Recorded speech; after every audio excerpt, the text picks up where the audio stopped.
Chapter 2088. Yi Qian's arrangement was simple and direct. One copy would be sent to Commander-in-Chief Xia, one to Madame Li's company, and one to Yi Zhifan himself. When she arrived at the post office, she had originally planned to send the videotape to Yi Zhifan a few days later so that it would miss the date of the videotape to be sent to Jing City. When she arrived at the post office, she changed her mind and sent the 3 videotapes together. The post office staff was checking the addresses of the recipients with Yi Qian. Yi Qian nodded with a smile and said, "That's right." The post office staff bent down to pack the videotape. As Yi Qian watched the videotape package being put into the box, a cold light flashed across his eyes. The faint smile at the corners of his mouth suddenly became sharper. "Isn't Ying going to enlist in the army? Then let's take a good look at this videotape before enlisting in the army." Presumably, after watching this videotape, the arrogant family will be in a bad mood. Alas, it's a pity that I can't see their expressions with my own eyes. It's a pity that I can't see their expressions with my own eyes. After checking the 3 addresses one by one, the post office staff handed out the 3 mailing slips. "Keep the slips. If you don't receive the mail, you can check it at the post office with the slips." "Okay, thank you." Yi Qian thanked him with a smile and took the slips. After walking out of the post office, Yi Qian looked back at the counter where he had just sent the mail. There was a cold smile in his dark eyes. The weather was good these days. The warm sunshine dispelled much of the cold air. Many pedestrians sat on the stone benches to bask in the sunshine and enjoy the warmth of the sunshine. Yi Qian covered his forehead with his hand and looked up. His gaze passed through the shiny leaves and met the sprinkling sunshine. A smile that was brighter than the sunshine appeared on his beautiful face. Such good weather. Ying enjoy it. When he withdrew his gaze, the mobile phone in his pocket vibrated. Yi Qian looked at the caller ID and picked it up with a smile. "Do you want to tell me that you're in Nan province now?" On the other end of the phone, Song Jiqiu covered the phone tightly and looked at the person who had asked her to make the call. She laughed and said, "Brother, how do you know her so well? I want to lie to her. I've been with her for a year. Of course I know her better than you." Yang Heng, who had just returned to China last night, raised his eyebrows and pointed at his phone, gesturing for him to speak to Yi Qian. "Give me the phone, I'll speak to her myself." Song Jiqiu refused. "At least let me say something first." On the other side, Yang Heng still wanted to snatch it from Yi Qian, but Song Jiqiu nimbly dodged to the side. She smiled in a low voice and said to Yi Qian, "Classmate, it's really not good that you are so smart. Now I don't know where to start the following words. Do I need wisdom to guess that you'll be spending the new year in the southern province? Before the holidays, you said that you would return to southern province for the new year." Yi Qian nimbly jumped onto a bus headed for the suburbs.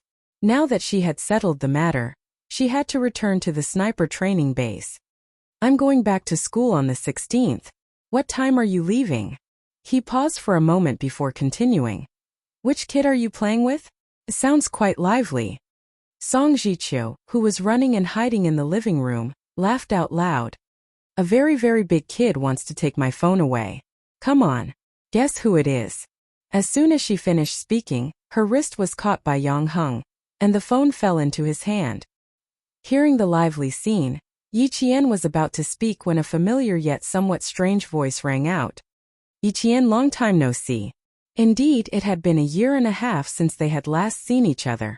Seeing Yang Heng again after a year and a half, Yi Qian smiled and looked him up and down. He said to the point, "You've had a good time studying abroad.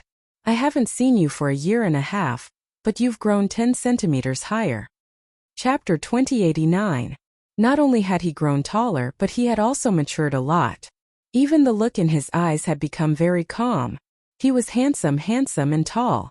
He pushed open the glass door of the cafe and walked in. Along the way, he attracted the attention of countless girls. "You have a good eye. You can tell that I've grown 10 centimeters taller." Having not seen each other for a year and a half, Yang Heng had thought that they would feel unfamiliar with each other. However, when she smiled at him, he knew that he was wrong. There was no unfamiliar feeling, only the joy of reuniting with a good friend. Song Jiqiu, who came with him, was about to pull out a chair and sit opposite Yi Qian when Yang Heng pushed her shoulder directly. She was pushed into the seat inside without warning. Brother, you're burning the bridge after crossing the river. Without me, how could you contact Yi Qian? Song Jiqiu, who staggered into the seat inside, complained directly to Yi Qian. Yi Qian, my brother is not kind. You should stay away from him. He just came back last night. If my grandma hadn't stopped him, he would have come to my house to disturb me in the middle of the night. Today, when he came to my house to pay a New Year's visit, the first thing he said to me was to contact you as soon as possible. Now that he saw you, he pushed me away. How unkind he is. Although she said that she was complaining, she actually wanted to tell Yi Qian how anxious her brother was to see her. Yang Heng and Yi Qian both understood the meaning of her words. After looking at each other and smiling, Yang Heng patted his cousin's shoulder and sighed. My relationship with Yi Qian is not what you think. I have a girlfriend. Don't say anything that will make her misunderstand. Song Jiqiu, you don't have the potential to be a matchmaker. Yi Qian laughed. He had misunderstood her relationship with Yang Heng since the beginning of the semester, and he still misunderstood her until now. You don't even know that your brother has a girlfriend. You're a failure as a younger brother. It was not until Song Jiqiu saw the photo in Yang Heng's wallet that he truly believed that his cousin had no feelings for Yi Qian. Yang Heng, who was drinking coffee, looked at his friend whom he had not seen for a year and a half. There was a big smile on his handsome face. He really had no feelings for Yi Qian from the beginning because he knew himself well. Yi Qian had said that he had matured, and so had she. The high school girl who had almost thrown him over her shoulder was even more outstanding than before. She faintly exuded the majesty of a soldier. When she sat, she didn't slouch like the others. Her back maintained a straight posture as if it was going to soar into the sky. His aura was even more astonishing. Even though he was wearing casual clothes, no one dared to size him up. He had a natural military aura. Although her picturesque features were clear and cold, her brows were relaxed. It could be seen that she had lived a good life for more than a year. That's right, she got into the school she wanted to go to. With her ability, she would definitely be like a fish in water. This kind of school life would naturally make her feel good. This was the Yi Qian he knew. The Yi Qian who shone brightly no matter where he was. This kind of Yi Qian, this kind of girl. He still said the same thing. Ordinary people should just be tactful and be friends with her.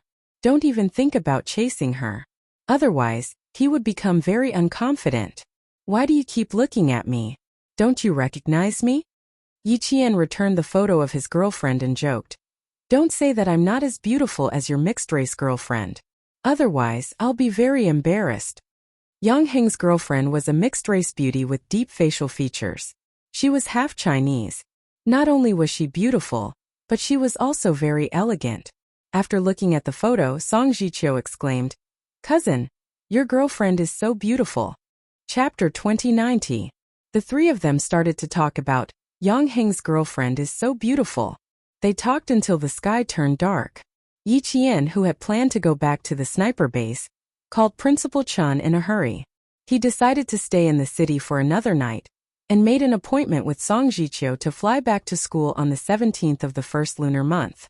On the 17th of the first lunar month, Ying finally received her military uniform. She would go to the capital with Yi Jifan in the afternoon. She put on her military uniform and kept taking photos at home. Sun Dongqing held the camera and used up all the film in a short while. Looking at her daughter in the military uniform, she was so happy that she could not even close her mouth. Beautiful, so beautiful. My baby girl is the most suitable to wear a military uniform. She kept praising Ying and put all the best words on her daughter. Not only did she praise herself, but she also blamed Yi Jifan for not praising her daughter. Old Yi, why didn't you say anything? Look at how beautiful Ying is. This military uniform seems to be tailored for her. How handsome. Yi Jifan, who was also happy in his heart, heard her words and said calmly, Didn't you say everything you wanted? What else do I have to say? He, who had been an official for dozens of years, maintained a calm demeanor even when he was home. No matter how happy he was, he would not show it on his face. He was kind today. If he had seen his wife and daughter act so crazy in normal times, he would have reprimanded them for not being dignified enough. Although his daughter looked valiant in the military uniform and was full of energy, he could not forget himself because he was happy. Entering the army was just the beginning. There was still a long way to go in the future. Although Ying had entered the army today, she was a compulsory soldier after all. Compared with Yi Qian, who had graduated from the military academy and was at least a second lieutenant after graduation, Ying was much worse. A compulsory soldier who would retire at the end of his term and a second lieutenant who had graduated from the military academy. Anyone could see the difference between the two. Thinking of Yi Qian, Yi Jifan, who was leaning on the sofa, felt a little relaxed. He could not help but sit up straight. Looking at his wife and daughter, who were so happy that they forgot themselves, Yi Jifan, who had been smiling, looked a little cold. He was almost overjoyed. Sun Dongqing said, "Oh, you always praise everyone in the meeting. Why don't you say anything when it comes to your daughter? Don't you remember that our daughter went to the capital this afternoon? It will be difficult for us to see her again." Ying had already noticed the change in her father, but she didn't think too much about it. She was overjoyed when she saw that Yi Jifan didn't seem to be interested, so she turned around and sat on the sofa. She hugged his arm and said coquettishly, "Dad, praise me too. You're better than Mom at praising people. Just listen to her mother's praises. She's pretty good-looking and handsome. You must have praised him differently. He's really good." Yi Jifan, who was no longer happy, pointed at her shoulder and said coldly, "Even if it's now, it won't be too late for me to praise you when you have a star here." That one sentence made the smile on Yi Ying's face disappear. During this period of time, she had learned about the military rank system in our country and knew what it meant to have a star on the shoulder. She was smart, so she quickly understood what Yi Jifan was trying to say. Sun Dongqing also knew this, but she didn't want to see her husband's mood dampening, especially when she saw her daughter, who was about to join the army, looking so wronged. She immediately said, "If you're so capable, why don't I see you wearing a military uniform and getting a few stars?" Chapter 2091. The more she spoke, the angrier Sun Dongqing got. She threw the camera in her hand onto the sofa and yelled, "All you do is criticize our daughter here and there. Yi Jifan, do you think our daughter can't compare to that wretched Yi Qian? Let me tell you, Yi Jifan, my daughter is amazing, so what if she has Xing Xing? When she finds a son-in-law who is a general, let's see if you can still say that she can't compare to Yi Qian."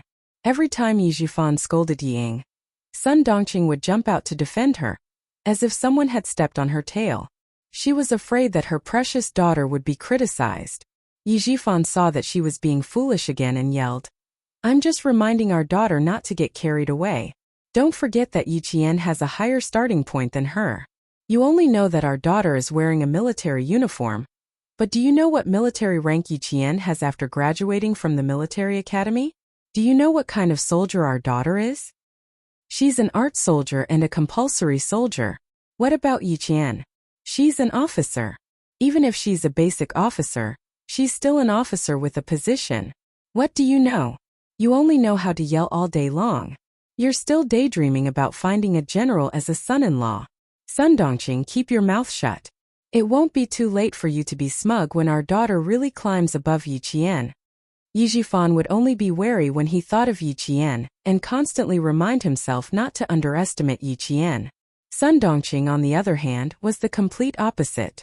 Whenever Yi Qian was mentioned, she would only get angrier and lose her mind.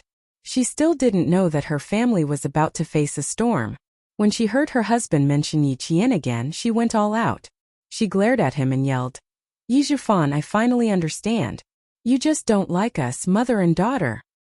Fine, since you think that Yi Qian is better than Ying, then acknowledge her as your daughter. Stop being such a wet blanket and scolding Ying all day long. Ying will have Madame Li's help in the future. It doesn't matter whether you're there or not. She'll find a general to be her son-in-law in the future. Don't bask in Ying's glory and live your own life." To Sun Dongqing, her daughter Ying was her pillar of support. Now she believed that Ying had found someone to rely on. Compared to Yi Qian, who had no one to rely on, Ying was many times stronger. Her words implied that the mother and daughter would no longer rely on their husband. Yi Jifan was enraged when he heard this. He slammed his palm on the coffee table and shouted angrily, "Are you tired of living? You want to make trouble with me? It's because I have a mother like you that I've made so many mistakes. Originally they were still happy. Suddenly it turned into a husband and wife scolding each other. Instantly the atmosphere was filled with the smell of gunpowder. Hearing that, Yi Ying's face turned pale. She stood on her father's side and said to Sun Dongqing angrily, "Mom, what are you saying? The reason why Madam Li helped me was because of my father. Mom, how could you be so foolish?" The angry Yi Jifan felt a little better when he heard this. At least his daughter wasn't foolish. Yi Ying's anger was extinguished by Sun Dongqing. She said angrily, "It's because your father thinks that you're not as good as that wretched girl Yi Qian. That's why I'm angry." "How is my daughter not as good as that wretched girl? She's pretty, can sing, dance, and play the piano. She even studied abroad. Compared to that wretched girl who only went to military school, she's so much better." Even the deputy chief of staff Du said that it's a waste of talent if Ying Ying doesn't enter the army. What's so good about that wretched girl? The ringing of the doorbell interrupted Sun Dongqing's words. She glared at Yi Jifan and quickly went to open the door. After a while she came in with a small package. She threw the package at Yi Jifan and said unhappily, "It's yours." Chapter 2092. Yi Jifan would also receive documents sent home by his subordinates when he was at home. They were not important, so he would take a look at them if he was interested. If he was not, he would just put them aside and take them out when he was free. He had just finished arguing with Sun Dongqing, so he was not in the mood to look at the documents. He threw them on the sofa and stood up. "Take out your luggage. We're going to the airport." Yi Jifan had originally planned to leave after lunch, but the argument made him not want to stay at home for even a moment longer. Yi Ying did not dare to go against Yi Jifan, who was the real head of the family. She quickly glanced at Sun Dongqing and bit her lip. "Mom, don't be angry at Dad. I know that everything you do is for my own good. Dad is the same. Don't misunderstand him. Yi Qian may be a military academy student, but Dad was right. She will have a military rank after graduation. As for me, if I don't work hard, the day she graduates and joins the army will be the day I retire. I'll go to the airport with Dad first. Take care. I'll come back to see you during the holidays." Compared to the blind Yi Ying in the past, she was much more sensible. However, her temper had long been raised to the point where she could not keep her cool at the slightest thing.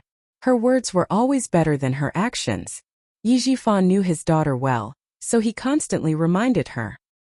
He was afraid that she would miss the hard-won opportunity again. Now that he heard Yi Ying's understanding words, Yi Jifan felt that his efforts were not in vain. She was much more sensible. He did not want to argue with his wife, who had gone through thick and thin with him. Although they did not have any feelings for each other, they had been together since they were young. Their daughter was already so old. What was the point of arguing? When he spoke, Yi Jifan's tone softened. "You're already in your 40s, but your temper is worse than when you were young. In the future, when my daughter is not at home, I'll have to give in to you so that my daughter won't worry about the family." Although his tone softened, he did not mention anything about Sun Dongqing going to the airport to send Ying off. Sun Dongqing knew the reason why he didn't mention it at all. She also knew that what he said just now was just to reassure her daughter. It didn't matter. She didn't care about it anymore. She wasn't afraid that he would mess around outside. As long as he dared to mess around, at that time no one would have a good time. They would run to the Urban Construction Bureau and the provincial government to make trouble, so that he wouldn't even be able to keep his official position. The reason why Yi Jifan didn't ask for a divorce was because he was afraid that Sun Dongqing would come to his workplace and make a scene. That was why he tolerated it. It couldn't be helped. Sun Dongqing was a shrew who could do anything and wasn't afraid of being embarrassed. After saying, "I'm going back to my room to get my luggage," Yi Jifan turned around and went back to his room without even looking at his wife. His patience with Sun Dongqing had long run out. He was only giving in to her for the sake of his daughter, Yi Ying. Yi Ying, who already knew that her parents had problems in their relationship, heaved a sigh of relief when she saw that they were no longer at each other's throats. She didn't know who to help, and she couldn't help either of them. She could only coax them. When Yi Jifan entered the room, she shook Sun Dongqing's arm and said softly, "It's okay, Mom. Don't be angry. Dad, a bureau chief, has already given in to you. What are you unhappy about? I've already gone to the army. I'm afraid that I won't be able to come back even once a year. You only care about being angry and don't care about me anymore. I can't call home often when I go to the army. Don't make Dad angry. He's a bureau chief after all. You should at least give him some face at home. I've told you before that Dad is doing well now. If you keep quarreling with him, you're pushing Dad out. When the time comes, a vixen will appear and won't let Dad come home. Mom, by then you and I will have a hard time. Chapter 2093. Her family's achievements today were all thanks to her father, who was the director. She didn't want others to take advantage of her. Ying, who had studied abroad in France for half a year, was no longer as naive as she was in China. Sun Dongqing disagreed. You don't have to worry about us adults. With me at home, your father wouldn't dare. Sun Dongqing didn't listen to anyone but her daughter. The anger in her heart was gradually extinguished by Yi Ying's coquettishness. However, her daughter didn't help her just now, so she felt a little embarrassed. She complained, I didn't care about you. I was happy, but your father insisted on making things unpleasant. He could have mentioned anyone, but he had to mention that wretched girl. Let's not talk about her anymore. I feel terrible when I think about not being able to go home for a year. Ying didn't want to see her parents quarrel again, so she quickly changed the topic. Sun Dongqing, who was still a little unhappy, looked distressed when she heard this. She looked at her delicate daughter lovingly and reminded her, Ying, you have to take good care of yourself in the army. Don't let yourself be wronged. You have to eat well and sleep well. Don't make things difficult for yourself. Don't fight for the hard work. Just do it. Yi Jifan, who was coming out of his room with his luggage, heard this. His face, which had just calmed down, became gloomy again. Don't fight for the hard work? Did she think the army was her home? Did she have to be picky? Ying, come and get your luggage. He interrupted her directly to prevent himself from getting angry again. He immediately ordered the driver to go upstairs to get the luggage. He didn't give Sun Dongqing a chance to say anything stupid. He said to her coldly, I'll tell you when we arrive in the capital. Then he quickly brought Ying downstairs. When they got in the car, Yi Jifan mentioned Yi Qian again. He had to let Ying know how far she was from Yi Qian. Without Sun Dongqing's interference, the father and daughter's conversation remained calm. Principal Chen also carefully reminded Yi Qian. When you arrive at school, you must obey the arrangements. Do whatever the leader tells you to do. Learn more, observe more, and do more. Don't avoid the important things. It's not easy to get the title of excellent student. You're not the only one who wants it. There are many excellent students who want it. Ying, as long as you do your best, you have a clear conscience whether you get it or not. I have the troops here to take care of you. Don't worry, don't be distracted because of me. Yi Jian's flight would take off at 1 o'clock at noon. She would meet Song Jiqiu at the airport and go back to school together. Headmaster Chun insisted on taking her to the airport. Since the car he took was the jeep of the sniper base, Yi Jian did not stop him. If you're afraid of getting tired from eating, then you're not a good soldier. I remember all of that. You make me happy again. Someone in the front shouted Yi Jian in the crowd. Principal Chun immediately found the direction of the voice. He pointed at two tall figures walking over and asked Yi Jian with a smile, Are they your classmates? Yi Jian also saw them. He waved his hand and answered, Yes. The boy on the left is Song Jiqiu. He's my classmate. The other one is Yang Heng. You've met him before. He's studying in Australia now.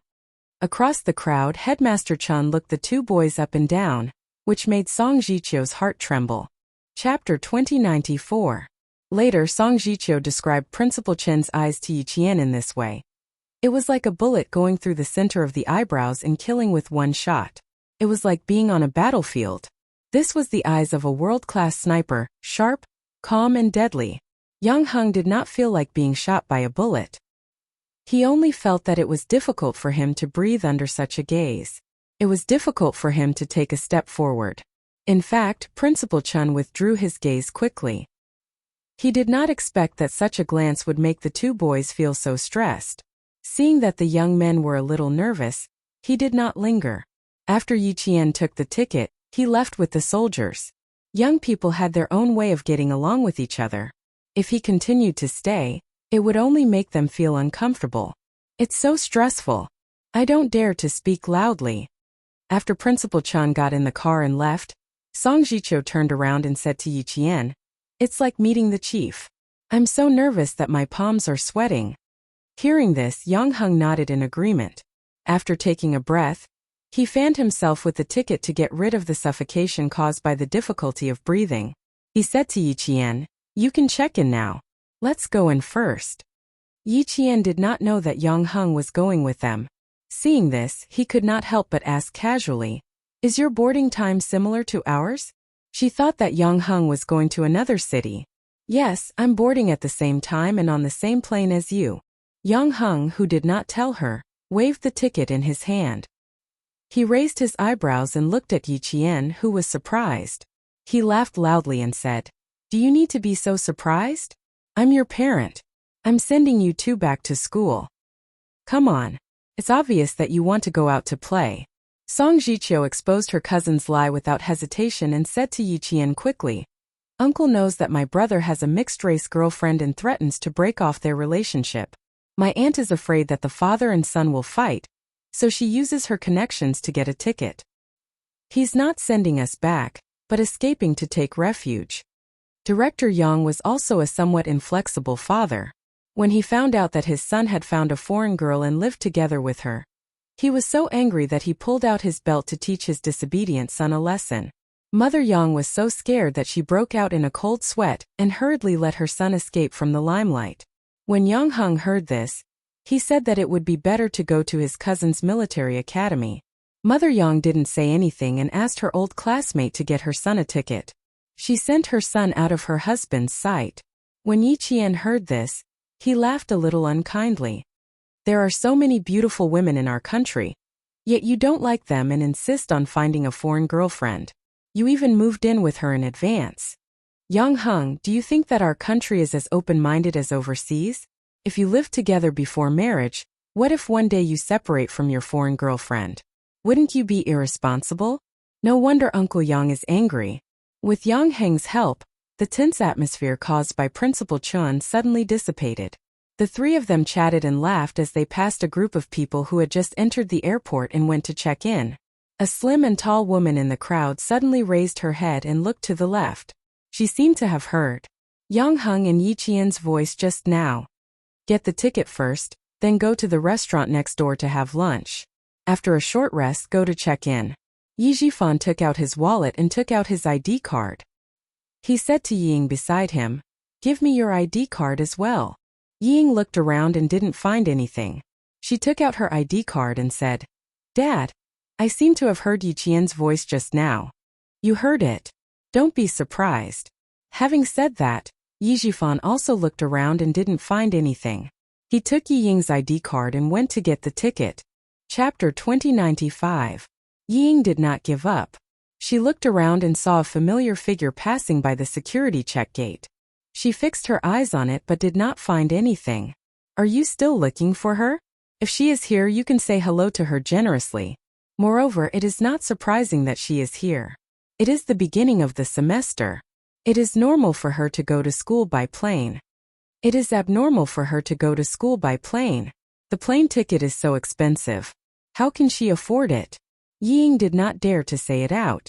She was afraid that she would be blamed again. She looked at the security check again and left.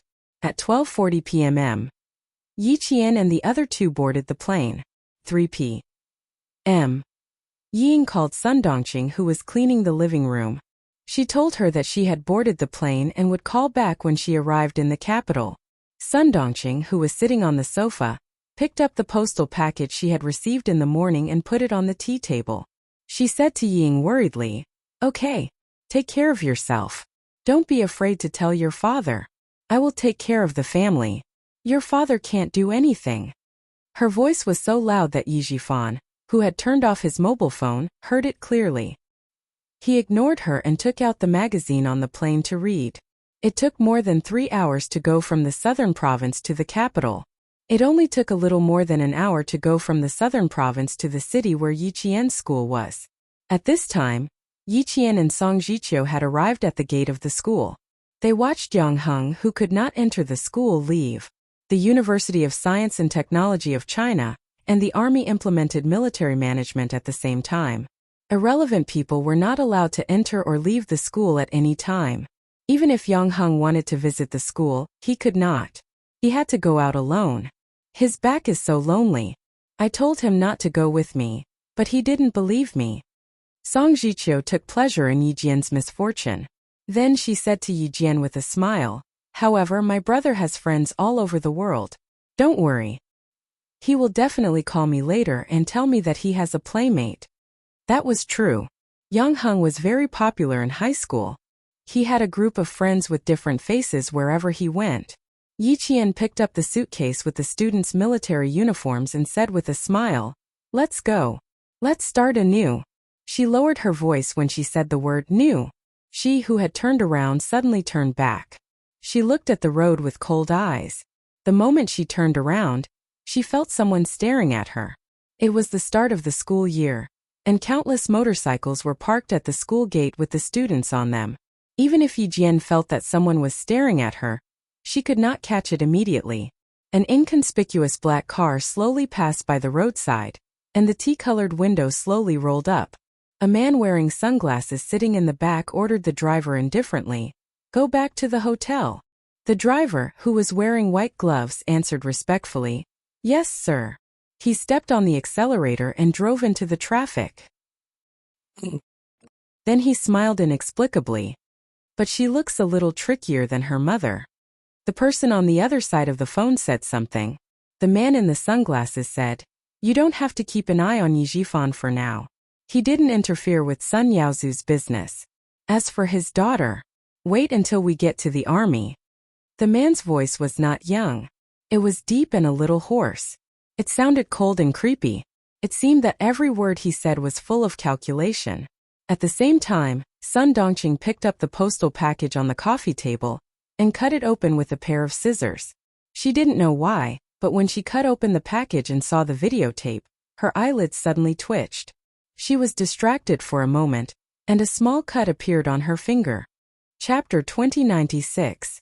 Sun Dongqing, who was in pain, hurriedly got up to treat her wound.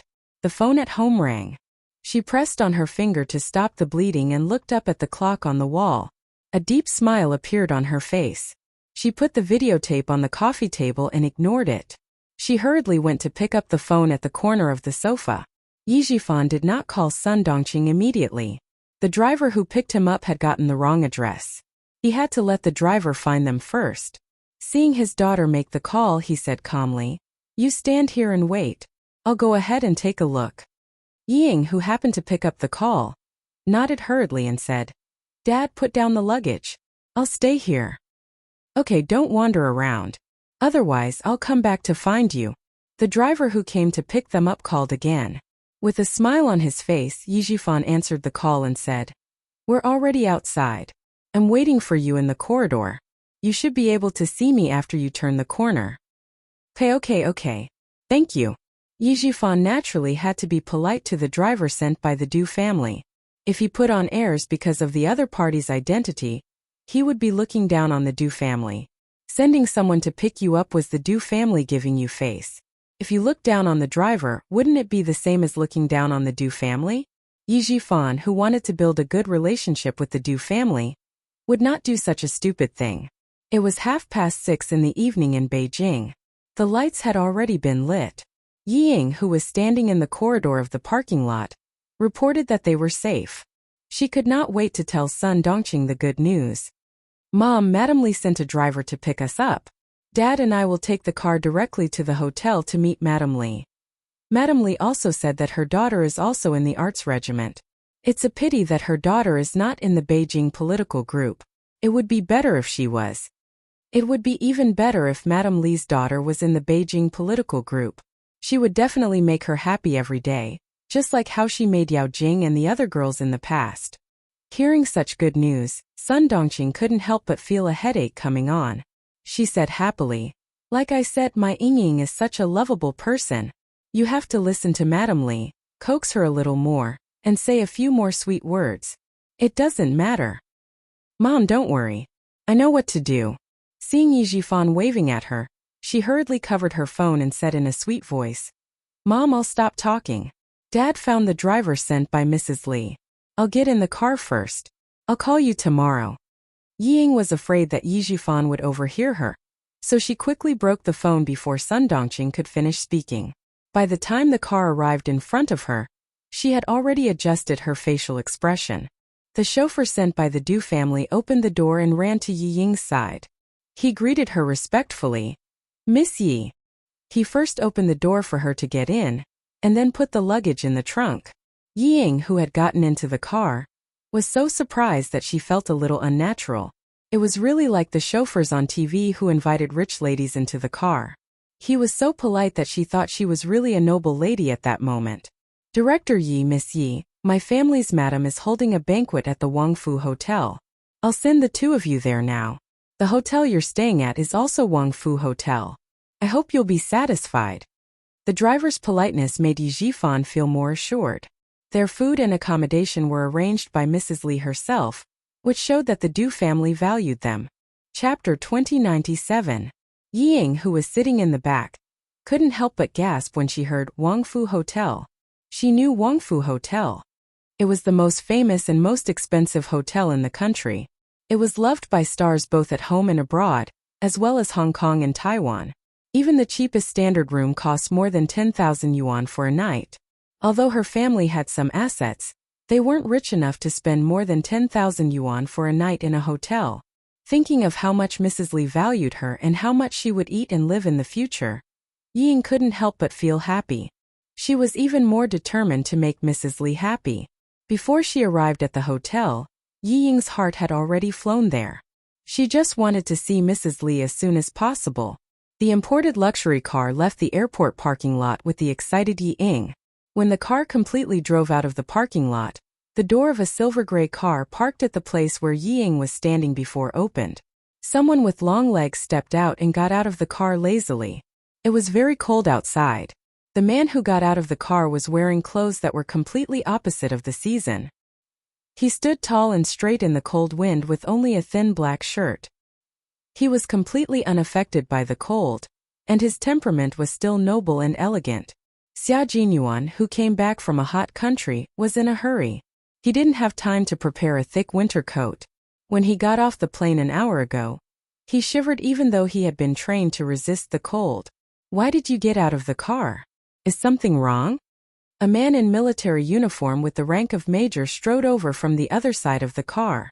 When he saw Xia Jinyuan, who was supposed to be resting in the car, standing by the car door, his face darkened and he quickly walked over. Xia Jinyuan, who was wearing a black shirt, looked away from the parking lot exit and smiled at his comrade V8. Nothing happened. Get out of the car to get some fresh air. Let's go back to the military headquarters and report. Mrs. Li, the Arts and Crafts Group. It seemed that Yi Jifan had made a big move while he was away. He even had such a good relationship with the wife of the Deputy Chief of Staff. Yi Jifan wanted to send his daughter to the army so that she could compete with Lan Weihu. With Mrs. Li's relationship, the possibility of sending his daughter to the army was higher. The Deputy Chief of Staff Du was famous for being obedient. Once Madame Li gave the order, he would definitely obey. To be more ironic, Madame Li's words were more effective than military orders. Why are you in such a hurry to return to the military? The Major General has spoken. It won't be too late for you to go to the hospital and treat your injuries before reporting to him. V8 frowned and started the car. He glanced at Xia Jinyuan's waist and said, You know very well how serious the consequences will be if the puncture wound is not treated properly. In the end, he was the only one left in charge of the cleanup mission. The rest of the team returned home immediately after taking control of the illegal dealer from China, who dared to come to China to sell guns. Q King, who was left alone, returned home 4 days later than the rest of them. 4 days, 96 hours. He faced it all alone.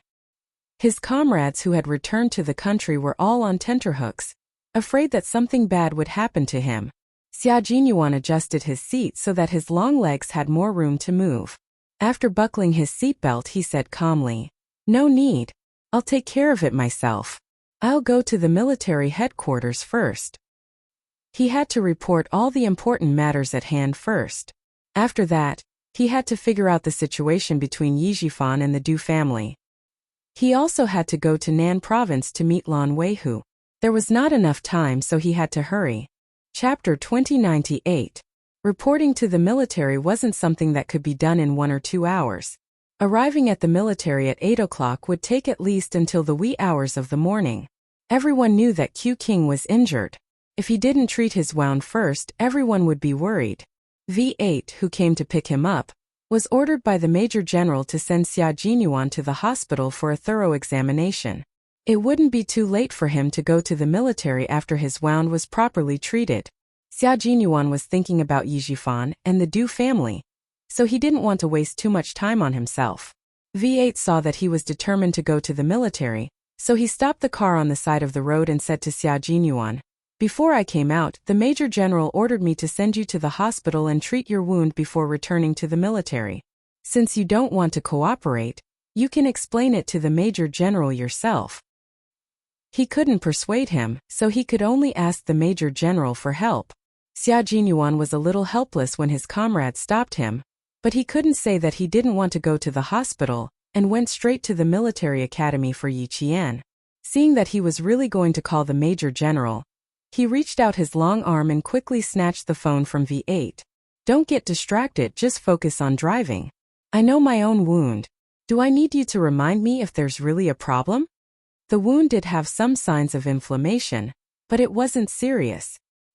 He could take a few antibiotics to suppress it first and deal with the urgent matters at hand before treating the wound. Xia Jinyuan, who listened to Yi Qian's entire conversation, didn't think about going to Wang Fu restaurant himself. Although he put Yi Qian's personal affairs first, they could never be compared to the mission. No matter how important the personal affairs were, they had to be put aside when it came to the mission. Right now, he really wanted to go to Wang Fu restaurant directly and ask about the situation. He also wanted to immediately call Xia Yue and Ho Zi to ask about the situation, but he knew his mission and responsibility. He knew which was more important when it came to business or personal affairs. V8 couldn't change his captain's decision since his phone was stolen. In the end, he chose to compromise and drove the car back to the military. Major General Yang looked at his trusted subordinate who was dragged over. He angrily slammed his hand on the desk and yelled, "Nonsense!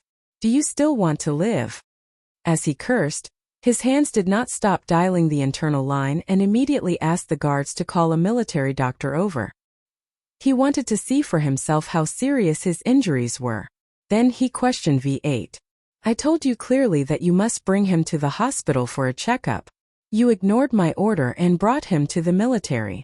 Can you take responsibility if anything happens to him?" Just as V8 was about to say that it was his fault, Xia Jinyuan said, "Major General, it's not my comrade's fault. I was the one who insisted on returning to the military." He didn't want his comrades to be implicated because of his decision. Junyan was slightly tired as he explained in a deep voice, "I have an urgent matter to report. I must return to the military first." As he spoke, he unbuttoned his black shirt and pulled out a thin, white strip that was about the length of chewing gum from his chest. "Memory stick. I got it from the surveillance camera in Antonio's office. There's a very important conversation in it. The translation is in Chinese, and it mentions a certain border outpost in our country twice. A notorious arms dealer mentioned a border checkpoint of our country. What did this mean? It meant the seriousness of the situation." Major General Yang took the memory stick from a camera company in 1999. It was used to store video and other media. He looked sharply at Xia Jinyuan. "What do you suspect?" Before he could say anything, Major General Yang's face was as dark as water. Chapter 2099. Xia Jinyuan calmly looked at the Major General, whose expression was getting more and more serious, and slowly voiced his suspicions. The firearms and ammunition that Antonio sent to various countries included all kinds of transportation methods. As far as I know, Antonio successfully took over the border checkpoints of 2 Western countries and 1 South Asian country, and used them as a safety line to cover the transportation of firearms. I've only been with Antonio for a short period of time, but I already know that there are problems with the border checkpoints of 3 countries. This shows how big his firearms business is. Currently, there are always traces of firearms dealers in the war-torn countries of Wei-Su, Acre and Iran, as well as Antonio. The more wars there are, the more the firearms dealers earn. They illegally transport weapons and endanger the safety of a country. I can't help but think deeply about it. His words made the Major General's brows furrow even tighter. What are you trying to say? Just say it. Right now, I suspect that the Chinese businessman who was escorted back to China had a route at the border, Xia Jinyuan said directly. V8, who hadn't left, showed an incredulous look on his face when he heard this. It was as if he had heard something shocking and couldn't believe it at all. King Q meant that if we didn't completely solve this problem, our country would become a war-torn country? Wasn't that a little too much? There was a brief silence in the office, and then the Major General shouted angrily, Xia Jinyuan. His suspicion made the Major General furious, and his heavy military power came straight at him. It was as if the air was being compressed, and it was as heavy as a heavy stone falling down. Do you know what you just said? If you dare to suspect those soldiers, I'll be the first to come after you. The Major General's understanding was different from V8's, but he did partially guess the meaning of Xia Jinyuan's words. In the face of the Major General's anger, Xia Jinyuan didn't show any fear and replied in a deep voice. Major General, I know very well what I said. I really do suspect that, and now I'm only reporting my suspicions to the military. Whether things are as I suspect, the military still needs to investigate. The businessman who was escorted back to China transported illegal weapons to China through layers of checkpoints. Major General, how many ways do you think he went through? How many people have benefited from it? Also, I won't suspect the comrades stationed at the border. They're loyal to their duty and protect the country. They even sleep with steel guns in their arms. Major General, they've sacrificed enough. As a soldier, I don't want to hear about any soldiers who wear the same uniform as me sacrificing themselves at the border. Xia Jinyuan, who had an injury on his waist, could not stand for a long time. Facing the Major General's cold gaze, he pointed to the guest sofa and said with a smile, Can you at least give me a seat to dry my body? He was of the Major General. And mentally. The Major General wanted to throw the documents on the table directly at the face of the guy who was still in the mood to smile with him, but it was just a thought. He really couldn't bear to throw it. Of the he was. Aren't you trying to show off your ability? Why, can't you stand for a while? While he said that, his eyes signaled for V8 to go over and help him. He didn't want to cause any problems. Chapter 2100. This kid had always been a tough guy since he was young. He never screamed unless he was pushed to his limits. Could it be that he was seriously injured? The Major General thought of Xia Jinyuan's usual behavior, and his expression became particularly grave. Just then there was a knock on the door. The guards had arrived with the military doctor. Come in. The Major General, who no longer pursued Xia Jinyuan's words, immediately raised his voice. After the military doctor entered, he pointed at Xia Jinyuan and said anxiously, Doctor, hurry up and take a look at him. V8, who helped Xia Jinyuan sit down, said softly, Captain, your courage is as big as your reputation. You managed to make the Major General's mood fluctuate with just a few words. You're amazing. You flatter me. Xia Jinyuan's thin lips curled slightly. While the Major General was instructing the military doctor, he lowered his voice and said, Brother, I've implicated you just now. Find an excuse to leave. Don't stay here any longer. V8's arm stiffened and his voice trembled. Brother, is the injury on your waist serious? It's a little serious and it's a little inflamed. Xia Jinyuan told his comrade honestly and comforted him with a sympathetic gaze. That's why I reminded you to find an excuse to leave, so that the Major General won't be angry with you. Then I really have to thank you for your reminder. V8 gritted his teeth and helped his comrade sit down. He said to the Major General, Major General, I have something to deal with here. Can I leave first? The Major General did not hesitate and waved his hand in agreement. V8 did not stay for a second and strode away. Soon the military doctor removed the bloodstained gauze. The major general, who still had some anger in his heart, saw the wound on his waist. At that moment, the last trace of anger in his heart was extinguished instantly along with the bloody wound. It was a very serious wound that went straight through the side of his waist and came out from the back of his waist. Although the wound had been stitched up, there were signs of inflammation around it. It was red and swollen and looked terrifying. The military doctor picked up a small medical flashlight and shone it on the wound. Wearing a mask, he examined the wound and said in a deep voice, "The wound shows signs of inflammation. We can't rule out the possibility of pus forming inside. To be conservative, we should remove the stitches again." The military doctor gently pressed his hand around the wound with a pair of sterile gloves. After taking a closer look, he raised his head and asked Xia Jinyuan in surprise, "Did you sew it yourself?" Although the stitching technique was appropriate, the stitching was sloppy, and there were signs of pulling at the top and bottom of the stitching.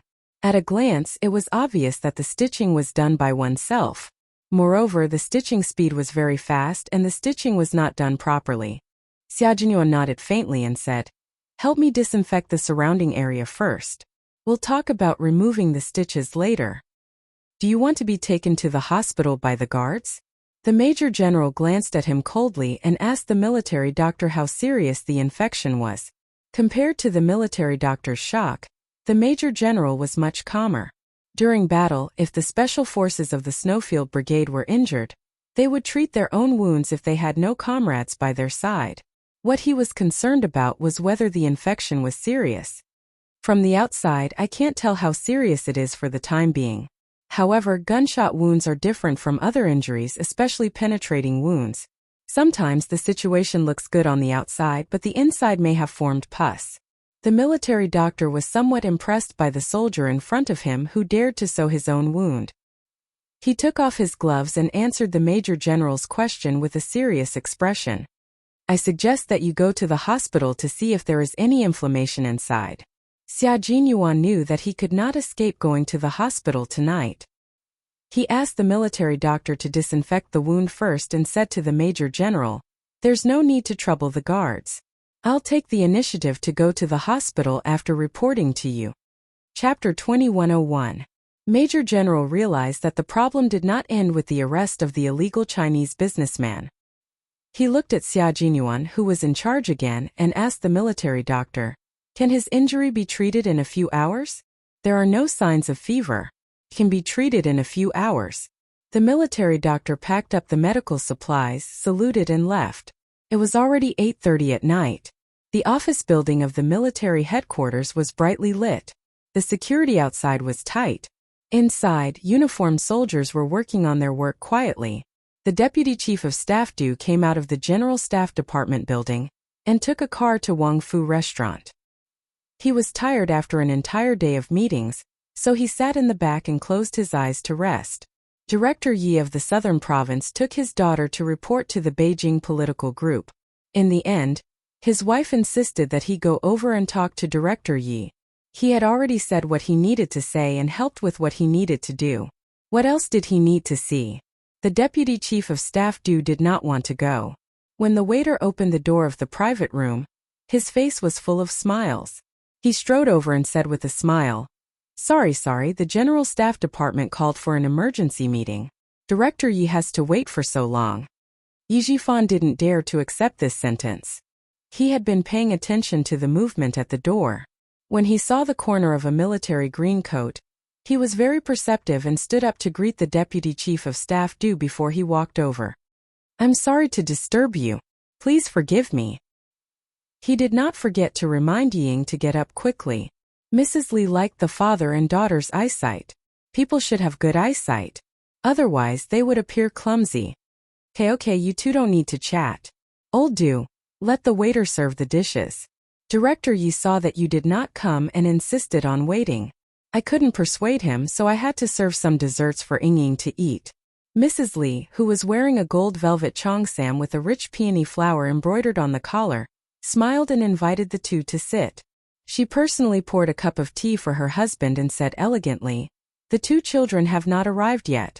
The new year has just ended. I really don't know what they are busy with. I want to find someone to eat with, but there is no one to accompany me. Ying is the best. She is obedient and sensible. She knows that I want to talk and chat. See, before you came, it was this child who kept me company to relieve my boredom. Hearing this, the deputy chief of staff laughed even louder. He looked at the young lady beside his wife and nodded approvingly. She is indeed obedient. Director Yi has taught her well. If it was Jai tsk at most 10 minutes. Yi Ying, who was flattered in her heart, tried hard to suppress the corners of her mouth that wanted to curl up. She lowered her head shyly as if she couldn't bear the compliment. Her voice was a little soft, but she didn't sound petty as she replied, "You're flattering me. Madam is knowledgeable. It's my fortune to be able to talk to Madam. Hey, why are you so cute? I am still outside, but I can still hear you through such a thick door." The one who spoke was Du Jai. Dressed in a military uniform, she walked in with an arrogance that Yi Ying envied. It was the kind of arrogance that could only be possessed by someone who was confident. Chapter 2102. Before meeting Du Jai, Yi Ying was already envious of Mrs. Li. Now that she saw Du Jai in person, there was not only envy in her heart, but also jealousy that she couldn't suppress. If she grew up in the Du family, she definitely wouldn't be worse than Du Jai. Definitely not worse. She remembered that there was a sentence written in a book. Birth determines everything. In the past, she didn't really believe it, but after seeing Du Jai, she really believed it. Birth does determine everything. In terms of appearance, she definitely wasn't worse than Du Jai. However, she didn't have Du Jai's arrogance between her eyebrows. In terms of temperament, she and Du Jai each had their own merits. One was arrogant while the other was gentle. However, she didn't have the confidence of Du Jai. She also didn't have the elegance of Du Jai, even when she was just carrying water. This kind of Du Jai made Ying deeply jealous as soon as she appeared, but she didn't dare to show it at all, for fear that Mrs. Li beside her would notice it. Since Du Jai came in, Mrs. Li couldn't care less about Ying, who was trying to make her happy just now. She revealed a deep and loving smile and directly joked, "I can't finish talking bad about you even if I talk bad about you for 3 days and 3 nights. I dare to say it in front of you, but I dare to say it behind your back even more. Your mother is right. You are the most disobedient. If your mother and I don't talk bad about you, who else would we talk bad about?" Compared to his eldest daughter, the deputy chief of staff doted on his naughty but considerate youngest daughter more. After joking, he introduced her to Yi Jifan. "Chief Yi, this is my daughter Jai, who always gives me a headache. Jai, come and say hello to Uncle Yi." He pretended to criticize. "Look at you, you don't even know how to be polite. You don't even know how to say hello when you come in." When Du Jai came in, it was her home ground. She took off her military cap and put it on the table. She smiled and said, "You didn't introduce him. How would I know who he is?" She stretched out her hand and took the initiative to shake Yi Jifan's hand. "Hello, Uncle Yi. I'm Du Jai. The bad things my parents said just now were all lies. Please don't believe them." She was generous, decent, and experienced in dealing with people. Yi Jifan could tell at a glance that Yi Ying was not as good as her. He had been an official in the southern province for a long time, but he had never met a superior who had a daughter of the same age as his daughter. Even if there was one, it would be the daughter of a subordinate who was inferior to him. In comparison, he felt that his daughter's temperament was outstanding. Now, compared with the daughter of the deputy chief of staff Yi Jifan could not help but sigh with emotion. He said to Mrs. Li and the deputy chief of staff "When I see Miss Du, I really understand the meaning of the saying, dragons give birth to dragons, phoenixes give birth to phoenixes, and the son of a mouse can dig holes." In one sentence, the 3 members of the Du family were praised. Du Jai said in her heart, "It's a bit interesting." Then she took the initiative to talk to Yi Ying when Mrs. Li introduced her. "She's really well behaved. I don't dare to speak loudly. Besides, she's even more beautiful than my mother said." Yi Ying was a little flattered. She quickly got up a little and said in an anxious tone with a little admiration, "Miss Du is more beautiful and very handsome. You're quite honest." "Yes, although you're very beautiful, you're indeed a little worse than me," Du Jai purposely said with a smile. The pair of eyes that looked at Ying were as bright as diamonds shining brightly. Her eyes were obviously sizing her up. She was very presumptuous and calm. Ying was a little nervous because of her words. Now she was sizing her up, which made her even more nervous. Moreover, as a girl, her intuition told her that although Du Jai was smiling at her, there was unfriendliness in her eyes that made her tremble. She didn't like her. Chapter 2103. This discovery made Ying's palms break out in layers of cold sweat. She did not even notice that the phone in her bag had been vibrating non-stop. Ying's intuition is correct. Du Jai really doesn't like Ying. Obedient, well-behaved, honest, and beautiful. Yet another one who wants to establish a relationship with the Du family. If it wasn't for her father saving Big Brother's life, I really wouldn't have come over to entertain this father and daughter pair who came from God knows where. Mrs. Li doesn't show up, letting her daughter look at Ying wantonly. She wants to find herself an obedient daughter-in-law. If her future sister-in-law can't stand it and gives her a hard time, she won't want such a daughter-in-law. The little wife Mrs. Li chose for you this time is really good-looking. You can come up. Du Jai doesn't care about Ying's feelings. She sends a letter to her brother Li Yuan, who is 1 year younger than her downstairs. Under Mrs. Li's knowing eyes, she starts to chat with Ying enthusiastically. Li Yuan takes Mrs. Li's surname. After he was born, Mrs. Li made the decision directly. The Du family didn't say anything and let Mrs. Li make all the decisions. When Li Yuan comes up, the real master is here. Li Yuan, who has just turned 23, is tall and handsome. He has been studying abroad for many years and has an unruly arrogance. But Mrs. Li has taught him well. He is tall and straight, with the noble air of an aristocratic family. When Mrs. Li sees her youngest son, she talks more than before, especially the sentence, "My son has never had a girlfriend. Director Yi, how about we be in-laws? What do you think?" Li Yuan's half-joking words made Ying's heart beat like a little deer. When Li Yuan smiled and said, "Miss Yi is very suitable for the image of a girlfriend in my heart," Ying's cheeks were so red that Li Yuan could not help but cast sidelong glances at her. Yi Jifan knew that Madame Li would not speak without thinking. She only said this because she really meant it. For a moment, even someone as calm as him was a little excited. The father and daughter are so excited that they don't care about the vibrating mobile phones in their bags. After 3 rounds of drinking and talking happily, the vibrating mobile phones in their bags are directly turned off by Sun Dongqing. Sun Dongqing heard that both phones had been turned off. She sat weakly on the sofa like a frosted eggplant. It's over, it's over. The days that I finally had hope for are over again. Her disappointing daughter, this time she was really going to be angered to death. He had sent her abroad to study because he wanted her to study hard and start from scratch. But what about her? But as for her Ioyo, she was so angry. But she actually hung out with those blonde guys from overseas, and even allowed them to put their hands into her clothes and grope her all over.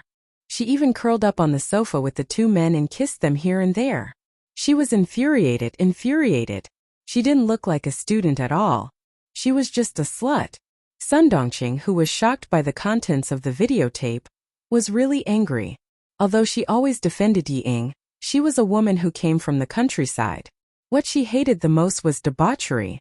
The things that she couldn't bear to see the most, her daughter had done them all.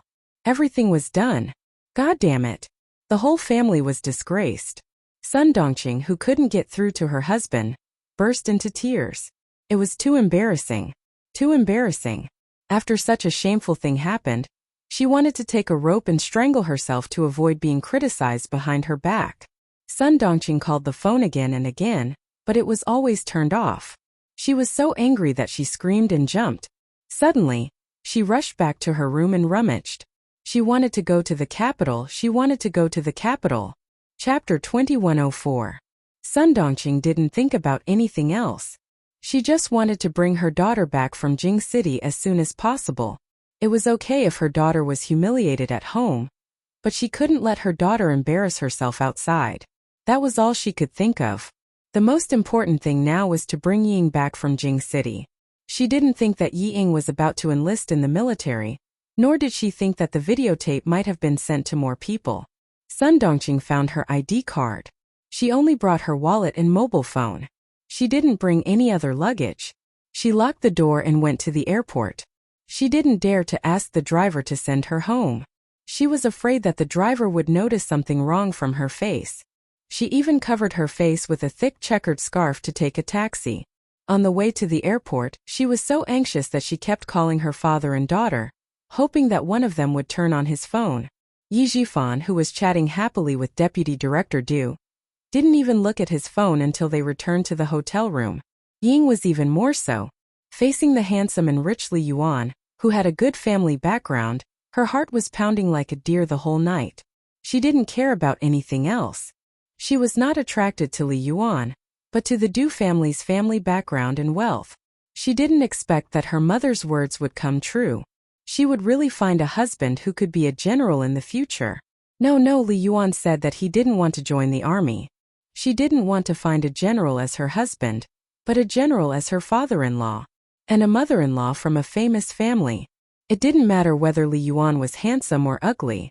Of course, she would feel more comfortable if he was handsome. Although Ying was excited the whole night, she didn't become impetuous because she was always calm in front of others. It was as if Mrs. Li was just joking. After a short moment of shyness, she returned to normal. Mrs. Li was more and more satisfied. Before leaving, she held Ying's hand and said with a smile, "Tomorrow is Jai's birthday. There will be a birthday party at home. Remember to come with your father." Not only did she need to be obedient, but she also needed to see how good her social skills were. She then turned to Yi Jifan and said, "Director Yi, remember to come tomorrow. Don't forget about it." Yi Jifan was stunned for a few seconds by the sudden good news. When he finally recovered, he slapped his forehead and said apologetically, "I didn't think that tomorrow would be Miss Du's birthday. I didn't make any preparations at all. It would be rude of me to go over there." How could Yi Jifan forget about this kind of good thing that could help his daughter integrate into the upper-class circle as soon as possible? He still had to put in 120% of his effort, but he still had to say some polite words. Oh. How could Ying compare to Du Jai when it comes to speaking? Du Jai, who secretly curled her lips in disdain, smiled like a flower in the blink of an eye. "Do I still lack a gift from you? It's fine as long as you're here. I'll introduce a few friends of your age so that you can play with them during your holidays." How could Ying not notice the hidden meaning in Du Jai's words? She was disdaining her for not having enough status to give her a present. She hadn't done anything to anger her, but she had been saying such harsh words the entire night. Yet, on the surface it sounded like she was being magnanimous and polite. Isn't she just afraid that I'll steal Madame Li's attention? Chapter 2105. A lady from a prestigious family? Bah! She's so narrow-minded. If it weren't for her surname, I wouldn't have bothered with her. Ying, whose heart was in turmoil, continued to pretend that she didn't understand Du Jai's sarcasm. Maintaining a sweet smile, she said calmly, No need. I'm already very satisfied to be able to attend Jai's birthday party. There's really no need to trouble Jai to introduce more friends. I'll take my time." Mrs. Li had been paying attention to their conversation the whole time. Seeing that Ying was polite and a little domineering in her daughter's reply, she nodded with satisfaction in her heart. Not bad, she didn't swallow her anger. When pushed too hard, she knew how to fight back gently. It could be seen that she had a soft but firm character. She wouldn't be too weak and let others bully her. She had observed enough for tonight and was satisfied with the result. Jai, you take advantage of Ying's gentle temperament to be aggressive. Mom saw it all tonight. You're the most dishonest. Mrs. Li, who had let Ying pass another hurdle, finally spoke and stopped her daughter from continuing to suppress Ying.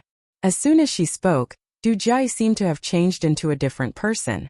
She held Ying's arm affectionately and said with relief, "Oh, I'm so tired tonight. Mom, don't call me for this kind of thing in the future. I didn't know how tiring it is to be a bad person until today. Oh, I'm so tired. I don't want to be a bad person for the rest of my life." Ying was stunned. She didn't understand what was going on in front of her. "I'm sorry, Ying. It was my mom's idea tonight. It really had nothing to do with me." Du Jai playfully blinked her eyes and explained, "When my mom told me about it, I was really in a difficult position. When I saw you again, I almost wanted to throw away my responsibilities and leave. but I couldn't help it. It's my mom. As long as my mom says something at home, it's like an imperial edict. Even my dad doesn't dare to disobey. As her daughter, I don't dare to do anything." The more she spoke, the softer her voice became.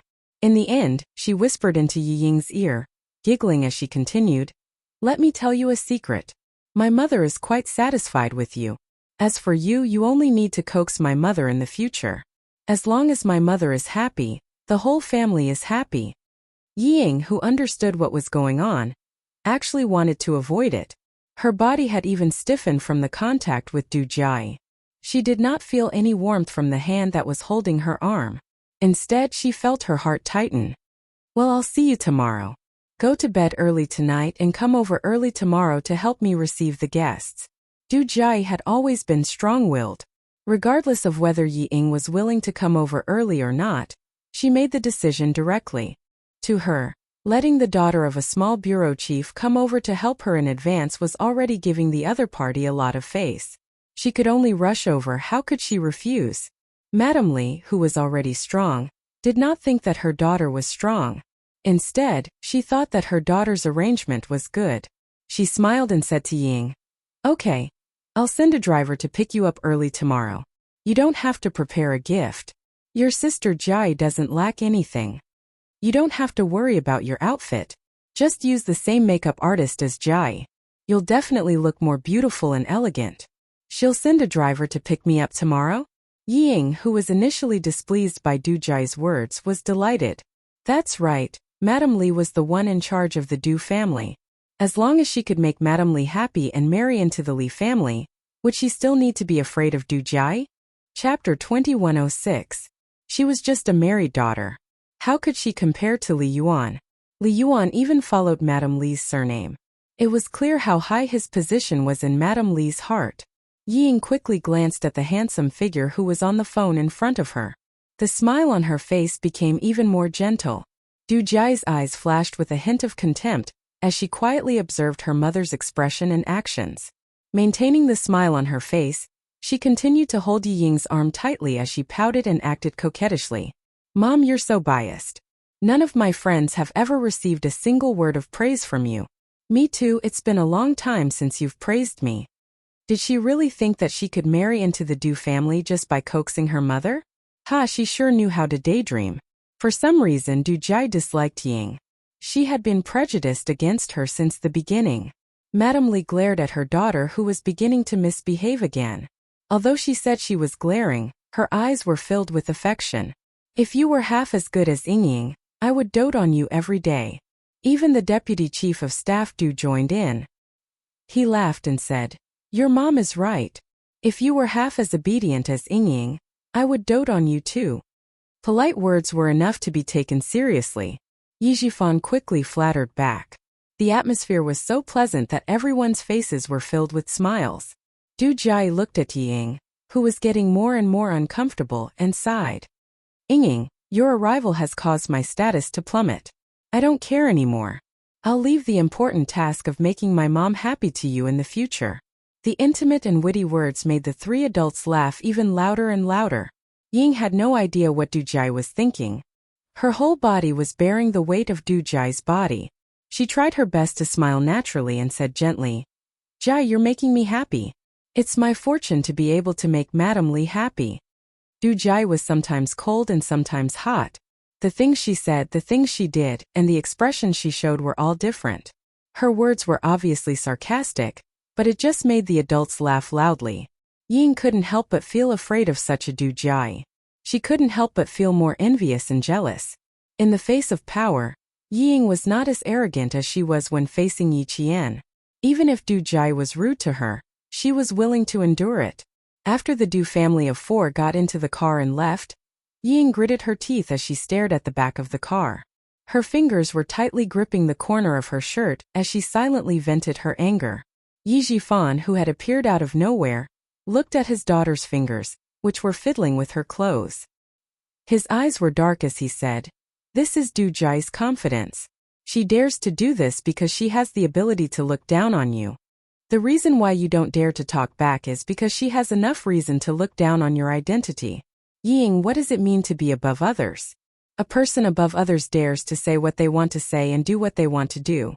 Even if others feel uncomfortable, they can only accept it.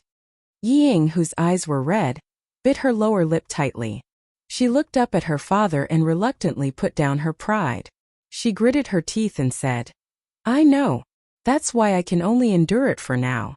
I can only endure it until I can marry into the Li family." Madame Li was just joking. Did you take it seriously? Yi Jifan's cold voice interrupted Yi Ying's beautiful dream. What kind of family is the Du family? Are they afraid that they won't be able to find a daughter from a prestigious family to be their daughter-in-law? Yi Ying stopped dreaming. You should think more about how to make use of Madame Li's love to fight for a place in the military. See if it's possible to transfer to a military academy and become an officer with a military rank. Chapter 2107.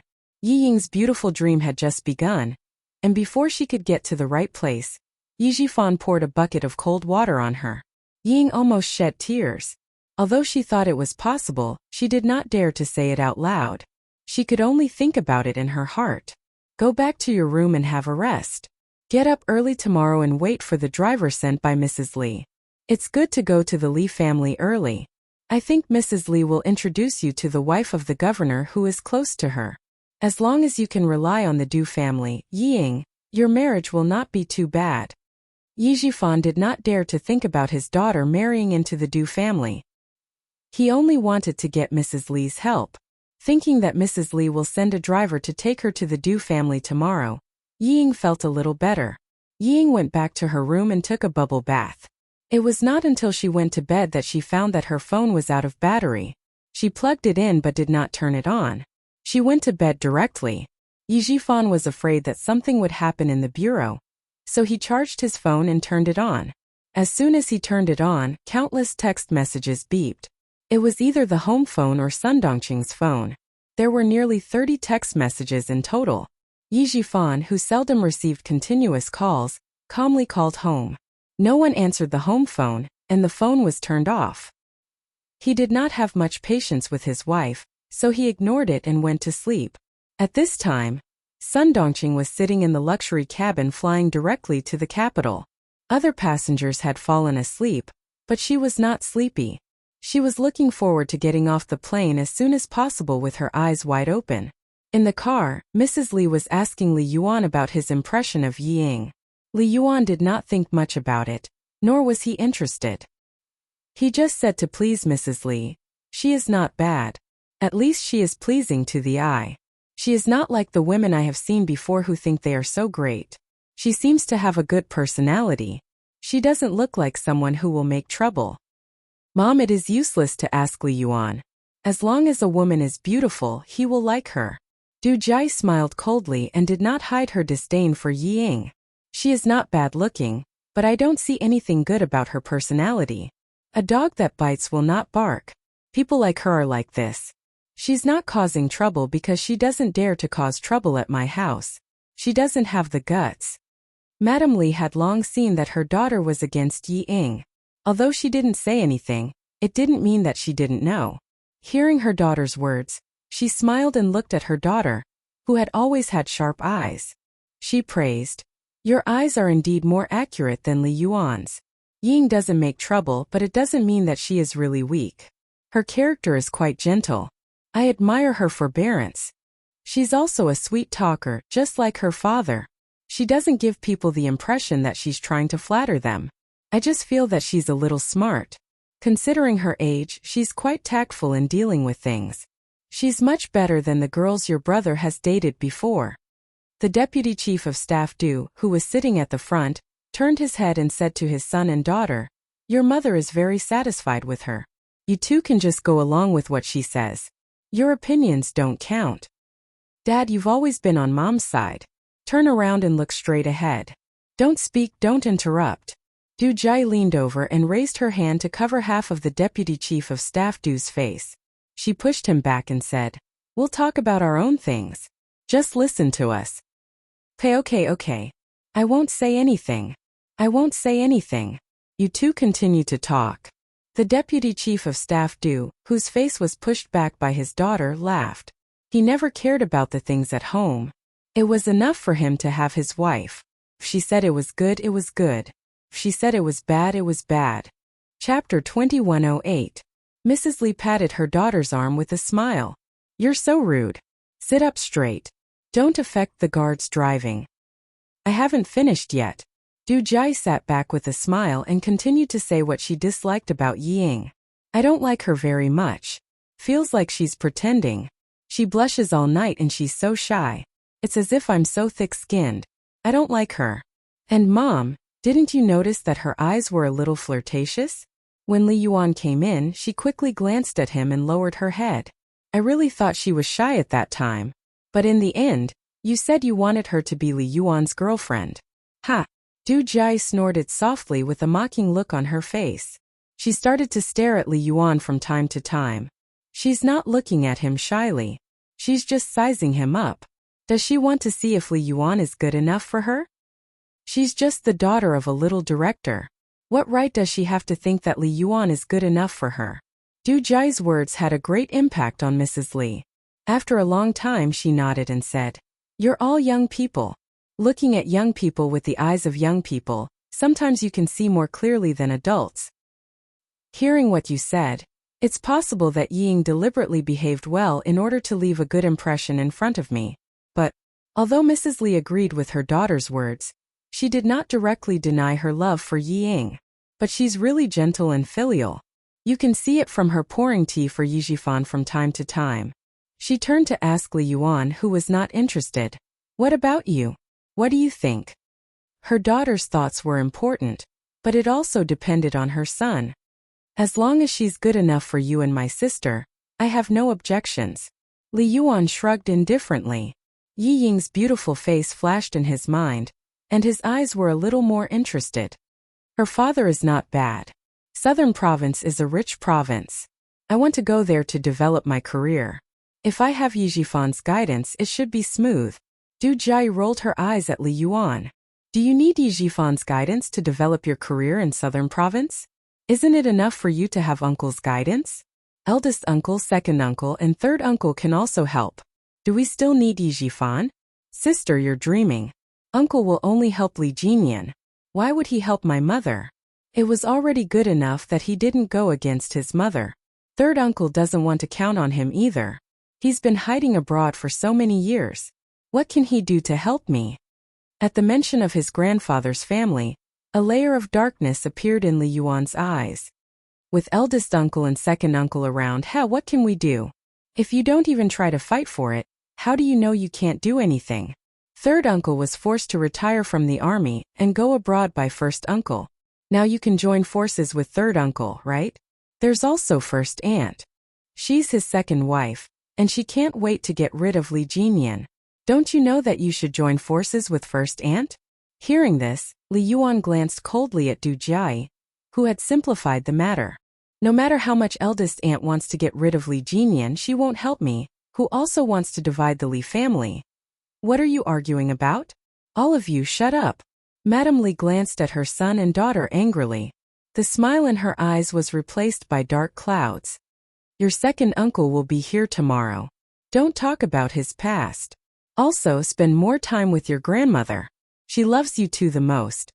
Chapter 2109. Du Jai doesn't dare to make trouble when Mrs. Li is angry. She secretly glares at Li Yuan, who caused her to be criticized, and feels depressed.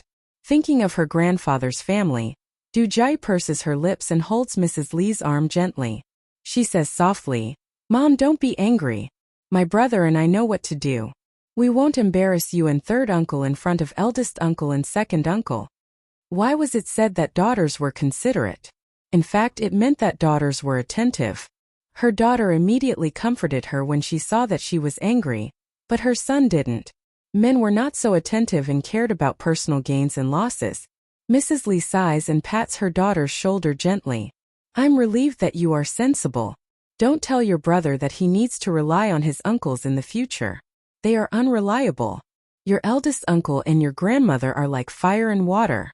It's good that your second uncle doesn't care. Your grandmother doesn't have to worry about it. Your third uncle has just come back. How can he help your brother? What's more, there is Li Jinyan. He alone is enough for your grandmother and your third uncle to worry about. Let's solve our own problems. Don't bother your grandmother. Mrs. Lee is not in a good mood when it comes to her family. Du Jai sees that she frowns and doesn't want to talk about it. She nods obediently and lowers her eyes to hide the complicated feelings in them. Her grandfather's family seems to be rich for generations, but their relationship is not ordinary. Her grandfather was a playboy all his life. He married her eldest grandmother and gave birth to her eldest uncle and second uncle. In the end, he raised her younger grandmother and gave birth to her third uncle and mother. What surprised her more was that her younger grandmother and her eldest grandmother were not blood-related sisters. Her younger grandmother was adopted by her eldest grandmother's family. Later, the affair between her grandfather and her sister-in-law was exposed. Her eldest grandmother, who was strong-willed, slapped her younger grandmother in the face and the two sisters turned against each other. It was not until her eldest grandmother passed away due to illness that her younger grandmother was able to marry into the Lee family and become her grandfather's legal wife. The two elders fought for her grandfather for a lifetime and let the resentment of the older generation continue to the next generation. Du Jai thinks that her grandfather's family is obviously prominent, but the resentment of the older generation affects her generation. She can't help but sigh heavily. It is very quiet in the car, so her heavy sigh is particularly obvious. Madame Lee, who was already in a bad mood, felt a little amused when she heard this. Why are you sighing all of a sudden? Is there anything in the family that you need to worry about? Mom, I am thinking about my grandmother. Adjusting her sitting posture, Du Jai asked softly, Mom, tell me what happened to grandfather's family back then. Why did eldest aunt pass away in an accident? And why was third uncle forced to retire from the army and leave for a foreign country? Tell me, I really want to know. Lee's mother. Lee's aunts. Mothers. Hearing this, Madame Lee's face turned cold again, and she said in a low voice, Don't ask about things you shouldn't know. Why? Deputy Chief of Staff Du interrupted Du Jai and said with a smile, Jai, that's all in the past. Why are you, a young person, bringing up the past? He is still as secretive as before. His face changes as soon as he mentions it. Du Jai reluctantly says, Oh. She thought about it and said, Didn't Li Jinyan say that he is back? Mom, do you think he will come to our house tomorrow? Chapter 21:10. That depends on your first aunt's mood and his own mood. Madame Lee's attitude was quite cold when it came to Li Jinyan. It's better if neither of them comes. She had no feelings for her eldest brother, not to mention that he was at odds with old Madame Lee. Li Yuan, who was resting with his eyes closed, said with a faint smile, Li Jinyan won't come, but cousin will definitely come. Because as long as it's something Li Jinyan hates, the two of them will like it. That's right. Li Jinyan will definitely not come. Du Jai nodded thoughtfully. His eldest uncle's family wasn't complicated. The main reason was that his eldest aunt didn't like Li Jinyan, who was born from his first wife. She wholeheartedly wanted to fight for the family inheritance for her son and daughter. It was not that Li Jinyan was not sensible, but that first aunt could not tolerate the son left by the first wife. From time to time he would make some trouble. As a result, the relationship between Li Jinyan and first uncle was quite bad. Fortunately, Li Jinyan joined the army and was stationed at the seaside all year round. He could not return home even once a year, so first uncle's family was quite peaceful so far. As if thinking of something, Madame Lee's eyes suddenly became serious. She said in a low voice, Li Yuan, since Li Jinyan is back, you should visit your grandfather's house more these days. Your grandfather still cares about his eldest grandson, Li Jinyan. Don't let him take all the benefits. Li Yuan twitched the corner of his mouth and refused. No, it's boring. Let my sister go. She likes the treasures in grandfather's hands. If you don't go, I will go. It just so happens that I have 4 days off. I can go and accompany grandfather and little grandma. Du Jai agreed immediately. She also thought about the treasures in grandfather's hands. Those were all antiques. It was said that many of them were the palace treasures that great-grandfather swept when he was a warlord. Little grandma, who wanted to take out the treasures in grandfather's hands, would definitely be happy for her to go. Madame Li nodded. That's fine. Don't provoke Li Jinian in the future. Although your grandfather also wants to leave good things for me and your third uncle, Li Jinian is the eldest grandson of the Li family after all. Although your grandfather dotes on you, he will never do more than his eldest grandson. The family whispered from time to time in the car and only stopped when they reached home.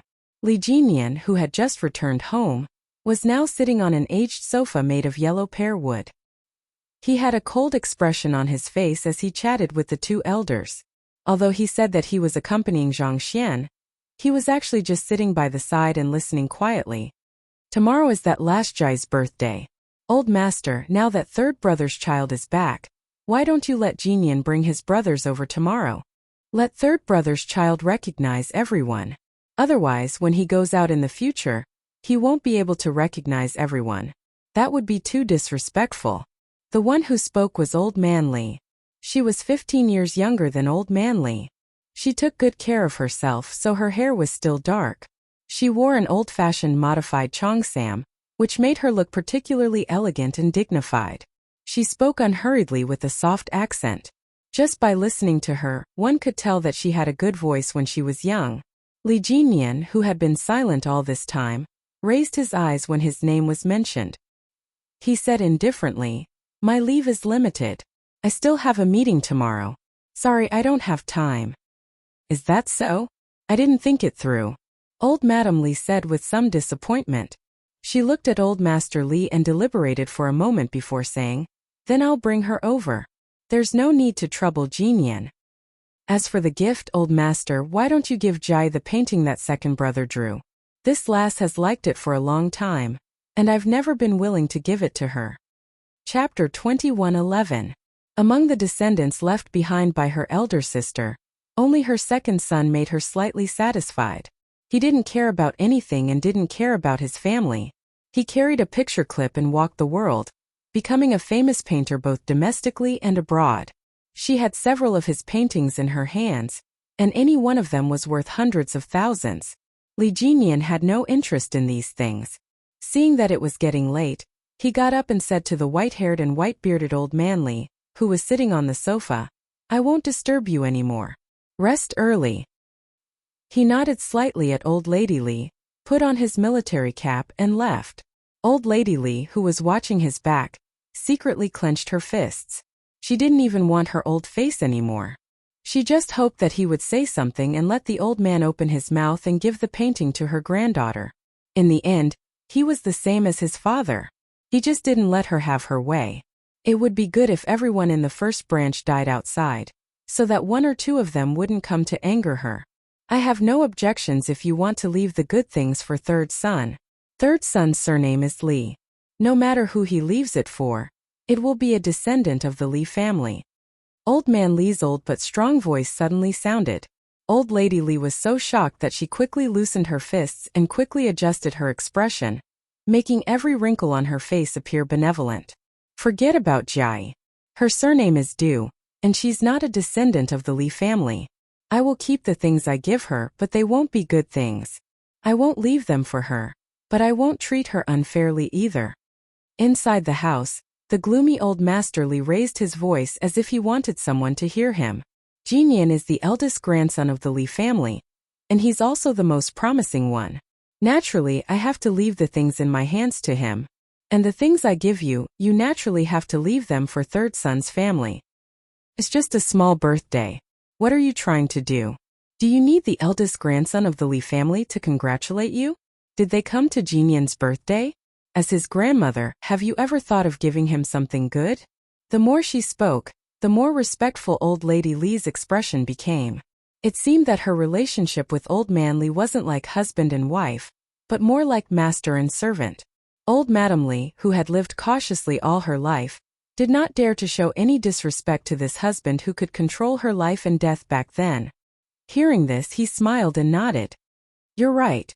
The Li family's things naturally have to be left to the Li family's descendants.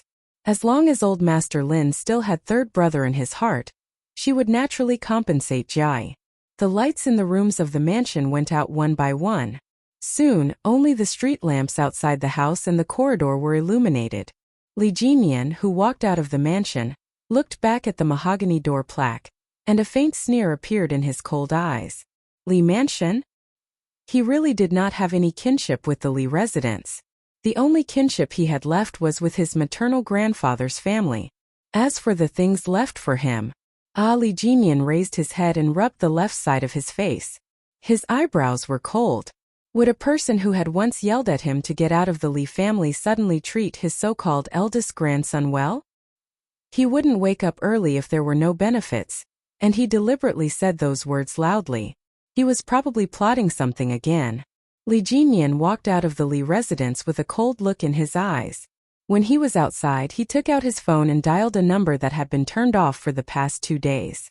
Surprisingly, it actually went through this time. Xia Jinyuan was also very surprised.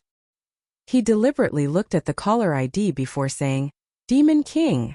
"Yes, in the capital. In the military." He sat in the car he drove and did not start the engine. He asked Xia Jinyuan calmly, "Come out for a visit in the capital. Forget about the military." Xia Jinyuan, who was still in the military, smiled and said, "I'm in the capital, but I can't come out for a visit yet. I'm still detained in the military, and will only be released in about 2 hours. But if you don't mind waiting, you can wait for me at the military hospital. I still have to go there after I'm done with my work." Chapter 21:12. Lee Jinyan was not in the mood to chat with his friends, so he said, "I'll wait for you outside the military headquarters." Then he hung up the phone and drove straight to the military headquarters. V8, who was waiting in the car, was so shocked that his eyes nearly popped out of their sockets when he saw Lee Jinyan. When Xia Jinyuan came out of the car, he saw the 2 idiots chatting in the cold wind.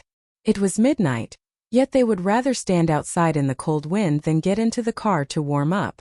Were they doing cold resistance training? Naturally, trained Special Forces soldiers could chat in the cold wind, but Sun Dongqing could not. She was so cold when she got off the plane that her whole body was almost frozen. Wearing a cotton coat, she could not resist the cold wind at all. She had no choice but to go back to the store in the airport lobby to buy a down jacket. Feeling warm, Sun Dongqing hurriedly turned on her phone.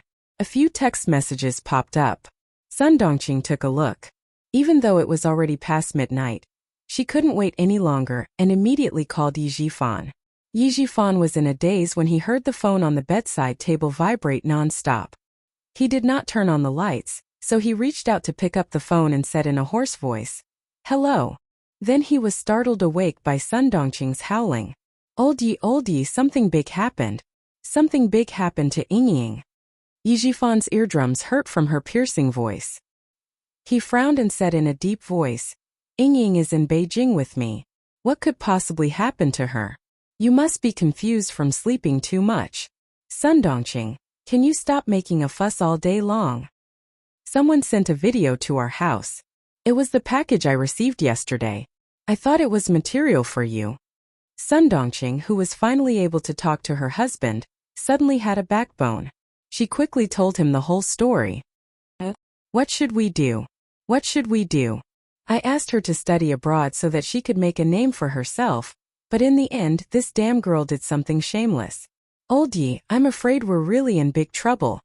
Yi Jifan got up from the bed with a livid face and said angrily, "Take a taxi to Wangfu Hotel right now. Call me when you're downstairs and I'll come down to pick you up. Remember, don't let the hotel staff see your face. Also, hold on to the videotape in your hands." Something big had happened, something really big had happened this time. After hanging up the phone, Yi Jifan's face was gloomy as if a storm was about to come. He put on his clothes, opened the door with force and walked to the next room. He kept ringing the doorbell impatiently. Ying was having a beautiful dream. She dreamt that she had married into the Du family and had become Li Yuan's wife. Just as she was exchanging rings with Li Yuan, she suddenly saw Yi Qian walking over from the front. Just as she was about to provoke her with a smile, the ear-piercing sound of police sirens came from outside the church. Ying quivered and opened her eyes. There was no sound of the police car, but the doorbell rang clearly. It was ringing very urgently. Ying, whose beautiful dream was interrupted, got up from the bed with a gloomy face. She was angry, but she did not dare to open the door directly. She looked through the electronic eye and saw that it was her father. Only then did she suppress the anger in her heart and open the door. "Dad, why aren't you asleep yet?" she said unhappily. "I was sleeping soundly. Why did you wake me up? I have to go to Mrs. Lee's house early in the morning tomorrow. If I don't sleep well, I won't even look good with makeup." Yi Jifan, who was so angry that his chest was heaving up and down, did not speak immediately. Instead, he walked into the room. Yi Ying, who was still in a daze, did not realize that something was wrong with him. She closed and locked the door. Just as she turned around, a black shadow flashed past her eyes. "Pa!" She was slapped hard on the face as she was caught off guard. Chapter 21:13. Yi Ying was stunned by the slap. She covered her face and stared at Yi Jifan in disbelief. After a few seconds, she asked loudly, "Dad, what are you doing? Instead of sleeping at night, you came here to slap me. What are you trying to do? What did I do wrong? Did I make you unhappy? You still have the cheek to ask me what you did wrong." Yi Jifan slapped Yi Ying's left cheek again without any hesitation. The two slaps left 10 red fingerprints on Yi Ying's cheeks. Yi Ying, whose mouth tasted of rust, widened her eyes. Tears welled up in her almond-shaped eyes. She screamed, "Am I your biological daughter? Am I your biological daughter? You came here and slapped me twice without any reason. Dad, are you trying to beat me to death? If you weren't my biological daughter, I would strangle you to death right now." Yi Jifan was so angry that his face turned the color of a pig's liver. After he slapped her with all his strength, his vision turned black. Yi Ying, who felt wronged, wailed, "I'm not your daughter. I'm not your daughter. I want to go back to the southern province. I want to find mommy." She was as wronged as a 5 or 6-year-old child. "Since when did you treat me as your biological daughter? All you do is compare me to Yi Qian. You say that I'm not as good as him here and there. You belittle me to the point that I'm worthless. Now you come here and hit me. Dad, since when did you treat me as your daughter?" After being slapped twice for no reason, Yi Ying felt as wronged as a child who had lost her parents. She screamed until her eyes were about to pop out. Yi Jifan looked at his daughter coldly. Not only did the anger in his heart not dissipate, it burned even more fiercely. He didn't understand how his daughter had become like this. When she was young, she was clearly smart and clever. She was like a jade carving that was loved by everyone. At that time he thought, forget it. If I don't have a son, so be it. If I have a smart daughter, as long as I nurture her well, she will be better than other people who secretly give birth to a son. He really thought so back then. But now? He regretted it. He regretted it. She regretted not giving birth to a son and bringing him home. She regretted raising such a shameless thing. She still had the cheek to coax him and call him that. She was shameless. Yi Jifan turned on the lights in the room. As soon as the bright and luxurious crystal chandelier lit up the room, Yi Ying, who was screaming, saw clearly how ugly Yi Jifan's expression was. However, she didn't understand what she had done wrong during the day. She couldn't accept being slapped twice in the middle of the night. Tomorrow, she still had to go to the Du family to accompany Madame Li on stage. Tomorrow, she still had to get to know the young masters and young misses of the more powerful families. How could she, who had been slapped twice in the face anyone? "You keep saying that I'm your daughter, but do you treat me as your daughter? You clearly know how important tomorrow is to me, but you came up and gave me 2 slaps. How can I face anyone tomorrow? Can you meet anyone? Is that bitch Yi Qian your real daughter? All day long, you only say that she's better than me. When have you ever said that I'm better than her? No, never." The more she blamed him, the angrier Yi Jifan became. He pointed at Yi Ying, who still dared to challenge him, and shouted fiercely, tell me everything you did in France. What? France? France? Chapter 21:14. Before she could say anything, Yi Ying was shocked when she heard the word France. Her scream stopped abruptly, and her almond-shaped eyes, which had been full of grievances, were suddenly filled with panic. "You've been wronged, haven't you? Well, tell me all the nonsense you've been doing in France. Changing boyfriends every week? Running to a bar to be hugged by 2 men? Not going back to the dorm in the middle of the night and going to a hotel with a man? Ying, do you still feel wronged? Don't you think you're shameless?" Ying was completely shocked. How could it be? How could it be? It was so long ago. How could Dad know about it? Her expression made Yi Jifan even more certain that these things were true. They were all true. Yi Jifan clenched his teeth as the anger in his heart grew stronger. The anger on his face surged directly between his eyebrows. He shot a murderous look at Yi Ying, which made Yi Ying step back in fear. She was scared.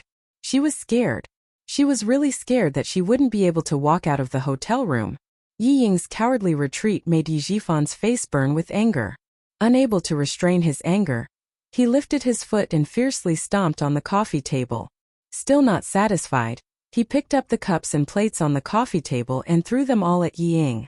The first coffee cup hit Yi Ying's shoulder, and the frightened Yi Ying came back to her senses. Then she saw several cups and plates being thrown at her. Yi Ying was so scared that she immediately covered her head and screamed, "Ah! Who told Dad? Who hurt her behind her back?" No, she definitely couldn't admit what she did. That's right, she couldn't admit it. What happened in France was in the past. She even called her ex-boyfriends and told them to be gentlemanly and not to talk about it. They all agreed. As long as they didn't say anything, no one would know. Even if Dad went to investigate, he wouldn't be able to find any evidence. She still didn't know that the biggest evidence was in Sun Dongqing's hands. Now she was on her way to the hotel. Facing the thunderous anger of Yi Jifan, Yi Ying, who was trembling in fear, shrank into the corner of the cabinet. Her long hair was scattered, her cheeks were red and swollen, and her tears were flowing. She looked really pitiful. This was the first time she had seen Yi Jifan so angry. She was very scared. She clutched her shoulder that was hurt to the bone. Her heart and mind were racing. She had to think of a way. She had to think of a way. "Dad, I didn't. Who did you hear it from? I'm going there to study. How can I join a bar? How can I have a boyfriend? I didn't. Someone framed me, that's right, someone must have framed me. It must be Yi Qian, that bitch. She knew that I was going to join the army, so she set me up. Dad, how could you listen to her? She clearly doesn't want me to be a soldier. You can't listen to her, you can't." Instead of thinking about how to make up for his mistakes, he only wanted to shirk his responsibilities. He was too disappointed. Even if she set you up, it's because she had something on you first. You didn't do those shameless things, so who would set you up? What could they use to set you up? You said Yi Qian set you up because she didn't want you to be a soldier? But she didn't even know you were in the army. Yi Jifan hadn't seen the videotape yet. After his anger, he felt exhausted. "Ying, you disappoint me. I'm completely disappointed in you."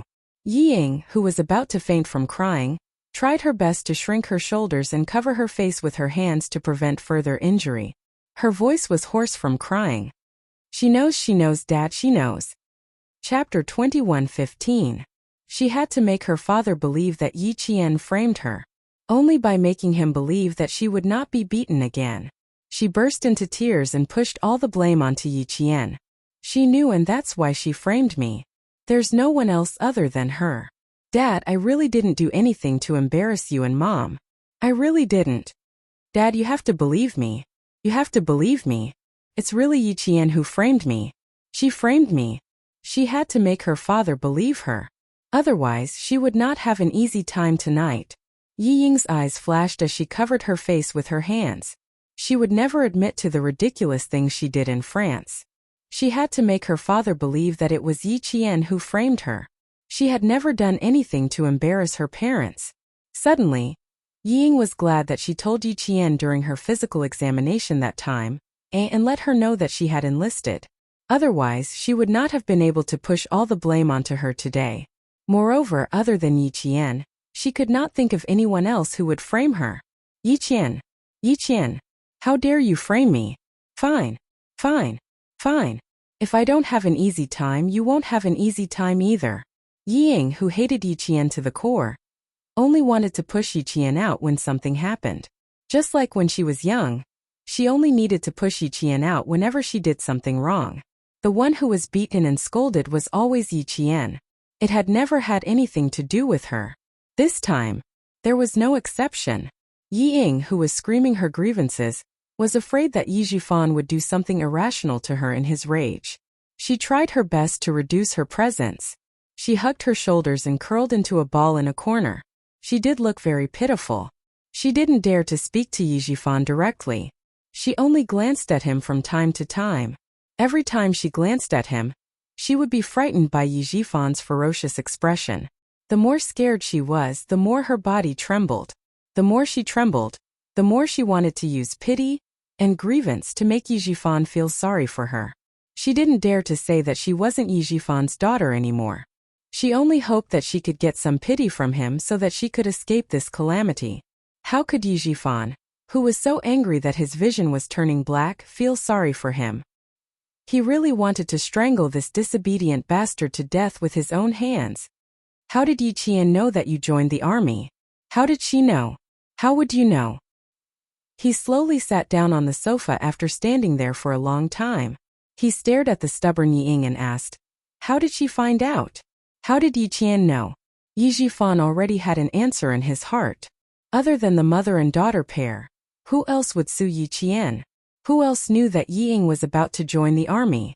To be safe, he didn't even mention it to his colleagues at the bureau. Yi Ying sobbed, tears and snot flowing down her face. I told Mom. Last time during the physical examination Mom and I bumped into Yi Qian. We couldn't help but tell him. He had repeatedly warned her not to tell anyone before she actually joined the army. In the end, the mother and daughter pair told Yi Qian. At this moment, Yijifan seemed to have aged a lot. But even if Yi Qian knew about it, she didn't have the ability to get her hands on the videotape, unless she had someone backing her up. But would there really be someone like that willing to help Yi Qian? She sent the videotape directly to his home. Did she send it to other places? Did she send it to other people? Or did she send it to his colleagues? What about the provincial government? Chapter 21:16. No, he couldn't just suspect Yi Qian. The most suspicious people should be his political opponents who were trying to sabotage him. Only they had the ability to get their hands on the videotape. However, they weren't trying to sabotage him. They were openly telling him that they had the videotape of his daughter's scandalous deeds. If Yi Ying was innocent and upright, why would they try to sabotage her? A fly wouldn't stare at a flawless egg. He had left evidence that could be used against him.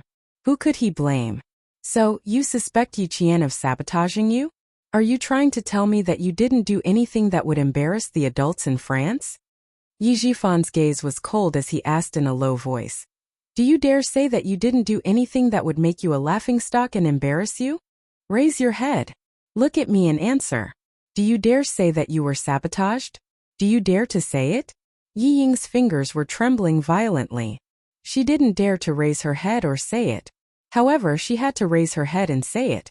She removed her hands from her face and dug her fingers into her palms. I didn't. It was Yi Qian who sabotaged me. Other than him, who else would go to such great lengths to sabotage me? Fine. She was still stubborn even at this point. The look in her eyes said it all, but she still pushed all the blame to Yi Jian. Yijifan, whose blood was boiling, nodded coldly. Okay, I hope you can continue to be stubborn later. He was too disappointed. He was really too disappointed. She dared to do it but didn't dare to admit it. She didn't know how to solve the problem. She was so stupid that she only knew how to frame others. Fine. She didn't have any skills. Other than talking, she didn't do anything else. She was useless. She was just like her mother. Yijifan's chest was heaving up and down. He panted heavily and didn't say anything else. Yi Ying, who was trembling in fear and crying, didn't dare to get up. She huddled in a corner and hoped that time would pass quickly. When Sun Dongqing arrived at the hotel, it was almost 4 o'clock in the morning. When she saw Yijifan's gloomy expression, she was furious. Where's the disgrace? Where is it? I must teach her a lesson tonight. The thing that she hated and hated the most was done by her own daughter. Hugging, and even getting a room. How could she have such a cheap daughter? That videotape was a slap to her face. Her face was burning hot. It really hurt. What a good daughter you've raised. Yijifan glared at him and said through gritted teeth. My Ying is the best. Yes, your Ying is the best. This was her goodness. This is the good that you've taught. I've really learned something new. Sun Dongqing was not as protective as before. She rolled up her sleeves and took a step forward. What a disgrace. I'm going to beat her to death today. Ying was overjoyed by Sun Dongqing's appearance. Her eyes, which were red from crying, shone brightly. She cried out miserably, "Mom, save me!" She got up with disheveled hair and threw herself at Sun Dongqing. Her savior was here, her savior was here. As long as her mother was here, her father wouldn't be able to touch her. What welcomed her was not Sun Dongqing's protection, but 2 slaps that were louder than before. Not just one but countless slaps, punches, kicks. Sun Dongqing, who was so angry that she had lost her rationality, punched and kicked her. I'm going to beat you to death, you disgrace, you disgrace. Chapter 21:17. Ying, who had never been hit by Sun Dongqing before, was horrified. Compared to Yi Jifan's 2 slaps, Sun Dongqing's was much more violent. Mom, I didn't, it hurts, Mom, stop hitting me, I really didn't. Ying, who was beaten to the ground, bent her body and desperately protected her face and head. She was overwhelmed with horror. How could this be? How could this be? Why didn't her mother help her? Why? Ying screamed and begged for mercy, but Sun Dongqing beat her even more fiercely. I didn't send you to study abroad so that you could learn to sleep with foreign devils. I didn't want you to be a prostitute. I didn't want you to change your boyfriend every week. I'll beat you to death, you shameless thing.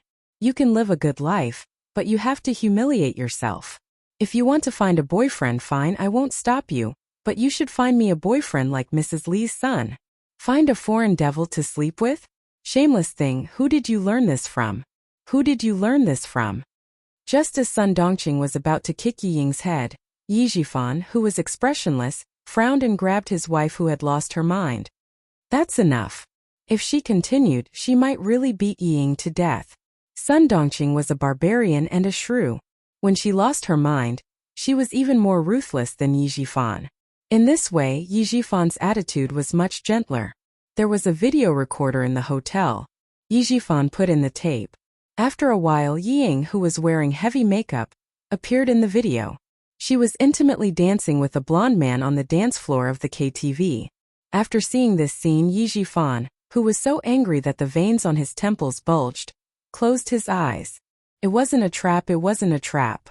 This was to tell him that his daughter Yi Jifan was a slut abroad. Ying, who was bruised all over, was completely dumbfounded. How could it be? How could it be? How could these things be recorded into a tape? Who was it? Who was it that messed with her? The image flashed, and it showed her hugging and kissing the golden-haired man dancing on the sofa. The man's hand lifted her shirt and reached for her chest. The image was very clear, as if someone was filming it right in front of her. No, it's not like that. Don't look, don't look. All of a sudden, Ying rushed up like a madwoman. She was so flustered that she was out of her wits. She tried to take out the tape from the VCR and destroy it. The more anxious she was, the more confused she became. The more confused she was, the more she couldn't take out the tape. She screamed in panic, picked up the VCR, and threw it against the wall. No, she didn't do those things, she didn't. The noise was so loud that it woke up the guest in the other room. Soon the hotel staff and the lobby manager arrived. Because of this guest, Ying did not continue to be beaten up by Sun Dongqing. After explaining and sending the lobby manager away, Yi Jifan sat on the sofa and said coldly, "You don't have to go to Miss Du's birthday party tomorrow. You don't have to join the army. I'm going to book the tickets now. You go back to Shuka village tonight." "No, I don't want to. I don't agree." Ying screamed. "Mrs. Li likes me so much that she wants me to be her daughter-in-law. I must go tomorrow." She crawled to Sun Dongqing on her knees and hugged her feet. She cried until she was out of breath and begged, "Mom, please persuade Dad. I must go to Mrs. Li's house tomorrow." Chapter 21:18. Scared. Ying was scared. Even Sun Dongqing, who loved her the most, had hit her. Ying was scared. She didn't know why she was so sure that she had done something shameful in France. It was as if she had seen her ridiculous life when she was studying abroad. She couldn't accept her fate. She wouldn't accept her fate so easily. She had to convince her mother to stand by her side. She had to convince her. Ying was also a character. She could always find all kinds of excuses to make herself feel at ease and comfort herself when she was in a desperate situation. She could also shamelessly think that she had done nothing wrong, and that it was all the people who wanted to hurt her who were wrong. The videotape, it didn't matter. Who hadn't been young and frivolous? Who hadn't lost themselves? Li Yuan, just like Li Yuan. He was also studying abroad. She didn't believe that he hadn't had a few girlfriends. Hugging Sun Dongqing's legs, Ying felt like she was hugging a piece of driftwood that wouldn't let her drown. With a red and swollen face, she kept saying, "Didn't you say that if I wanted to find a boyfriend, I should find a boyfriend like Mrs. Li's son? I have a chance. I really have a chance." "Mom, Mrs. Li really said during dinner that she wanted me to be her son's girlfriend. It's true. I didn't lie to you. I didn't lie to you. I want to go. I must go. If I don't go, I won't have a chance. Mom, I'm begging you. Please help me. I'm your daughter. You love me the most. Please help me. Please help me." She begged bitterly. She couldn't go back. It was really over if she went back. Dad would definitely not care about her anymore. He would definitely have another child and raise another child well. She could only stay in the mountains for the rest of her life and become a joke. "I admit that I didn't behave well in France, but it was all the same. I had no choice. I really wanted to study when I went there, but everyone was playing together. If I didn't join in, they isolated me and said that I was pretending to be noble. They even blocked me. Mom, I was scared. You and Dad threw me abroad and thought that I would have a good life. Wrong, it was all wrong. I was scared. I was really scared. But what could I do? When I didn't stay with them, they ganged up on me. Mom, you don't know how scared I was for the past week. They locked me in the toilet, locked me out of the dormitory, changed my shampoo to detergent, and threw my clothes into the toilet. What can I do? I don't want to be bullied. I can only be like them. I was forced. I was forced." She put the bullying incident on herself and made herself the target of bullying. The more Ying spoke, the more she believed that she was forced to do so. Sun Dongqing had never heard of this before. When she heard Ying's words, she was furious. She turned around and focused on the them that Ying mentioned. "Why didn't you tell us? My daughter, they are forcing you to your death." Looking at her daughter whom she had doted on for 20 years, Sun Dongqing, who had beaten and scolded her, felt her heart soften.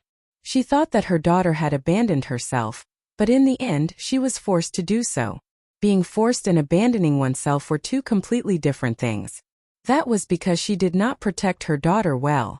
No matter how shameful her daughter was, it was her parents' fault. "Old you." Sun Dongqing, whose attitude had softened, was about to speak when she was coldly interrupted by Yi Jifan. "Forced you? Ying, you can lie to your mother, but do you think you can lie to me?" Chapter 21:19. As soon as Yi Jifan opened his mouth, Ying panicked. "I found you a prestigious French university, not some random university. Force you? Ying, you can lie to your mother and yourself. No one can force you. You're the one who degenerated." Every word made Ying feel like she was falling into an abyss. Her heart sank to the bottom. Sun Dongqing, who was holding Ying's shoulders tightly, knew that her husband would not lie to her about this. Then her daughter was lying to her just now. Mom. Ying did not dare to say that her shoulders were hurting.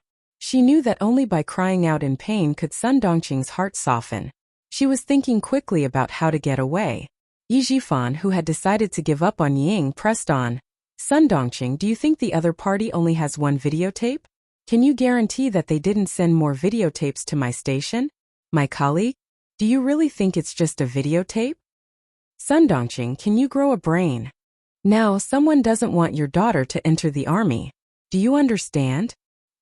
He pointed at the videotape that was broken by Yi Ying and growled darkly. "Can you guarantee that the other party won't send the videotape to the army after Ying enters the army?" She did not know. She only knew that her daughter had done something shameful. She had to teach her a lesson so that she would not do something shameful again in the future. As for other things, she did not think about it. After being reminded, Sun Dongqing panicked and stammered. No, is there really no other way? We can only go back to the village? What do you think?" Yi Jifan, who had a headache that was about to explode, quickly rubbed his temples. Ideas came one after another. If they could not find the person who sent the videotape, Ying would not be able to leave the village, let alone enter the army. As for marrying into the Du family? Don't even think about it. Once the videotape fell into Mrs. Li's hands, the whole family would be finished. Ying, who was crying so hard, saw that her mother's attitude softened. She immediately continued to plead. There is a way, there is a way. As long as Mrs. Li treats me well, no one will dare to offend our family. Mom, I will marry into the Du family. Believe me, I will definitely marry into the Du family. Li Yuan has a good impression of me. He even asked me to look for him when I'm free in the future. He'll take me out to play. The deputy chief of staff Du also agreed. Mrs. Li also asked Li Yuan to take care of me. Mom, did you hear that? She wants me to marry Li Yuan, right? Sun Dongqing felt that her daughter's words made sense, but when she saw Yi Jifan's ferocious expression, she swallowed her words. If it was any other matter, she would still dare to argue with her husband, but this matter made her so angry that she wanted to beat her disobedient daughter to death, not to mention her husband who was an official. In the face of Yi Ying's attempt to escape, Yi Jifan sneered. Before the videotape, he actually had the idea of marrying his daughter into the Du family. After all, Mrs. Li's words were too tempting. What about now? Not anymore, not even the slightest bit. Now he only hoped that he could bring Ying back to his hometown as soon as possible, and let the person who sent the videotape see his sincerity. Sun Yaozu's sudden death was investigated by the Southern Province Police as a case of bodyguard kidnapping his employer and murder after failing to extort money. Now it was his family's turn to be unlucky. It was possible that someone was targeting him and did not want him to continue his career. They wanted to kill him completely. Chapter 2120. If his daughter was useless, he could find another surrogate, but he could not lose his position. The person behind the jade instructed him to build a relationship with the Du family, so he definitely did not want to see him fall out with the Du family. After weighing the pros and cons, giving up Yi Ying was the best choice. As Yi Qian said, for his career, Yi Jifan would definitely disown his family. Whoever stopped him, he would be ruthless, even if his own daughter stood in his way. Yi Jifan, who had made up his mind, said coldly, Mrs. Li has a good impression of you? Ying Ying, you think too highly of yourself. If you sent the videotape to Mrs. Li's house, what do you think will happen to you? Yes, Mrs. Li did reveal that she wanted her son to marry you. But did you live up to her expectations? No. You left such a big weakness for others to use against you. This is a bomb. A bomb that will blow up our whole family and make us lose everything. If we did not have a relationship with the Du family, this videotape would at most make our whole family lose face. But now, once Mrs. Li watches the videotape, she will not let you go, and she will not let me go. Sun Dongqing, if I am finished, my whole family will be finished. The power of the last sentence was no less than a bomb thrown into Sun Dongqing's heart, blowing away her stupidity and miraculously understanding the predicament in front of her. Now that she had completely understood what Yi Ying meant, she howled and punched Yi Ying's shoulder hard. What sin have I committed to give birth to such a disgraceful thing like you? It is not easy to find a general's wife who likes you. You actually. Sun Dongqing, who was sad from the heart, punched Yi Ying and then punched her own chest hard. Her heart was so painful, so painful. Such a good opportunity gone again. Gone again. Seeing that her father would not help her, Yi Ying, who was desperate, cried and got up. Mom, don't be angry, I was wrong. She hugged Sun Dongqing and suddenly said in a low voice, Mom, if you don't help me, Dad will not want you and he will not want me. Sun Dongqing, whose body suddenly stiffened, heard her daughter say, Dad is only in his early 40s, the golden age for men. As long as he wants to have children with his official position, there are many young and beautiful women who want to give birth to his children. Mom, you must help me go to the Du family. I can't be fooled by Dad. He didn't want me to go because he was afraid that he would offend the deputy chief of staff Du. Madam Li likes me. Mom, I'm confident that I can win her heart. I'm also confident that Li Yuan won't be able to run away. Tomorrow is my last chance. If I miss it, Mom, both you and I will be abandoned by Dad. Don't say that Dad doesn't dare, he dares. I can't compete with you over Dad. Mom, you can't compete with him over what he wants to do, and neither can I. So, I'm going to take a gamble. If we win the bet, we win. His words touched Sun Dongqing's heart. That's right, that's right. Her daughter was right. Once the mother and daughter returned to Shuka village, everything would be over. They would become the laughingstock of the entire village. But what should he do? She didn't have any other ideas and could only let her daughter figure it out herself. The mother and daughter hugged each other. Yi Jifan, who had a splitting headache, didn't say anything else. He glanced coldly at Ying, got up and said to Sun Dongqing, "Look after her. I'll go back to my room and book tickets for you two to go home." He didn't know that when he went back to his room to book the tickets, Sun Dongqing and Ying left Wangfu Hotel in a hurry. He also didn't know that the mother and daughter had caused a huge disaster. Chapter 21-21. It was 5 o'clock in the morning, and the cold wind blew through the capital city. Occasionally, there would be some noises on the streets, and after that, there was only the quiet streetlights waiting for dawn. Ying did not dare to stay any longer. She staggered into a taxi with Sun Dongqing and gave the driver the name of a chain hotel in the country. She desperately wanted to escape from Yi Jifan's control. What should she do tomorrow? She did not have a solution now. "Mom, I have to put ice on my face to reduce the swelling. Forget about my body. I'll wear a long-sleeved dress." Ying quickly spoke to Sun Dongqing in dialect after getting into the taxi. What should she do next? She did not have a solution now. She had to go to the Du family and attend Du Jai's birthday party first. Then she took out her phone and quickly sent a text to Li Yuan. The text basically said that her mother was worried and came over. She did not know why she quarreled with her father. She failed to stop them and was accidentally injured. In short, she tried her best to explain the injuries on her body and face. Sun Dongqing glanced at the text and saw that she was a little embarrassed. Her expression made Ying narrow her eyes. Deep resentment flashed through her swollen eyes. Not only did she hate Yi Jifan, but she also hated Sun Dongqing. Sun Dongqing, who was wrapping ice in a towel, did not notice and said, "How could I not know that Mrs. Li really wanted you to be her daughter-in-law? When I saw the videotape, I was so angry that I almost fainted. Inging, whether you were forced or not, you did such a thing." Speaking of the videotape, Sun Dongqing was angry again. She pressed the ice in her hand on Yi Ying's face. "With this videotape, even if you really marry into the Du family in the future, you will still be on tenterhooks." "Mom, why do you keep looking at the past? Do you think everyone is clean? They are all the same." Li Yuan is still studying in the United States, which is a very open country. The number of girlfriends he had could fill several buses. "Can you stop talking about it?" Seeing her bruised face in the mirror, Yi Ying was irritated. "If you keep thinking about the past, why don't you quickly reduce the swelling on my face?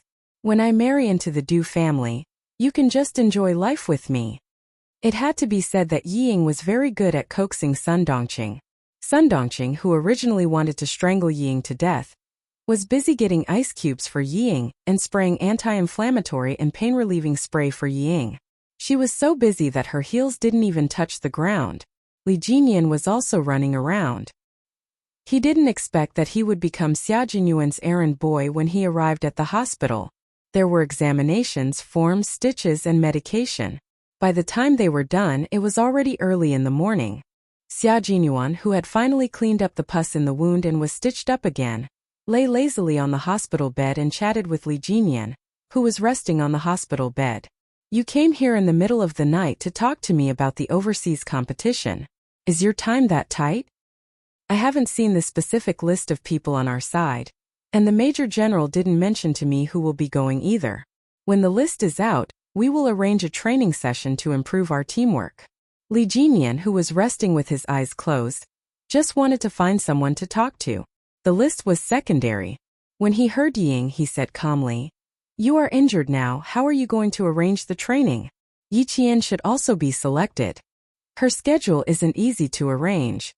It had been a month since the last training session. She should have started school by now. Chapter 21-22. If she does well this time, the school won't have too many problems. If she doesn't, I'm afraid they won't let her go. After all, the school doesn't know what she's training for. After Xia Jinyuan finished speaking, he thought for a while and said, "Actually, you can say that she's training for the competition." The National University of Science and Technology often sends students to participate in the competition. She can do it too. I'll call you later to ask about the situation. You should know about Yi Qian's results. When they talked about the military, Li Jinyan's slightly depressed mood suddenly became a lot more cheerful. After resting for a while, he got up, straightened his military uniform and said calmly, "Rest well. I'll go to the military headquarters for a meeting." Xia Jinyuan, who could tell that he had something on his mind, looked at him meaningfully and said with a half-smile, "You're in a good mood so quickly? Are you sure you don't need to talk to me anymore so that I can talk to you?" Talking to Yi Qian can indeed improve my mood quickly. Faced with his comrade's teasing, the handsome and cold Li Jinyan calmly replied. That one sentence made Major Xia choke in his throat. After he calmed down, Major Xia smiled and said, "Major Li, Yi Qian is my girlfriend. You're late." "So what if she's your girlfriend?" "She's also my comrade." "Ha, she's also my comrade. She's both my girlfriend and my comrade." Major Xia, who was now the boyfriend, calmly responded to the sudden provocation. "You're not interested in stealing your comrade's girlfriend." He was indeed not interested in being immoral, but Li Jinyan looked at his former opponent, who was now his comrade, and sneered. "Didn't I tell you before? Yi Qian gives me a familiar feeling. Major Xia, wait for me to check it out. When the time comes, it'll be hard to say what your identity and mine will be." "Check it out." Xia Jinyuan's smile did not fade, but his eyes darkened. He said in a deep voice, "Devil, Yi Qian's situation is a little special. What do you want to check?" "The situation is a little special?" Li Jinyan, who was about to leave, sat back on the bed and asked coldly, "What happened? What I'm investigating here, could it possibly affect her?" His eyes suddenly turned cold and sharp as he said, "Or do you know what I'm investigating? Someone is investigating it too?" This time it was Xia Jinyuan's turn. His eyes suddenly turned cold and sharp. He stared at Li Jinyan, and even his voice was frosty. "Devil, what did you find out about Yi Jian? He was a major and a marine. What right did he have to investigate Yi Qian? Check the relationship between Yi Qian and my family." Since it was related to Yi Qian, Li Jinyan did not hide anything. "I want to know why I feel a sense of familiarity with her. The relationship between the little fox and the Li family?" Xia Jinyuan did not expect to be asked such a question. He could not help but chuckle. How could she be related to the Li family? The Li family used to be a warlord. Yi Qian's family has been farmers for 3 generations. How could they have anything to do with you? Knowing that no one was investigating the same thing as him, the sharpness in Li Jinyan's eyes gradually disappeared. "That's why I want to check it out." He calmed down and said indifferently, "Otherwise, I'll always wonder why I feel a sense of familiarity with Yi Qian." It was not a sense of familiarity between a man and a woman. At first glance he felt a sense of déjà vu, so much so that he misunderstood that he might like Yi Qian. When he found out about the relationship between Xia Jinyuan and Yi Qian, he did not feel sad, nor did he feel jealous. Instead, he felt relieved. These two feelings puzzled him, so he had no choice but to investigate. Xia Jinyuan felt that it was a fantasy. How could it be possible? Chapter 21-23. Demon King. Perhaps you can think of the so-called sense of familiarity as a kind of appreciation between the strong. Looking at his stubborn comrade, Xia Jinyuan felt helpless.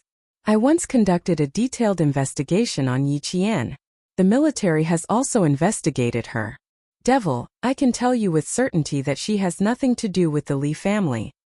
If she does, the military will definitely find out.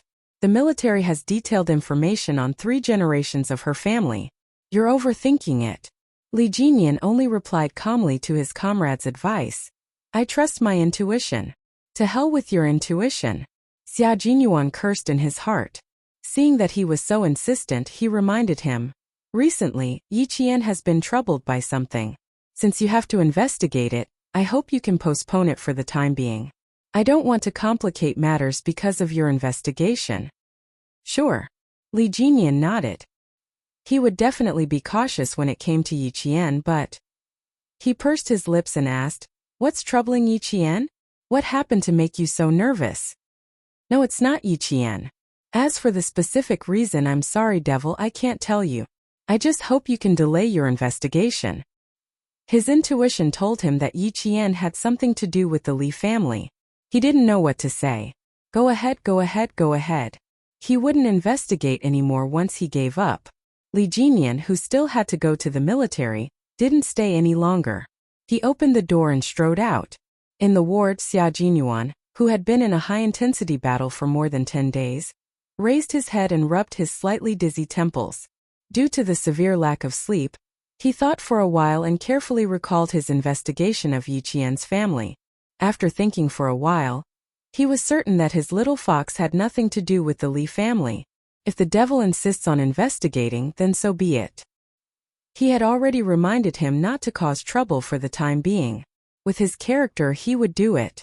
Xia Jinyuan stopped thinking about it and closed his eyes to rest. He needed to call Ho Zi later and ask what happened between Yi Jifan and the Du family. As for his little fox, he had to go to the southern province to look for her after he rested. He had a lot of things to deal with, so he had to rest well. Xia Jinyuan, who slept until 8 o'clock, opened his eyes.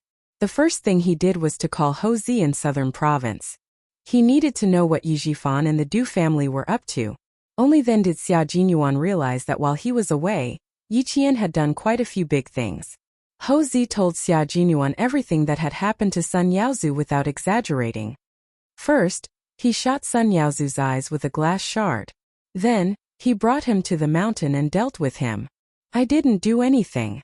Other than cleaning up the mess for her and getting rid of the foreign bodyguards that Sun Yaozu had illegally hired and framing him, the rest is the Southern Province Police's job. Xia Jinyuan did not react much when he explained everything that had happened in a few words. He was fine as long as his little fox was fine. She would not make a move easily. Once she made a move, she would definitely have to make a move. It was fine as long as she was fine. The second thing was the videotape. Xia Jinyuan was even more relieved. Although Little Fox did not directly tell Ho Zi how she was going to deal with the backup tapes, he could guess it based on his understanding of her. Yi Jifan would definitely receive one copy. One copy would most likely be sent to Madame Li because she wanted to cut off Yi Ying's escape route. The other copy would be from the military? His old man Xia? Both were possible. Chapter 21-24.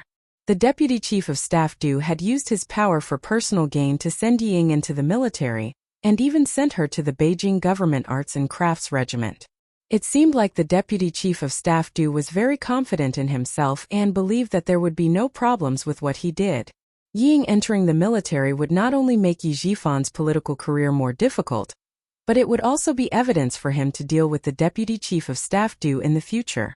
If he wanted to blow up the matter and make Yi Jifan a target of the Du family, he would have to tell Little Fox to endure for a few more days until Yi Ying entered the military and Mrs. Li saw the videotape. At most, she would have to endure for another 10 days. Your girlfriend is very good at taking care of herself. Lalu, you have good taste. Take good care of her and your future will be exciting and fulfilling. You can also rely on each other and won't make a scene because of your career. Ho Zi's mentality was becoming more and more peaceful. It was probably because he had experienced so much and lost so much that he realized that life was actually just two people relying on each other and slowly living the rest of their lives. Xia Jinyuan knew what kind of person he was talking to in the past. When he heard this, he raised his eyebrows and said, "You look like a loving father. How many months is my sister pregnant?" In front of Xia Yiwei, Ho Zi, who had restrained his anger, sighed. "Why don't you believe that I've really changed? She's pregnant for a month. Ha ha ha, good news. I have to be a loving father. I'm already in my 40s and I have a child at an old age. If I don't learn to be a loving father, your sister will sharpen a kitchen knife in the middle of the night and warn me." Ho Zi had been in the underworld for more than 20 years, and had been a mafia boss for more than 10 years. Even if he had washed his hands in a gold basin, the anger in his bones could not be washed away in such a short time. However, he was willing to give up for the person he loved and cultivate for the sake of the little life that was about to come. From his appearance, he was no longer as ruthless as he used to be. At least, when Yi Qian saw him, he almost thought that he had the indifference of sitting in the bamboo forest and looking at the clouds calmly. Xia Jinyuan, on the other hand, saw through Ho Zi and directly exposed him. When he found out that Xia Yue had been pregnant for a month, Xia Jinyuan was happy for the two of them. The two of them had an average age of 40, so it was time for them to have a child. After chatting with Xia Yue for a while, Xia Jinyuan hung up the phone with a smile on his handsome face. Good things always come in pairs. Xia Jinyuan put his phone back into his pocket with a faint smile and slowly lay back on the bed. He was in a good mood and there was a smile on his face. Sun Yaozu had already been dealt with, and Ho Ziqingwei was keeping a close eye on him, so he didn't need to pay any attention to him. Now all that was left was the videotape. Ho Zi gave him the videotape at the right time. Yi Jifan could only watch helplessly as Ying ruined the opportunity that he had worked so hard to get. When the opportunity came, his little fox did not show any mercy and directly attacked. Moreover, it was a sure kill move. Want to enlist? Her character would only bring bad luck to the deputy chief of staff Du. After understanding the situation clearly, Xia Jinyuan began to plan his next step to cooperate with Yi Qian. She should have sent out the videotape by now, right? However, if she had sent it out, Yi Jifan should have received it by now. If he had received the videotape, would he still bring Yi Ying to the capital? It was a little unlikely. Madame Li, who did not tolerate anyone, was not an easy person to get along with. Last night, she even specially held a welcome dinner for Yi Jifan and his daughter. It was obvious that she really liked Ying. However, if she found out that the girl that she thought was gentle and obedient was actually a debauchee, she would definitely make a big fuss. Chapter 21-25. This was interesting. Madame Li cared about her reputation the most. Yi Ying's move was undoubtedly a slap in her face, putting her in an awkward position. With Madame Li's vengeful personality, she would definitely fall out with Yi Jifan. Not only would they fall out, but Yi Jifan's family would also have a hard time. Then would the person supporting Yi Jifan behind the scenes show up? Would they lend a helping hand? He really hoped that the person behind the scenes would help. As long as they showed up, the truth about Sun Xueqing would be revealed. He couldn't stay in the hospital. He had to go to Mr. Xia's office. After that, he would go to Southern Province to see Little Fox, who he missed so much. She must have been very worried when they parted in such a hurry last time. Later, he didn't contact anyone outside. She must be very anxious. Now that he had returned to China, he naturally had to see her. After a few bottles of anti-inflammatory drips, Xia Jinyuan pulled out the needle himself. Then, he put on the military uniform and coat sent by V8 and strode out of the hospital while avoiding the eyes of the nurses.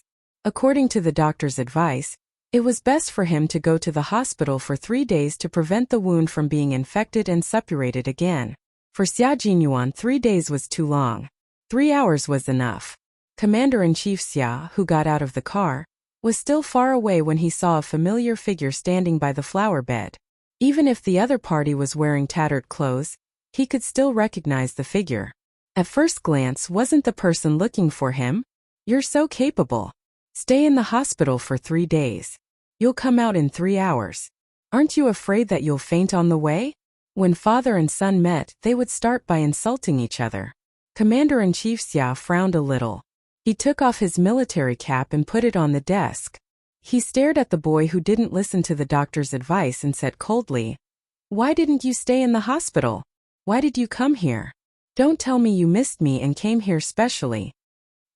He couldn't talk to his son, who gave him a headache. The only person who could deal with him was Xiao Yi. The penetrating wound on his waist was not treated properly, and the wound was infected and suppurated. As a soldier, he could understand that there were no better conditions to treat the wound during a mission. But now that he had returned to the country, the doctor had specially instructed him not to move around as he pleased and that he had to stay in the hospital for 3 days, but he still didn't listen. In the office, the difference between a superior and a subordinate, between a general and a major, Xia Jinyuan, who was standing in front of the desk, respectfully saluted the sitting commander-in-chief. All right, let's sit down and talk. After all, he was his son. Commander-in-Chief Xia was worried when he heard that his son was injured. He waved his hand and gestured for him to sit down first, lest he reopen the wound if he stood for too long. Long story short, you have a meeting to attend at 9:30. Xia Jinyuan, who had wanted to ask a few more questions, immediately explained the purpose of his visit. I wanted to ask if you received the videotape from Yi Qian? I've received a copy of the recording. As for the videotape, wait a moment.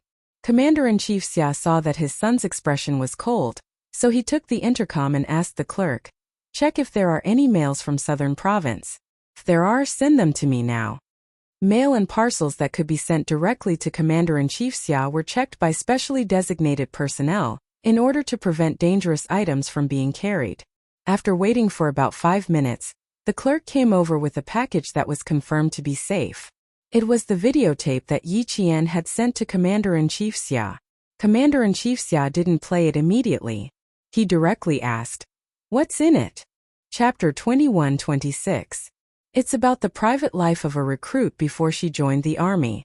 This recruit was diagnosed with a heart condition in junior high school, and it was recorded in her personal file. On the day of the college entrance examination, she framed Yi Qian for cheating to avenge her personal grudge. After an investigation by the Education Bureau, this recruit was banned from taking the college entrance examination for 5 years. In less than half a year, this recruit suddenly joined the army again, and it was very likely that she would enter the Beijing Government Arts and Crafts Regiment. The person who helped her to join the army was none other than Deputy Chief of Staff Du Xiaojingyuan, who was reporting seriously, glanced coldly at the videotape. His dark eyes flashed with a cold light. A recruit like this is not qualified to join the army. Deputy Chief of Staff Du not only allowed her to join the army without investigating the matter clearly, he even used special recruitment as an excuse to let her join the army in advance. Commander-in-Chief, if this person really joins the army, once her private life and past actions are reported by the media, our army's image will be seriously damaged. Commander-in-Chief Xia already knew who the recruit he was talking about was. Yi Qian sent a recording, and someone clearly mentioned the Deputy Chief of Staff Du. The military commission also heard this recording, but old Du was not an ordinary person. Without more conclusive evidence, no one, including himself, could easily touch old Du. This videotape also could not prove that there was something wrong with old Du. Special recruitment was not an exercise of privilege, and real people could indeed join the army in advance. Old Du only dared to do this because he knew about it. Yi Jifan's daughter joined the army because of her immoral character. If this matter was exposed, old Du would at most be criticized at the conference as not investigated. Rather than startling old Du now, it was better to hold back for the time being. Commander-in-Chief Xia looked at the videotape again.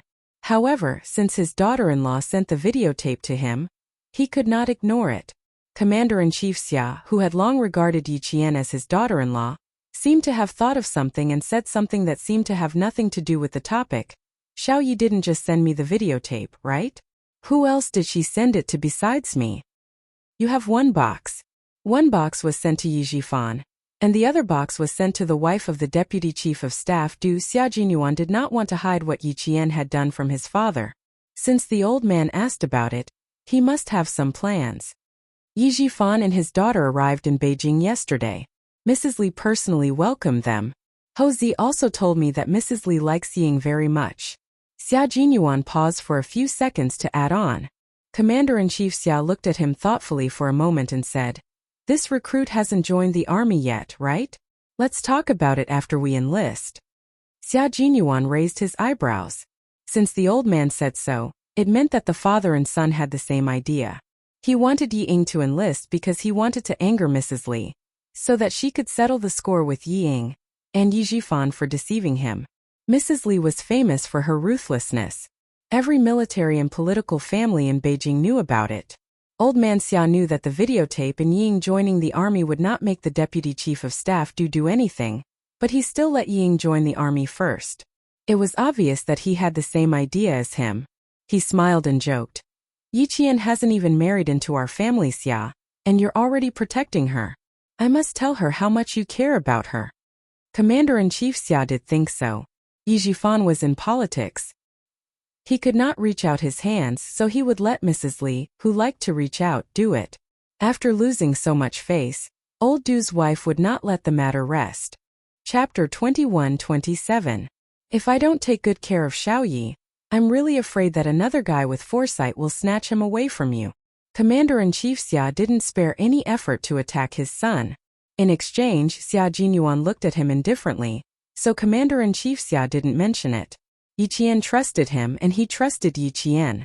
If he said too much, the two of them would laugh at him.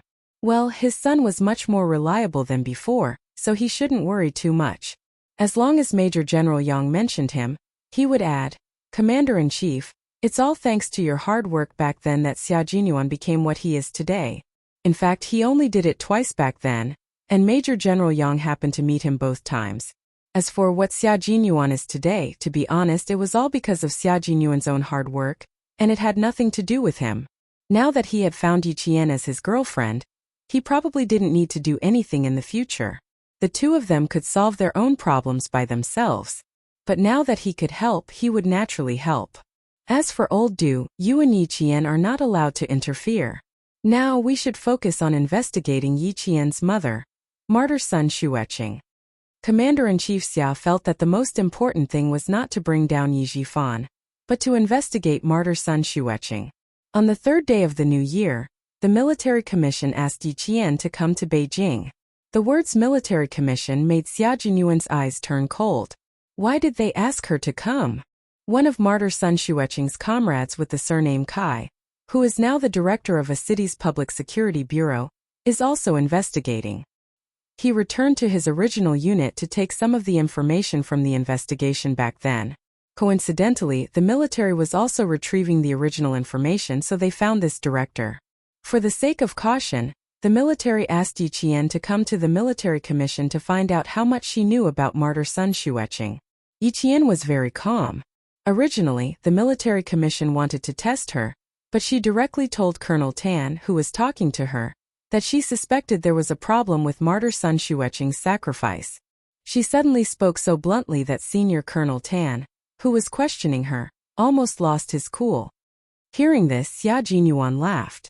That's right, his little fox didn't like to beat around the bush, especially in front of the military commission, who was investigating martyr son Xueqing. The military disciplinary committee was not an ordinary place. Hiding it would be counterproductive. It was better to say it directly and let the head of the military disciplinary committee see her unreserved cooperation. When Commander-in-Chief Xia thought about what happened that day, a faint smile appeared on his serious face. But soon, he put away his smile and continued to be serious when facing Xia Jinyuan. The military takes Yi Jian's matter very seriously. Now everything is on the right track. You should remind her not to act rashly so as not to ruin her future. Yi Jifan's case has been investigated by the Discipline Inspection Commission. According to the current information, there are a few minor problems, but there are no major problems for the time being. Don't worry, it's only been 10 days. We don't expect to find a big problem immediately. Give the military commission some time. The military commission, and the military commission acted quickly. Little Fox didn't need to do anything. Once the videotape was sent out, they could sit back and watch the storm. Xia Jinyuan was very satisfied with the current situation. Commander-in-Chief Xia frowned when he saw the faint smile on his face. How can you still smile? Hurry up and go back to the hospital. Stay in the hospital for 3 days. Don't move around without my permission. It's a puncture wound, not a scratch. Don't mess around. Chapter 21-28. Sorry to disappoint you. I've never thought of going back since I was discharged from the hospital. Major Xia, who had finished his business, got up lazily. His thin lips curled into a slightly roguish smile. Faced with Commander-in-Chief's military might, he said calmly, I plan to go to the airport and head to the southern province now. I have to see your daughter-in-law first. Otherwise, I'm really afraid that the daughter-in-law I finally got will be taken away by another man. Why would he go to the southern province with an injury? Even if he wanted to court a daughter-in-law, he had to be healthy. Commander-in-Chief Xia's face completely darkened. Nonsense. Wait until your injury is healed. As he spoke, he took out an encrypted document from the drawer. Take a look at this document. I want to see this document. I also want to go to the southern province. I'm not fooling around with you. When Xia Jinyuan decided on something, especially when it came to Yi Qian, he would not change his mind at all. He calmly accepted Commander-in-Chief Xia's extremely intimidating gaze and unhurriedly opened the document. When he read it, he was immediately amused. I'm not in a hurry. Why is the military in a hurry? This was a document regarding the conferment of military ranks. The document stated, in view of the fact that Major Xia Jinyuan has not responded to the conferment of the rank of lieutenant colonel for a long time, we specially request the military to directly overtake Major Xia Jinyuan and confer the rank of lieutenant colonel. Commander-in-Chief Xia had never interfered with his son's promotion, but now that the document was in his hands, he had to ask. You should have been conferred the rank of lieutenant colonel last July. Why did you delay the conferment? Do you want to learn from the founding generals? You don't want to be conferred the rank? You're mocking me again. Xia Jinyuan took the document. His gaze fell on the bright red military emblem on the cover of the document. His slender fingers gently stroked it. It's not that I don't want to, but I want to slow down a little and wait for Yi Qian to come up. He wanted to wait for Yi Qian to graduate and for her to be conferred the same rank as him. Hearing this, Commander-in-Chief Xia's unfathomable eyes moved a little. His son cherished Yi Qian more than he had imagined, and also knew how to cherish Yi Qian more than he had imagined. Good lad, tough enough. As expected of the offspring of his old family Xia, Commander-in-Chief Xia, who was very satisfied, showed anger on his face. You don't want the rank just because I said so? Do you think it's child's play? From last July to this year, do you still want to drag it out? I'm not dragging. I'm just slowing down. Xia Jinyuan obviously knew that his father was bluffing, but he really had to explain this matter to his father. If nothing goes wrong, Yi Qian will graduate with an Outstanding Student Award and be promoted to captain. And since she started in junior high school, she has repeatedly made military contributions to the army. When she graduates, she can be conferred the rank of major. I'm not in a hurry to wait another 4 years. I'll wait until she graduates. Commander-in-Chief Xia chose not to listen to his explanation. Then it's not up to you to drag it out. The military rank has already been issued, so you have to think about it even if you don't want to. I'll get the guards to send you back to the hospital. Behave yourself. The military rank had to be conferred. How could it be delayed? If he didn't listen, someone else would take care of him.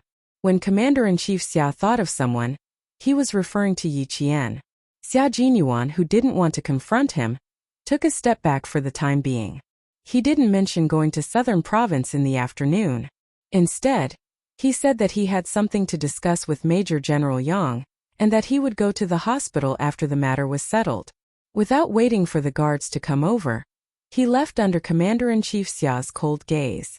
He really did need to look for Major General Yang of the army. He had to ask which comrades of the Snowfield Brigade had gone abroad to participate in the competition.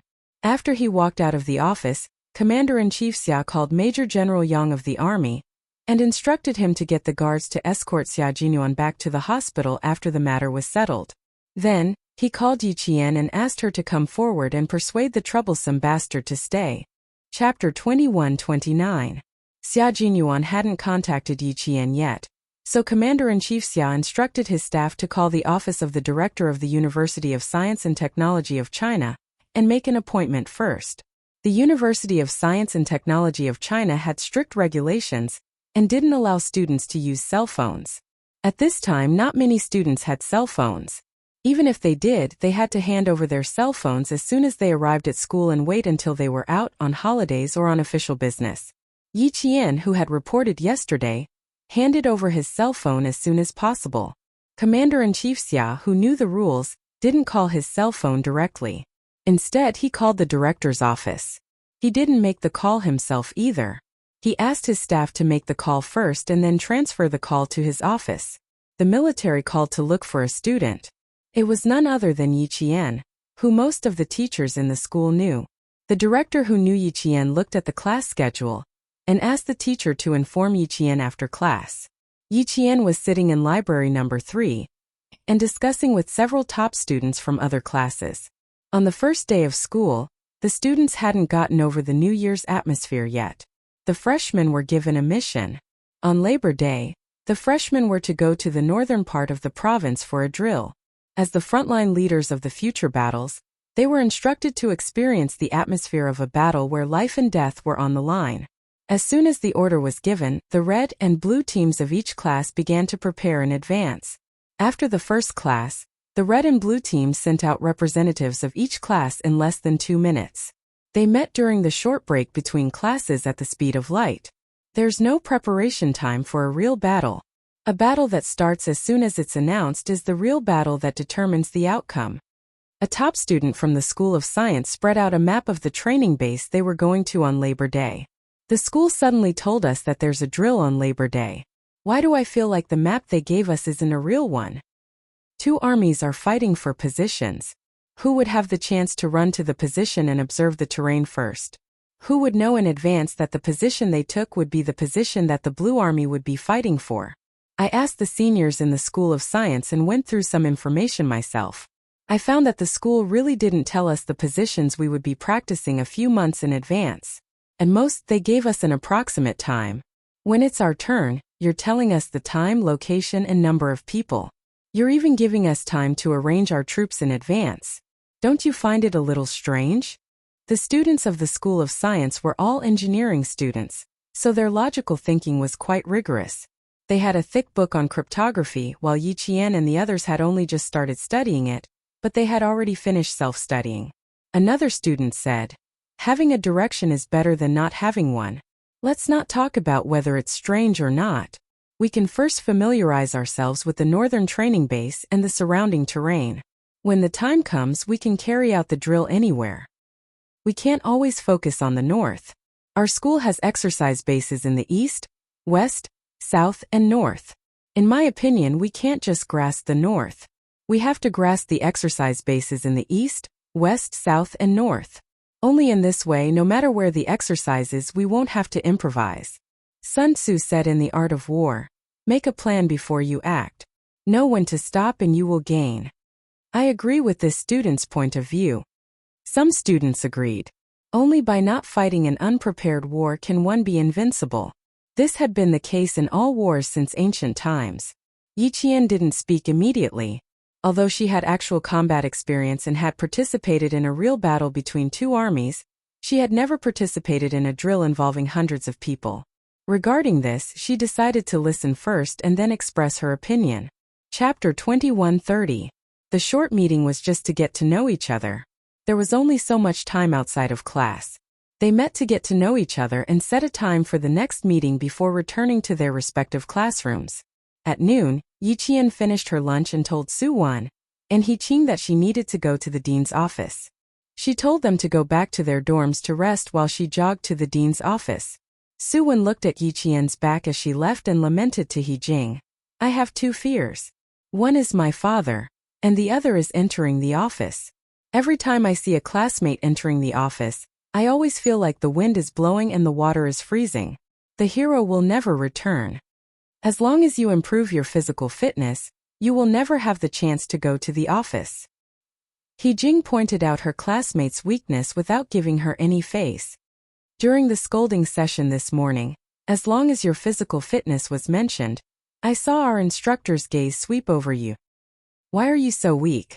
You're second from the bottom in the class. You're quite capable. You eat so much every day. If you don't gain strength, you'll only gain weight. What's the use of gaining weight? It's not like you can be slaughtered to buy meat. Su Wan was horrified. I gained weight again? No way. I just went back for the new year and I gained weight again?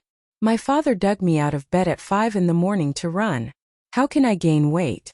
Facing the classmate who completely missed the point, He Jing patted her shoulder and sighed with emotion. The wind is bleak and the water is cold. Once a hero leaves, he will never return. Classmate, take care. In the previous semester's physical fitness exam, Su Wan, who had been lagging behind since the start of the freshman's military training, received the lowest score in history. Her instructor and captain were shocked. It could be predicted that Su Wan's life would be tragic this semester. Your grades in the military academy could not be too good, but your physical fitness had to be very, very good. Otherwise, you would only have more miserable days ahead of you.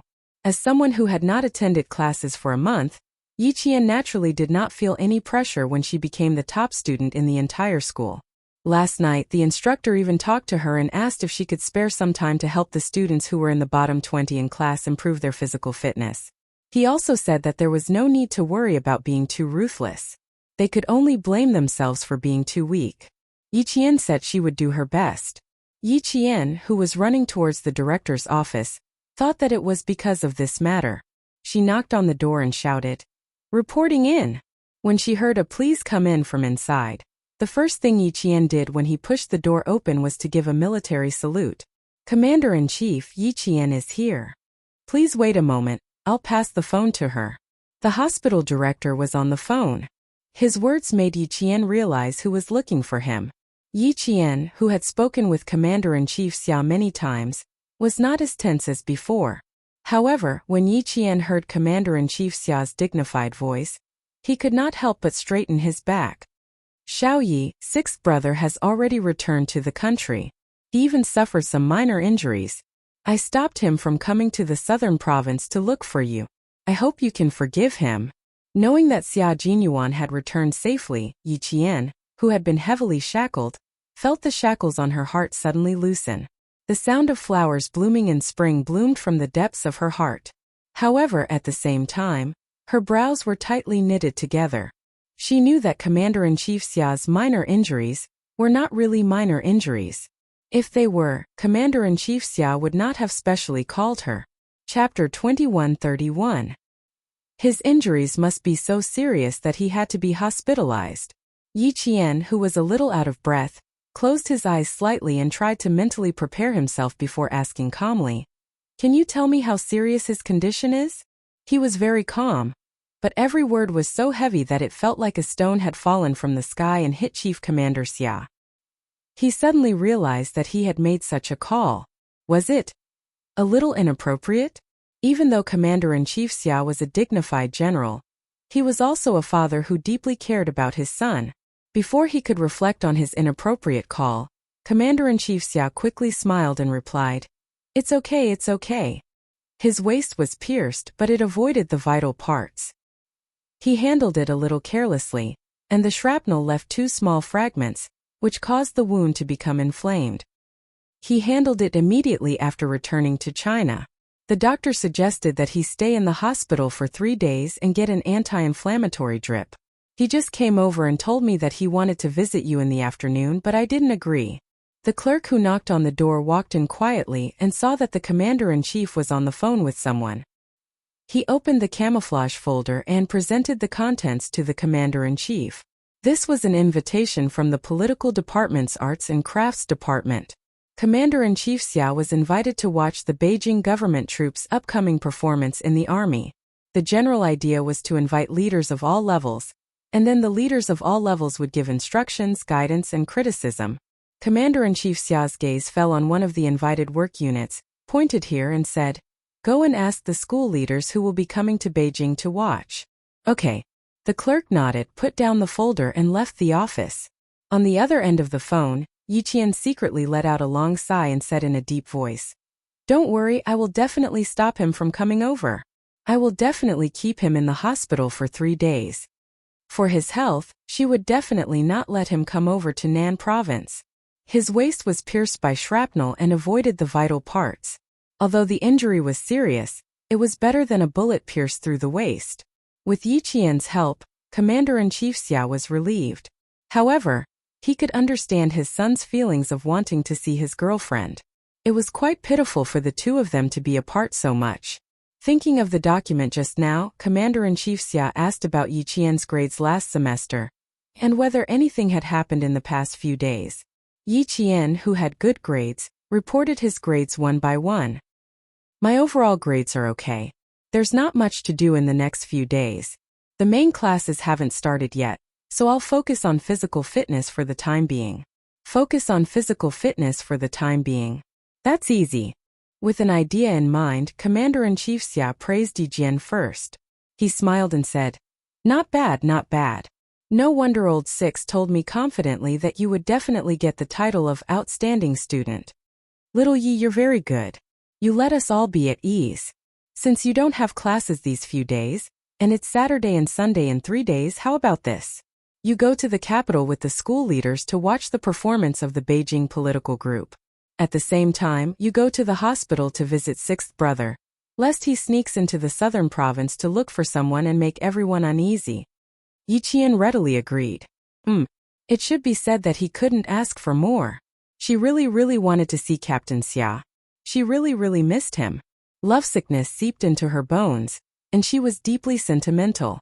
Regarding the matter of Yi Qian coming to Beijing with the school leaders had called the dean before she left the dean's office.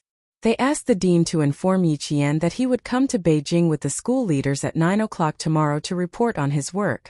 They couldn't directly go to Beijing to watch the performance. After all, watching the performance was secondary. The meeting after the performance was the main point. Chapter 2132. Yi Qian, who was about to leave for the capital, was oblivious to the fact that Yi Ying was talking about her. Browsing through the graduation album of the military academy, she chuckled and said, "Jai, I always thought that you graduated from the National University of Science and Technology as well. So, it turns out that you graduated from this military academy." Du Jai, who was in the midst of putting on her eye makeup, replied with a lukewarm in response to Yi Ying's enthusiasm. She then asked, "What do you mean by also? Do you have a friend who graduated from the National University of Science and Technology?" "I don't think so. Aren't you still in school at your age?" "I don't know anyone who graduated, but I do know someone who is still in school. We aren't friends, so our relationship is just a so-so. That girl used to be in the same junior high school as me, and her results were average. However, after the college entrance examinations, she somehow managed to get into the National University of Science and Technology.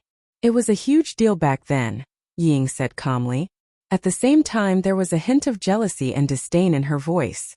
It was difficult for two girls to like an outstanding girl, but it was easy for them to hate the same girl. It just so happened that Du Jai was secretly looking for Yi Ying's faults. Hearing her words, a cold sneer crept onto her lips. Feigning concern, she said, "Having such an outstanding girl by your side is indeed a headache. All right, you aren't bad yourself, so why are you being jealous of her?" "It's not that I'm jealous of her. It's just that she used to be really bad. Her results back then were really bad. She was always at the bottom of her class from primary school to junior high school. I found it hard to believe that she managed to get into the military academy all of a sudden." Yi Ying continued flipping through the album as she casually continued speaking. "Take Sis Jai for example. Your results have always been good, so it's no surprise that you managed to get into the military academy. On the other hand, from primary school to junior high school, she had to copy my homework every single time. No one gave her any exam, so she was always at the bottom of her class. How can I not be surprised that she managed to get into the military academy during the college entrance examinations? That's indeed a little surprising. So that's what happened. Someone who was worse than me suddenly managed to get into the military academy. Naturally, I would feel a little disappointed, so Du Jai said apologetically. Yi Ying continued as if she did not understand. "I'm her relative. We share the same surname and grew up together. I'm happy that she got into the military academy, but I'm also worried. It's fine if he really relied on himself to pass the exam, but I'm afraid that's not the case. At that time, everyone in the village was happy, but my parents were worried, afraid that they would be happy for nothing." If Du Jai conveyed her words to the deputy chief of staff Du He Yi Qian, "Oh Yi Qian, what do you think will happen to you?" Du Jai, who was not interested, suddenly opened her eyes. She turned to look at Yi Ying, who was sitting on the dressing table to her left. "She has the same surname as you? What's his name?" "Yi Qian." Yi Ying could tell that there was something amiss with her tone, so she thought that Zhang Xian had understood what she was trying to say. With a deep frown, she sighed deeply. "My cousin grew up without parents. If not for my parents raising her, she would have been living on the streets by now. She wasn't the type to study since young. My parents said that it was my uncle and auntie who blessed her that she was able to get into the military academy. They had the same surname, but one was from the military academy while the other was from the army. Am I overthinking things? Do you have a picture of her? Let me take a look. Regardless of whether I'm overthinking things or not, I'll know once I see the picture." Du Jai asked, unwilling to give up. Chapter 2133. Du Jai was far more scheming than Yi Qian, and she was better at hiding things. She didn't want others to know that she knew Yi Qian, and she also didn't want others to see her abnormality. she added lightly. If a gentle and generous girl like you doesn't like Yi Qian, I'm sure that Yi Qian isn't very likable. Ying hoped that Du Jai would stand on her side. Hearing this, she smiled and said, I don't hate her, but I don't like her either. After all, she and I are still family. I also hope that she doesn't do anything wrong and doesn't always think of taking shortcuts. Hearing this, Du Jai almost couldn't help but laugh out loud. What right did she have to criticize others? Wasn't she the same? The two sisters were the same. If the Yi Qian she was talking about was the same person as the Yi Qian she knew, then it really was. Du Jai's eyes darkened as she played with the eyebrow pencil. If it really was the same person, she had to admit that Yi Qian was undoubtedly much better than Ying. However, they had one thing in common, and that was that she didn't like either of them. She was from a small family, yet she wanted to marry into a big family. She was dreaming. As for the other one, she always tried to be brave, but all the male soldiers fell for her tricks. Did she think that she was a flower in the army and wanted to stand out and make all the female soldiers feel inferior? Du Jai's mind flashed with the image of a face that was as beautiful as the moon, even if she was dirty. Her eyes flashed with a ruthless look, and her mood instantly sank. Pa!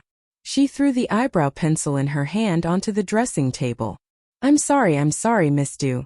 The makeup artist thought that she had applied too much eye makeup and made Du Jai uncomfortable. She was so frightened that she quickly apologized. Du Jai had a habit of venting her anger on others, but she never did it in front of others. Instead, she liked to play dirty tricks behind people's backs. This matter had nothing to do with the makeup artist, so she didn't need to vent her anger on a mere makeup artist. She raised her hand, indicating that it had nothing to do with her. However, Ying misunderstood. She thought that Du Jai was standing up for her and said softly, Jai, don't be angry. I don't care anymore. I don't have the photos. If you want to see them, I'll see if I can get the photos taken during graduation. Who would look at the graduation photo? It was filled with heads. How could they see it clearly? Can you show me a solo photo? Du Jai glanced at Ying, who was putting on an act in front of her, and the disgust in her heart grew stronger. She really didn't understand what her mother liked about her. Pretentious and pretentious. Although her looks were acceptable, this kind of appearance was completely unrecognizable. Seeing the flash of joy in Yi Ying's eyes, Du Jai immediately understood why Yi Ying had mentioned Yi Qian to her. Earlier, she had mentioned that Yi Qian's grades were not good, but he had suddenly gotten into the military academy.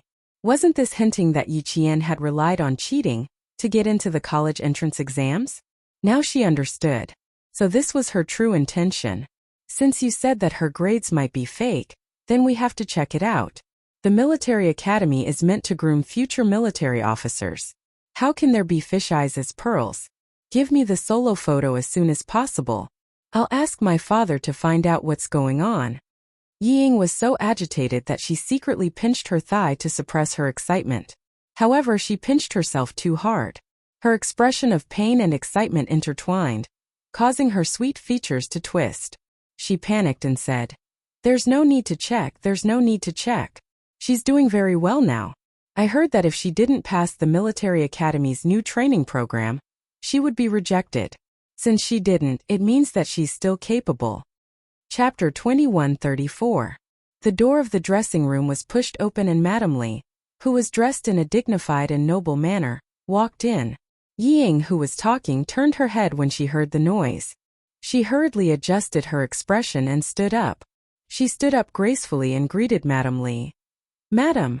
Madame Li took in all her expressions. She didn't know what was going on and thought that her daughter had embarrassed Yi Ying again. Seeing that Yi Ying could quickly adjust her expression and pretend to be calm, she smiled with satisfaction. She didn't misjudge her. She was indeed a sensible girl who knew not to embarrass others. You are injured. Don't be so polite. Sit down. Mrs. Li, who walked over elegantly, took the initiative to put her arm around Yi Ying's shoulder. She thought for a while and said, Fortunately, your face is not injured. Don't wear anything else later. Just wear a military uniform. Don't put too much makeup on your face. Just be simple and elegant.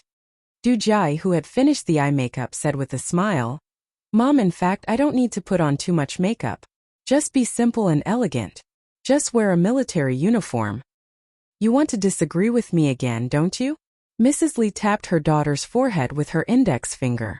She was in a good mood and joked with the makeup artist. Make her uglier. She will be too ashamed to see others later. The makeup artist hurriedly said respectfully, Miss Du is born beautiful. She is very beautiful without makeup. Did you hear that, Mom? You have to listen to the opinions of the people and the voices of the people. Du Jai, who was smiling like a flower, raised her eyebrows like a girl and pulled Ying into the topic. Tell me, who is prettier, me or Ying?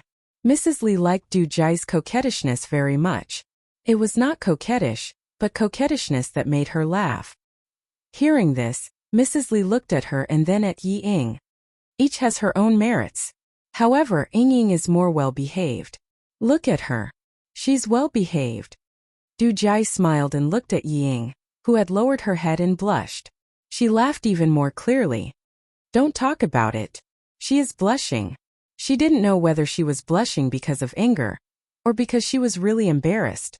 Du Jai retracted her gaze coldly, and began to discuss with Madame Lee which necklace would suit the gown better. More than a dozen necklace boxes were opened and placed neatly on the dressing table. Every necklace was expensive, and one of them was the pink diamond necklace. Yi Ying. Beautiful, resplendent, envious. How about a pink one? It looks good in pink and matches your white lace gown perfectly. Madame Lee personally put on the pink diamond for her daughter. As she lowered her head, she smiled gently and said, Your sweetheart will also be here tonight. Dress up well and let him be stunned by you. Oh, you said Qin Xiu would come? Look at you. You are already stunned before he comes. Mrs. Lee tidied her daughter's hair and instructed the makeup artist elegantly. It doesn't have to be too thick. Just plain and light will do. She doesn't have to be too mature. She is still young. Yes, madam. The makeup artist answered in fear, for fear that she would make Mrs. Lee angry. Mrs. Lee nodded with satisfaction and turned to Yi Ying. Ying, go and change into the military uniform. I will take you out for a walk. There are guests at home. Li Yuan is entertaining the male guests. Help me talk to the female guests. They are all girls in their 20s. I can't keep up with their topics. Chapter 2135. Not only were they all girls in their 20s, but they were also Mrs. Lee's daughter-in-law. Yi Ying, who was wearing a military uniform, was led into a circle by Madame Lee. She was not bad-looking, and she had learned piano and dance. She had an intellectual and gentle temperament. Moreover, she was led by Madame Lee.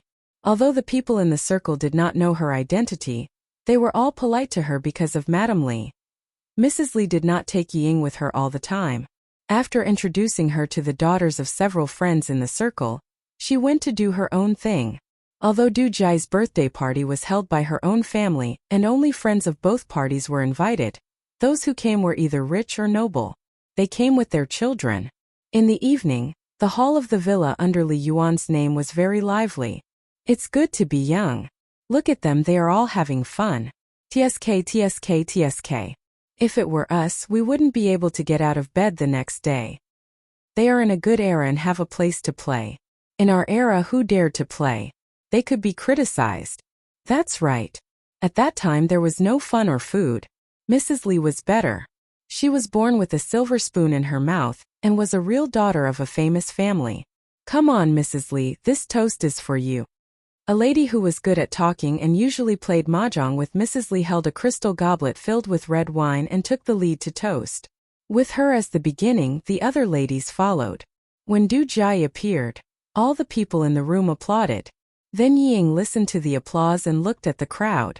When her legs touched the thick and white cloud carpet, she felt as if she were stepping on clouds. Every step she took was so weak that she could not find the feeling of being on the ground. The crystal lamp was so bright that it shone on Du Jai's crystal crown.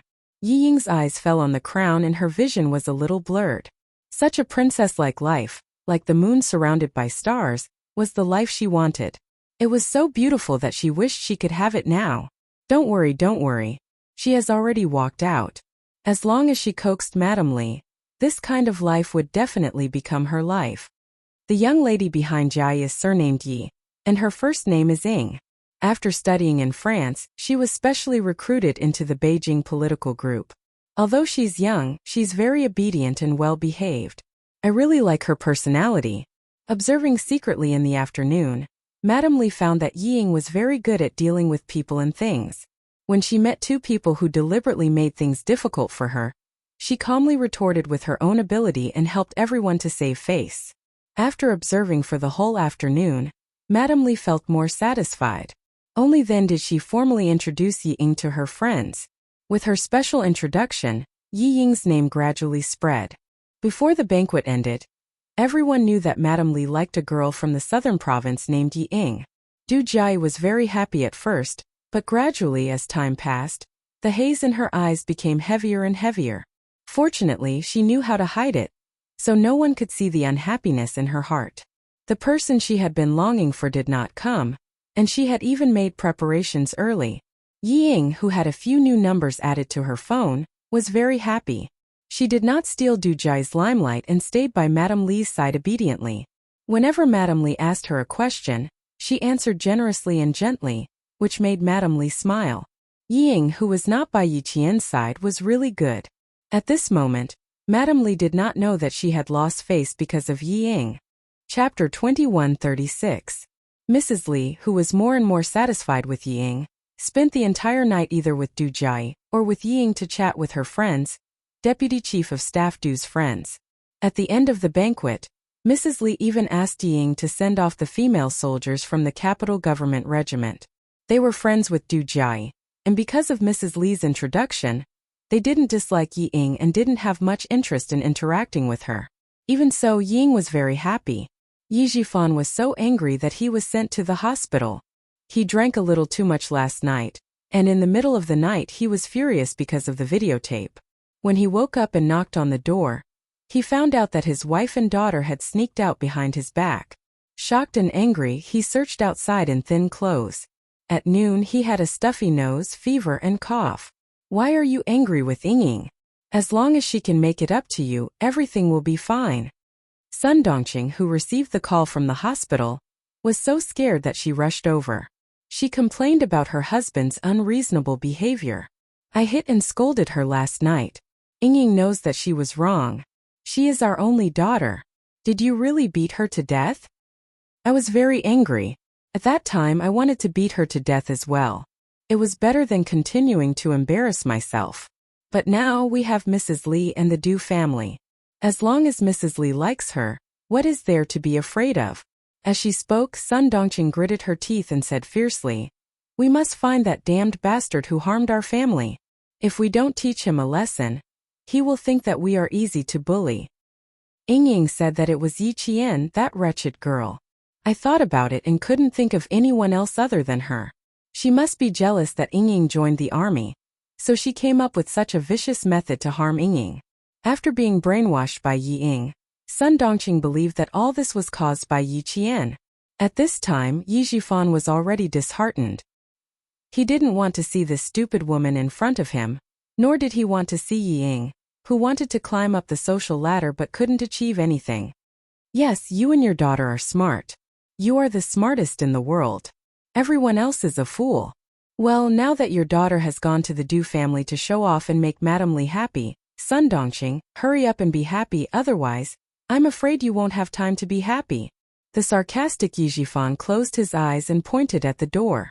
You can get lost now. Don't let me see you again. Scram. Dad.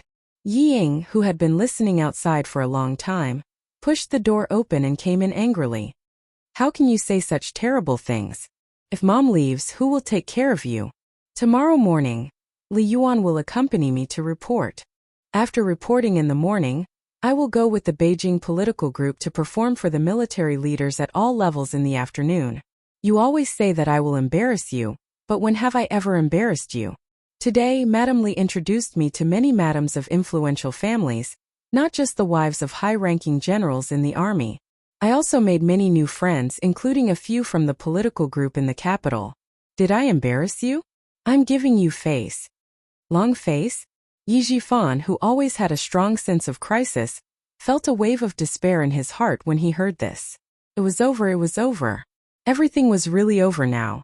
As long as the videotape was sent to Madame Li, his career would be over. Scram.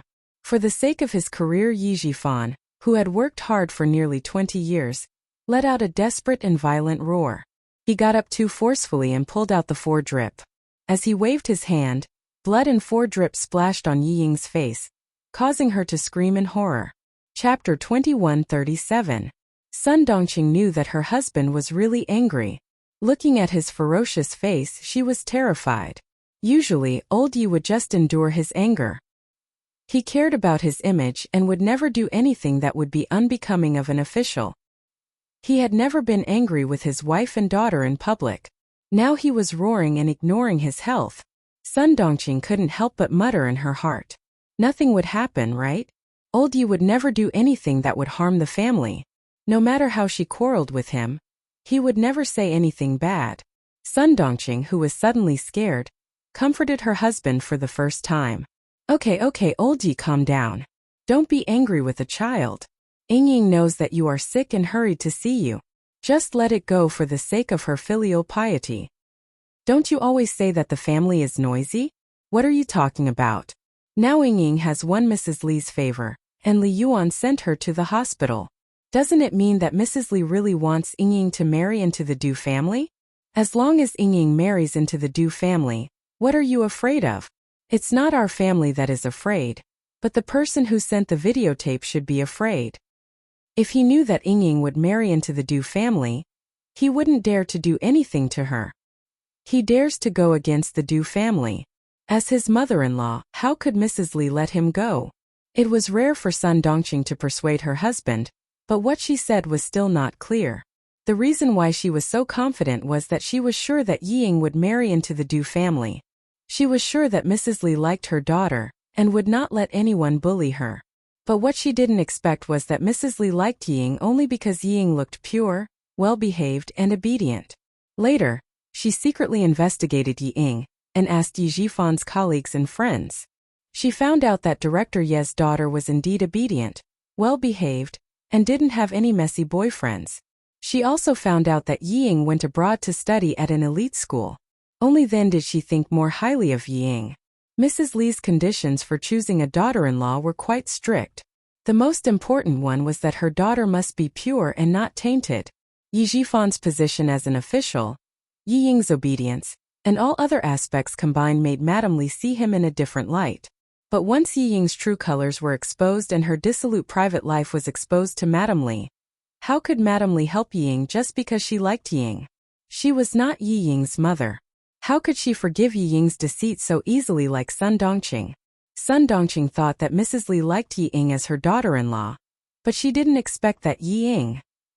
Sun Dongqing, who was immersed in Ying's beautiful dream, only thought of beautiful things and completely ignored the consequences of deceiving Madame Li. Like mother.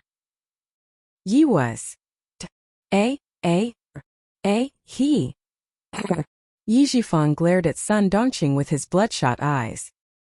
His wife was still daydreaming about the consequences of her actions. Divorce. Yi Jifan yelled at Sun Dongqing. Go back to the Nan province to file for divorce. Go back to the Nan province now.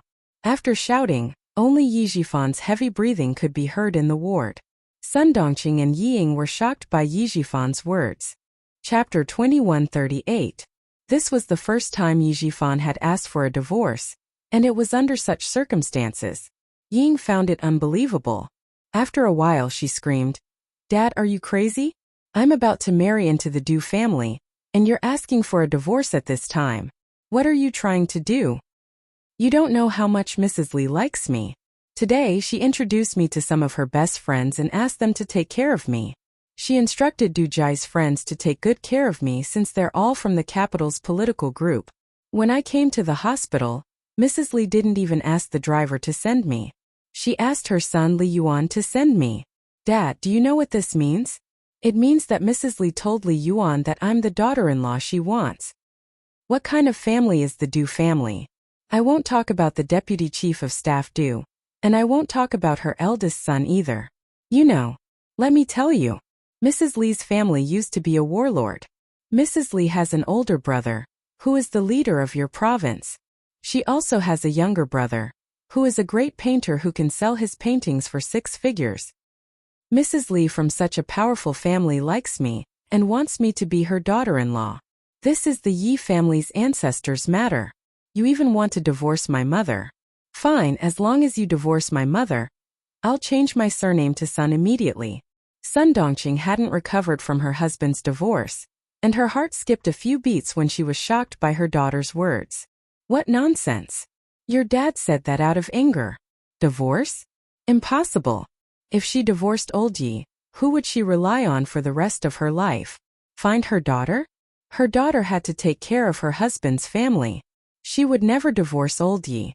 Ying, who was trembling with anger, stubbornly raised her chin and screamed fearlessly. What nonsense am I talking about? Is he still my father? Is there a father who can't bear to see me do well? No, he's not my father. Other fathers want their daughters to marry well and dress well, but what about him? He's afraid that I'll marry well. Is he my father? Is he my biological father? Faced with the stubborn mother and daughter, Yi Jifan, who had been so angry that he roared before, calmed down. He had to calm down. Otherwise, he would be as unlucky as the mother and daughter.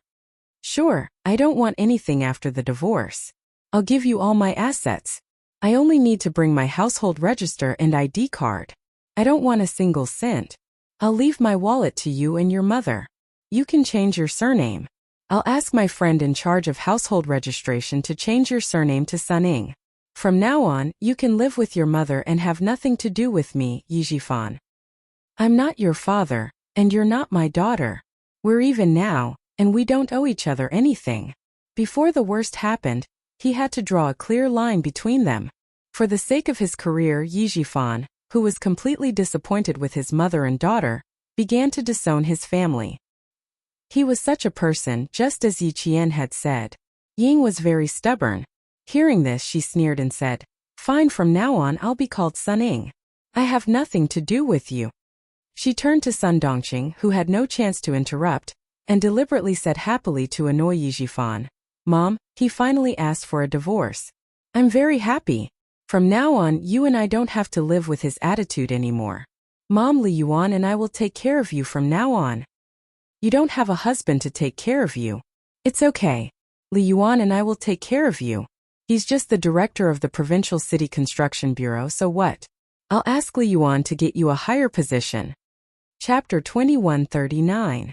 Yi Jifan, who was trying to suppress his cough, did not feel any pain in his heart. He only felt that he was going to be liberated. He married Sun Dongqing and raised a daughter who didn't know the immensity of heaven and earth. She was so stupid that she refused to change. This was the biggest failure of his life. He had to divorce her quickly.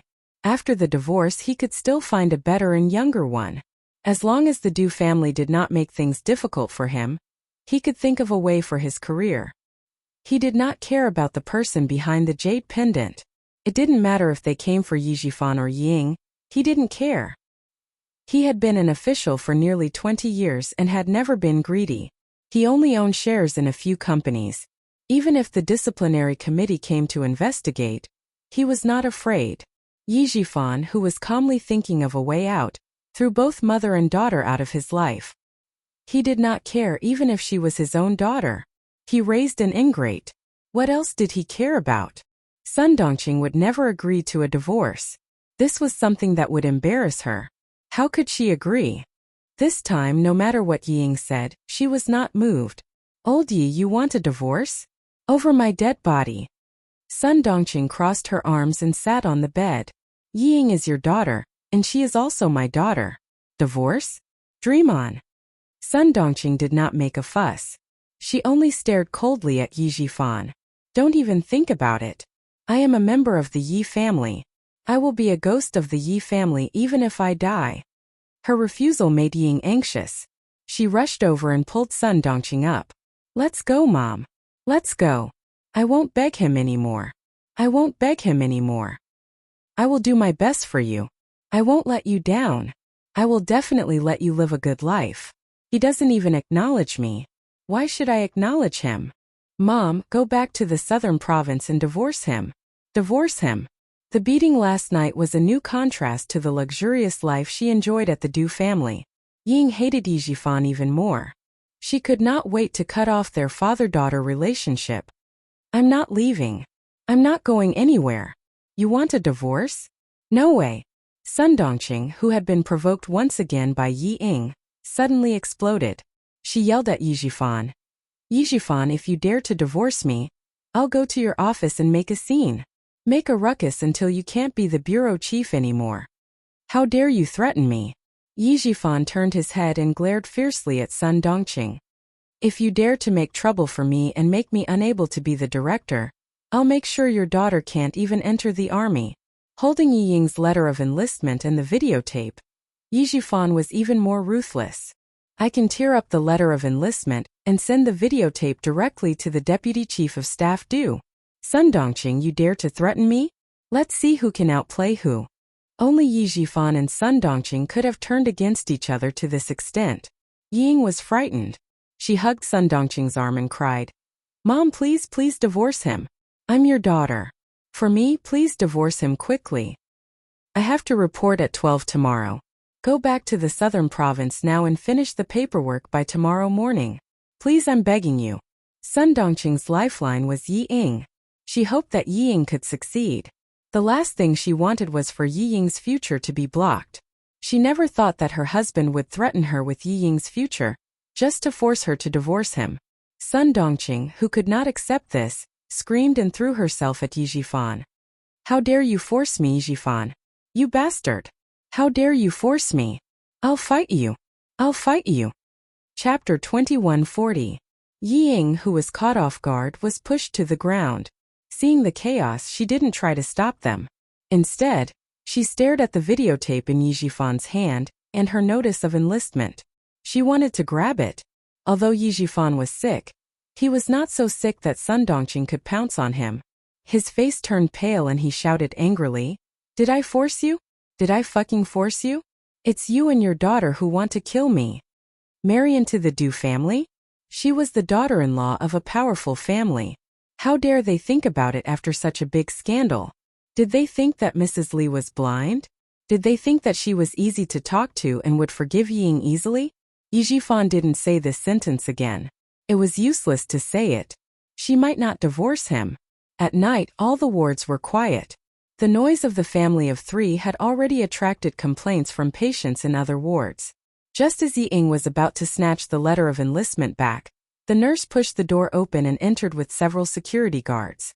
What are you doing? Do you think the hospital is a market? If you want to quarrel, do it outside.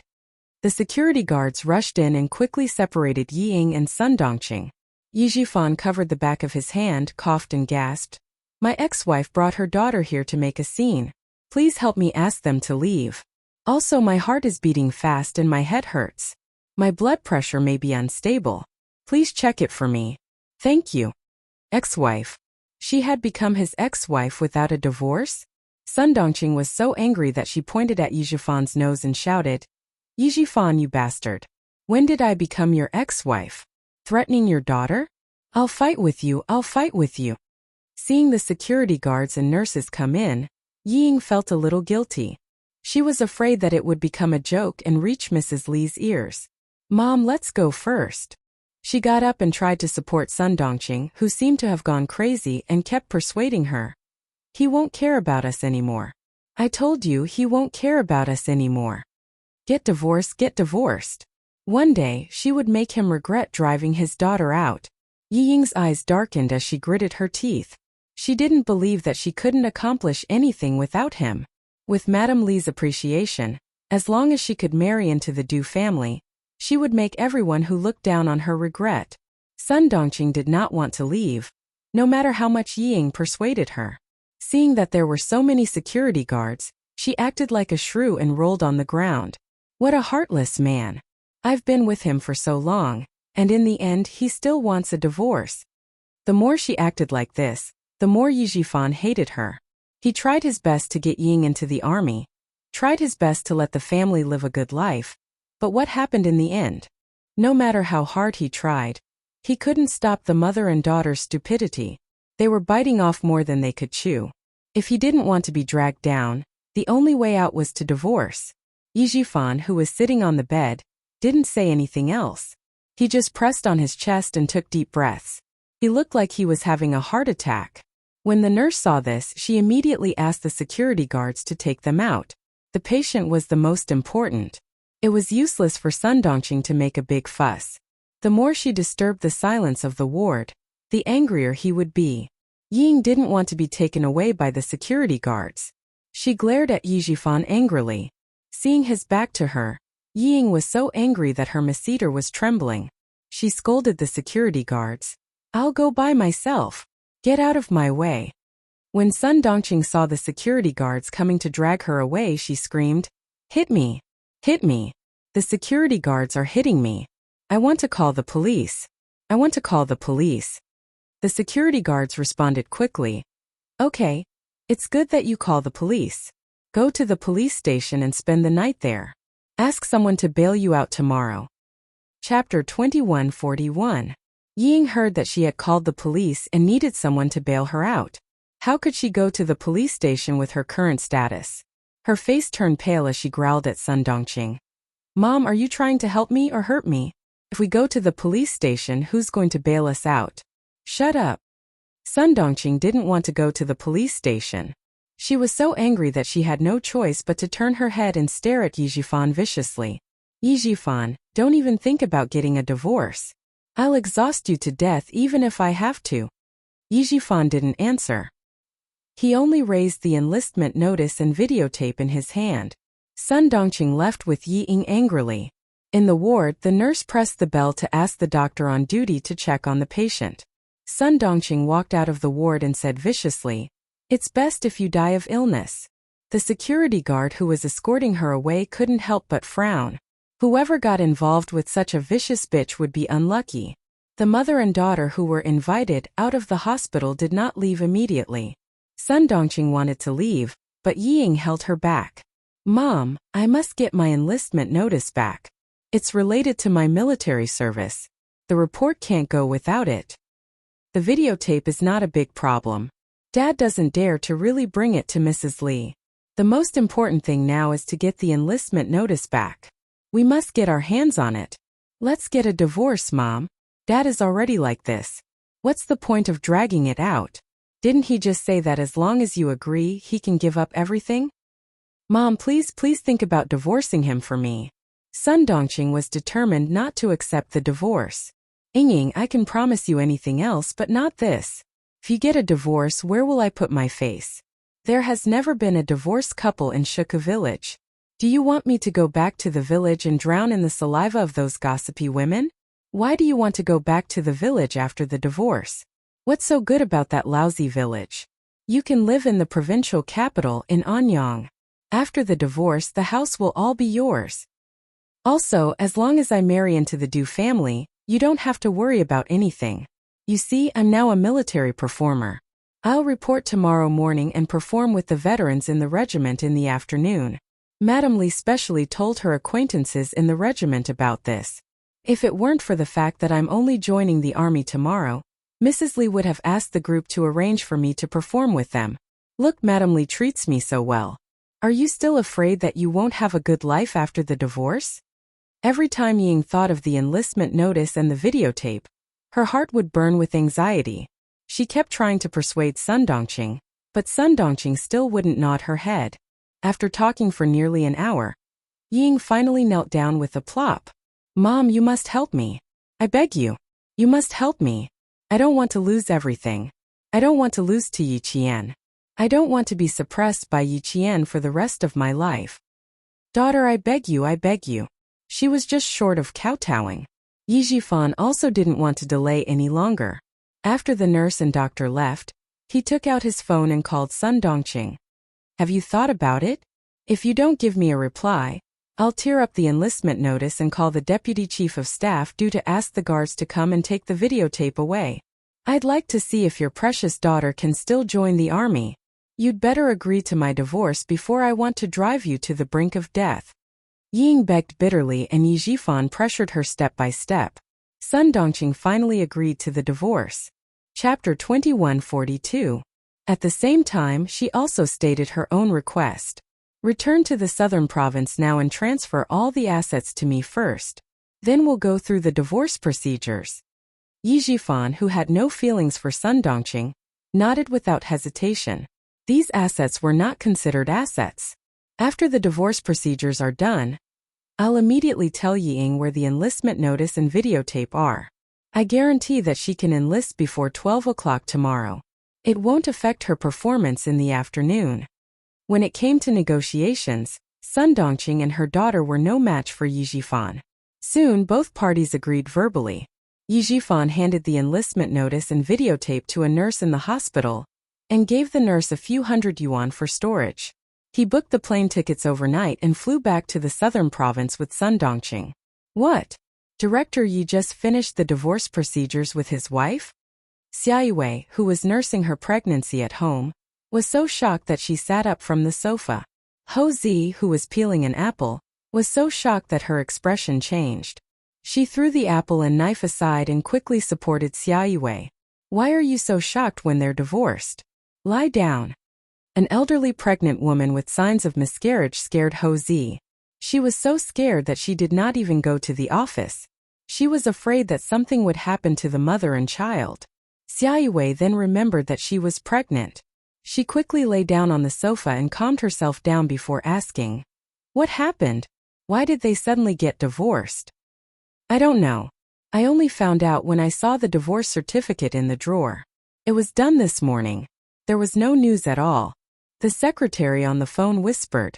He was also confused about this. The director was in a good mood before he went to the capital 2 days ago. Why did he suddenly fall out with the director's wife? He returned to the southern province at 1 o'clock in the morning last night. He asked me to go to the office to send the household register to his house.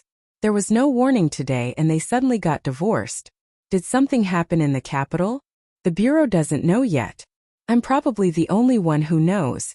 Everything was fine. Why did they suddenly get divorced? Secretary Xia, why don't I ask around? What happened in the capital? Xia Yue thought about it and smiled. Forget it. Divorce is not a big deal. You don't have to ask around. Just pretend that you don't know. The sudden divorce probably had something to do with the video that Xiao Yi sent out. She had to tell Sixth Brother about it. Sixth's mood had been at its lowest since yesterday. He was locked up in the hospital and guarded by 2 guards. At the same time, he was also guarded by 3 of his comrades and Li Jinyan. There were 6 people guarding him and an injured person, to the point where he couldn't escape even if he had wings. After receiving Xia Yue's call, Xia Jinyuan, who was lying in bed with her heart already in Yiqian, did not have much interest in listening to the conversation. It wasn't easy for Yi Jifan to endure the divorce until now. So be it. It won't affect him much. It's true that the divorce won't affect him much, but he went to the capital and suddenly rushed back overnight. He finished the divorce procedures this morning. You can find out what happened to him in the capital. I suspect that it has something to do with the video that Xiao Yi sent. This sentence piqued Xia Jinyuan's interest. He smiled and said, "Okay, I got it. Take care of yourself. I'll keep an eye on him." The 4 comrades in the ward who were playing Level Up did not hear the other words clearly, but they heard the words "keep an eye on him" very clearly. Han Zheng asked, "Who asked an injured person like you to keep an eye on him?" Chapter 2143. Xia Jinyuan had been in a bad mood since yesterday. He was locked up in the hospital and was guarded by 2 guards. At the same time, 3 of his comrades and Li Jinyan were guarding him. There were 6 people guarding him and an injured person. In order to prevent him from leaving the hospital and running to Nan province, the 6 of them guarded him until he couldn't escape. After receiving Xia Yue's call, Xia Jinyuan, who was lying in bed with his heart already in Yiqian, lost interest in listening. It wasn't easy for Yi Jifan to endure the divorce until now. So be it. It won't affect him much. The divorce won't affect him much, but he went to Beijing and suddenly rushed back overnight. He finished the divorce procedures this morning. You can find out what happened to him in Beijing. I suspect it has something to do with the videotape Xiao Yi sent. Xia Jinyuan's interest was piqued. He smiled and said, "Okay, I got it. Take care of yourself. I'll keep an eye on him." The 4 comrades in the ward who were playing Level Up didn't hear much except for the words, "keep an eye on him." Han Zheng asked, Who asked an injured person like you to keep an eye on him? It's not a person. It's a private matter. I have to keep an eye on Yi Qian to prevent him from being snatched away. Xia Jinyuan put down his phone and looked at his comrades who were brazenly playing level up in front of him. His thin lips curled up slightly, revealing an elegant smile. Why don't you play with a little money? If you don't play big, a few yuan per round is fine. Li Jinyan, who had played a card, coldly exposed his comrade's plan. You want us to go back to the military headquarters to drink cold water and sit in a dark room, right? No matter how big the game was, gambling was prohibited in the military. Captain, you're so evil. I almost fell for it, Han Zheng said as he held down the K7 card with one hand. Wait, I still have a pair of spades. Up. My 2 of spades is the biggest. Are you kidding me? We agreed not to remember the cards. Do I even need to remember the cards? I remember it with one look. Do I need to remember the cards? Remember at a glance? Isn't that just memorizing the cards? Han Zheng and V8 laughed and reprimanded each other. Although it was a little boring to watch over the disobedient wounded, it was still okay to play cards. They had been fighting since yesterday and took turns to rest at night. They had been fighting since the morning and it was almost time for lunch. Xia Jinyuan looked at the group of comrades he could not defeat alone. He pressed his slender fingers against his forehead and then asked Han Zheng, "Help me find out something urgent."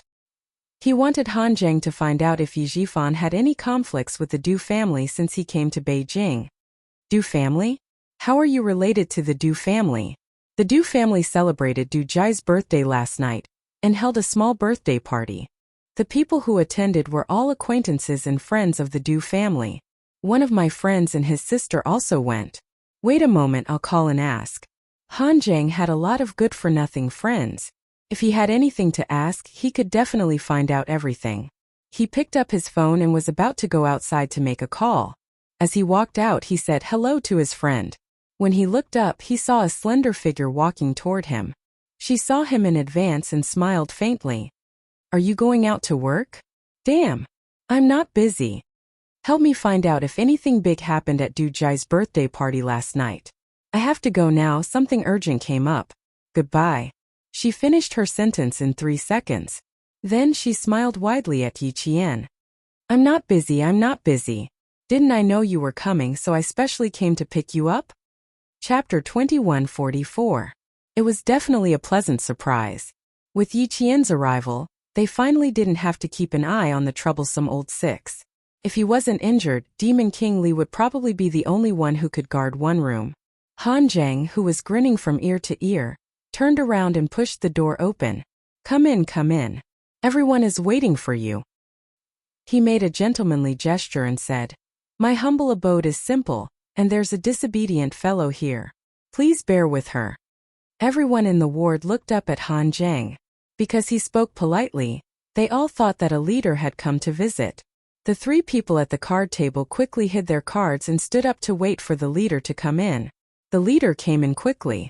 The person that he had been thinking about day and night suddenly appeared in the ward. Xia Jinyuan, who was lying on the bed, chased them away. You can leave now. Go away and don't come back. Yi Qian came in wearing her military uniform. She saluted her comrades in the ward who were all higher ranked than her and said, I'll have to trouble you to guard the ward. I have something to do with the leader at 2 in the afternoon, so I can only stay for an hour.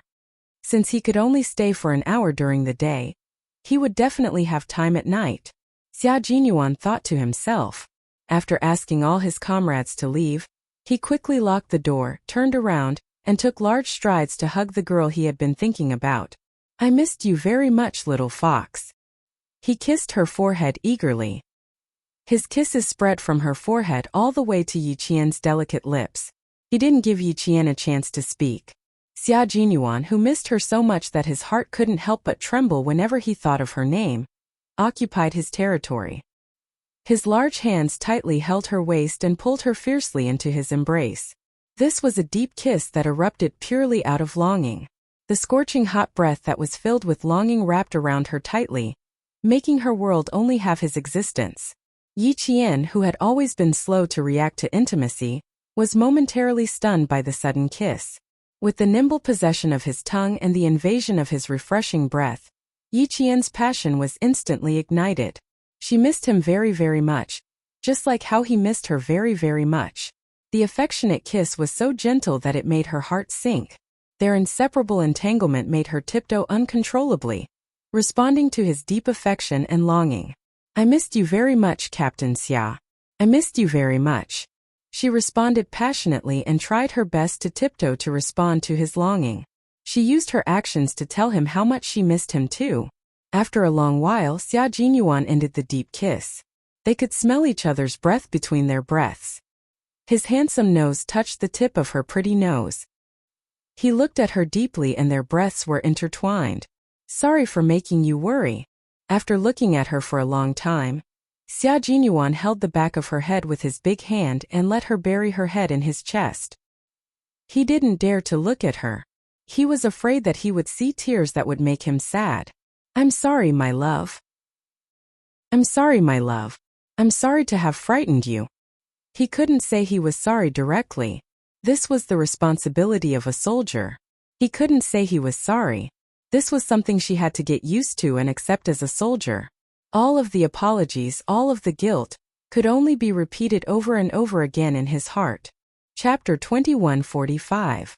Yi Qian didn't dare to hug his injured waist. She clutched his hospital gown tightly and took a deep breath before answering softly. "I was very scared when I left, but everyone told me that I had no other choice but to believe that you would return safely. I was very scared, but I always believed that you would come back safely." She understood him. She knew how he felt when he hugged her so tightly. She knew that he felt guilty and wanted to apologize to her. But she also understood why he couldn't say, "I'm sorry." She knew and she understood. Her gentle answer made Xia Jinyuan, who had never shed tears even when he was injured, suddenly feel warmth in his eyes. Under the light, tears glistened in his deep and bright eyes. He was so lucky to have met a lover who understood him, and how lucky he was to have met her. "Don't be afraid, don't be afraid. You're still waiting for me. How can I let anything happen to me? Don't be afraid, don't be afraid. I'll be fine. For you, for myself, for my comrades, and for the country I'm loyal to, how can I let anything happen to me?" He stroked the top of her head with his large hand and comforted her.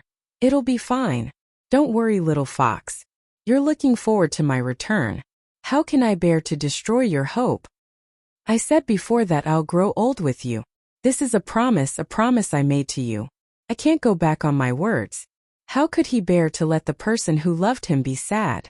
How could he bear to let her live alone in the future? It was so difficult to open her heart. Once he left, there would be no room for another man in her world. He couldn't bear to let her be sad. He couldn't bear to let her be lonely, and he couldn't bear to leave her alone. There were so many things he couldn't bear to part with. How could he let himself leave her? Xia Jinyuan held the back of her head tightly and slowly closed his eyes. He lowered his head and planted a kiss on the top of her head. "I love you, Yi Qian. I'll love you with my life until the end of my life." He would love her so deeply, loving this lover who made his heart ache and made him pity her. From the prime of his life to the twilight of his life, from a head full of black hair to a head full of white hair, until he stopped breathing, he could stop loving her. Yi Qian, whose eyes were moist, bit down hard on his lower lip, forcing back the sobs that were about to come out. "Remember my words, little fox. I will try my best to come back and see you. Please, you must persevere and wait for me to come back. When I leave you to carry out a mission, you just have to wait for me to come back. You can't let me affect you, especially when you're on a mission. You can't let me affect you. You have to do the same. You have to work hard for me and come back alive. You can't let me down or make me sad. You have to come back alive even if your uniform is stained with blood. Do you understand?" Yi Qian, who had stopped crying, nodded. She knew everything. She knew everything. "I know. You've told me this before. I've always remembered it." Yi Qian closed her eyes and sniffed the familiar scent on his body. It was so peaceful. To be able to come back alive, even if he was injured, it didn't matter. At this moment, Yi Qian understood why it was said that injuries on the Snowfield Brigade Special Forces represented a new life. It turned out that coming back alive with injuries represented a new life. Chapter 2146. Xia Jinyuan had always known that Yi Qian was very obedient to him. She would remember every single word that he said. Every time he heard her say that she remembered his words, his heart would always soften and melt into water. "You're so obedient, my baby." Xia Jinyuan lowered his head and smiled as he kissed her forehead. Suddenly he bent down and picked her up while Yi Qian was unprepared. He smiled and said, "Don't move. I can't use my strength as I please. If you move, you might slip from my hands." Yi Qian didn't dare to move. She was afraid that if she struggled, she would reopen his wound. She gripped his clothes tightly with both hands and looked at him with displeasure. "I won't move. Aren't you afraid that your wound will reopen if you bend down and pick me up? No wonder the commander-in-chief said you were a bastard and even sent so many people to guard you. They really did protect me this time." Xia Jinyuan smiled. The person he missed had already arrived, so it didn't matter if he guarded her or not. He carried her to the bed and couldn't help but lower his head to kiss her lips that were red from his kisses. He said softly, "You only have an hour. Come to the bed with me." How could Yi Qian refuse? He was injured and it was best for him to rest in bed. Yi Qian didn't dare to lie in his arms. She only dared to rest her head on his shoulder and hold his arm with both hands as she listened to him talk about the danger he encountered. "I was interrogated when I returned, but fortunately, I wasn't the main person in charge. I was fine after being whipped a few times. They were all minor injuries. My skin wasn't even broken." The two of them lay on the bed that was not spacious and whispered about those thrilling things. No matter how thrilling it was after Xia Jinyuan's narration, it was not thrilling anymore. They just skimmed over it casually. After my mission was completed, I decided to add another mission at the last minute when they were exchanging fire.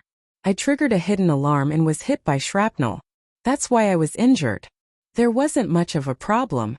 I checked it out and was discharged after 3 days of anti-inflammatory injections. He said it with a faint smile. The bloody gunfight turned into a child's fight. Yi Jian, who was lying on the side, couldn't help but get up a little. She then looked down at the man lying flat on the bed. Her fingers gently caressed his slightly thin, handsome face. She didn't say too much because they both understood each other. They wore the same military uniform and carried out the same dangerous mission. They really understood each other. Sigh. She originally wanted to teach him a lesson, but now she really couldn't bear to. It was normal that he didn't recognize her when he was on the mission. He was injured. Xia Jinyuan couldn't help but smile at her gentle touch. He closed his eyes and felt her affectionate gaze. She used her fingers to trace his face. From his eyebrows to his eyes, to the tip of his nose all the way to his lips. Her fingers gently caressed his face. Then she used her delicate lips to kiss him. She kissed his forehead, his eyes, the tip of his nose, and finally stopped at his lips. She used the tip of her soft tongue to gently lick his lips, then nimbly entered and danced with the tip of his tongue. "Little fox," he called out softly. He reached out and pulled Yi Qian into his arms. "I'm not that weak. I just need to avoid the wound." Yi Qian kissed his thin lips, then kissed his handsome chin. "Lie down properly. I want to see your wound." "What's there to see? I'll bandage it. You won't be able to see it even if you want to." The wound that had been stitched up again. To be honest, it was a little hideous. He really didn't dare to let her see, for he was afraid that her heart would ache. Chapter 2147. Gently biting his chin with her teeth, Yi Jian, whose voice was as soft as water, snorted. "You didn't recognize me and I didn't care. Now I just want to see your injuries. Are you not happy?" "Happy, happy. Happy. 100%. Thinking about how he was less than 3 meters away from her on the island and how he didn't realize it was her, Xia Jinyuan didn't dare to go against Yi Qian's words. He spread his long arms and legs and spread his tall and straight body.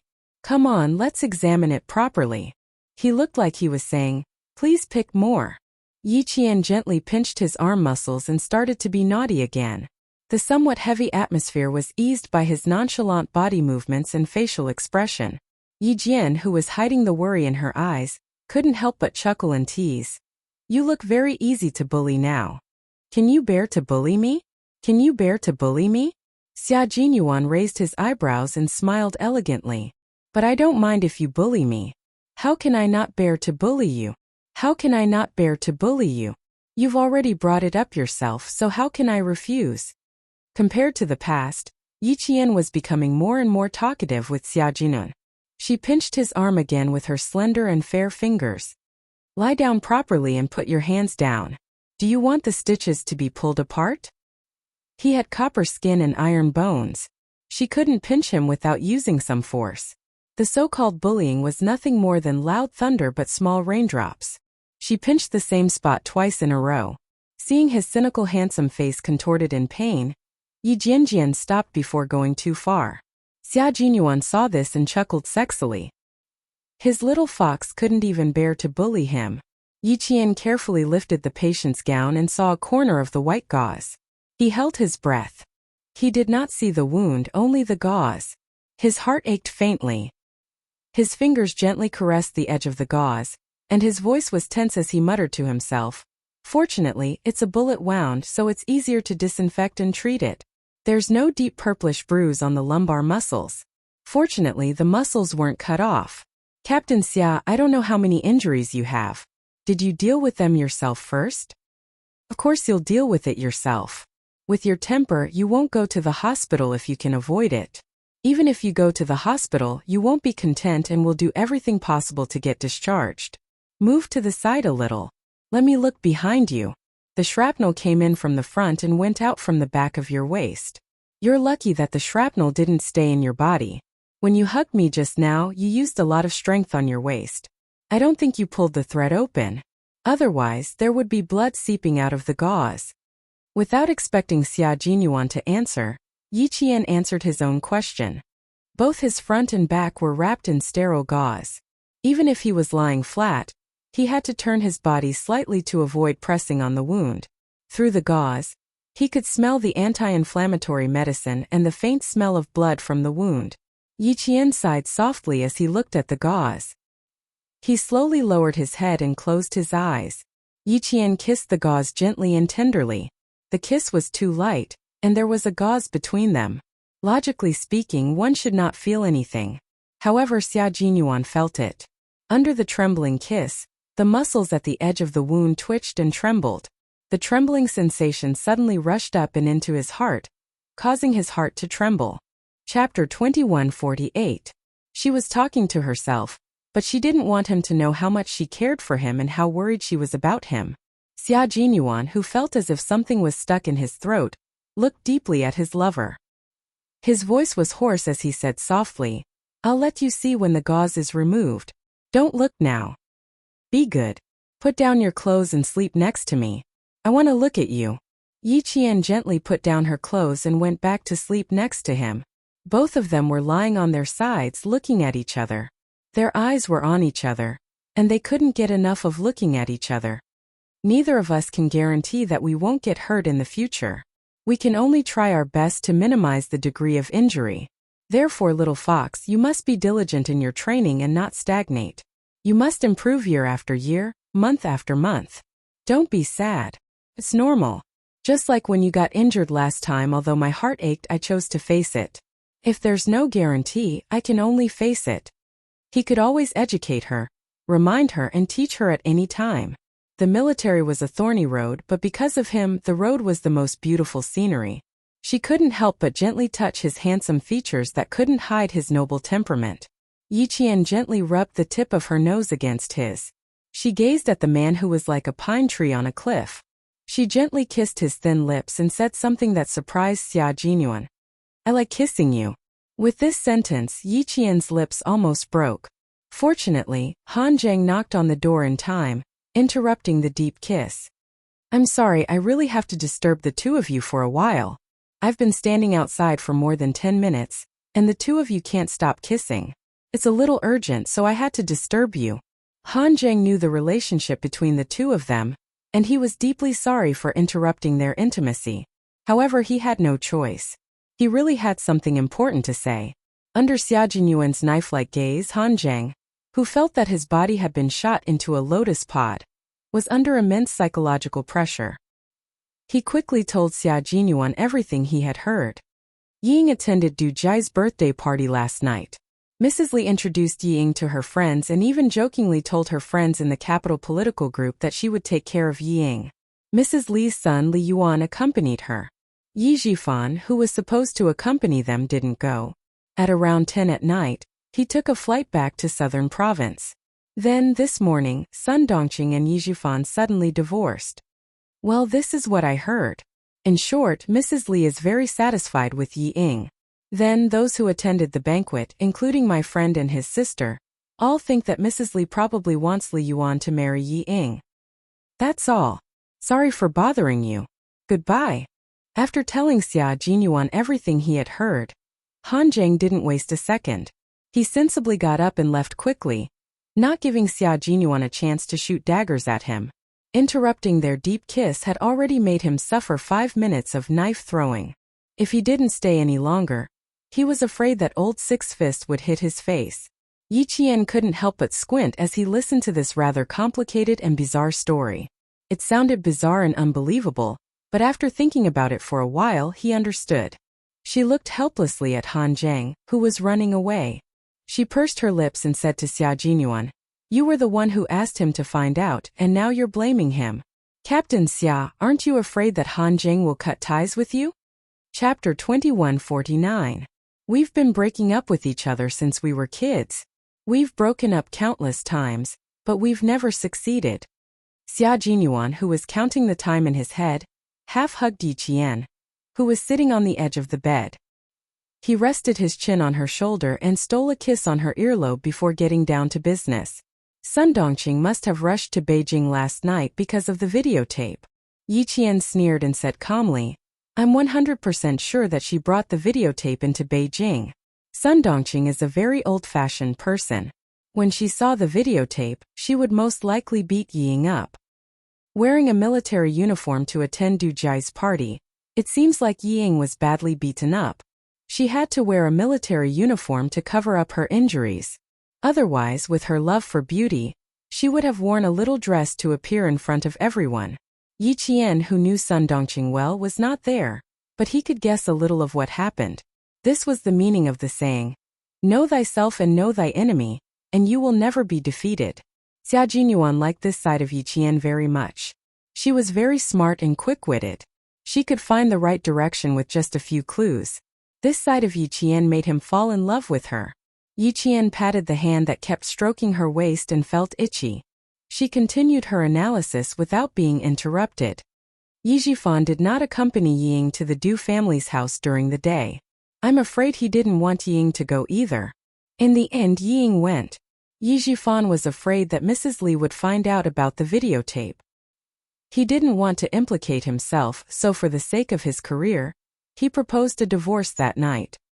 The process was definitely not good. Sun Dongqing would not accept the divorce, but Yi Ying had already won Mrs. Li's favor. She even went out with her son. She thought that she could marry into the Du family smoothly. Li Yuan.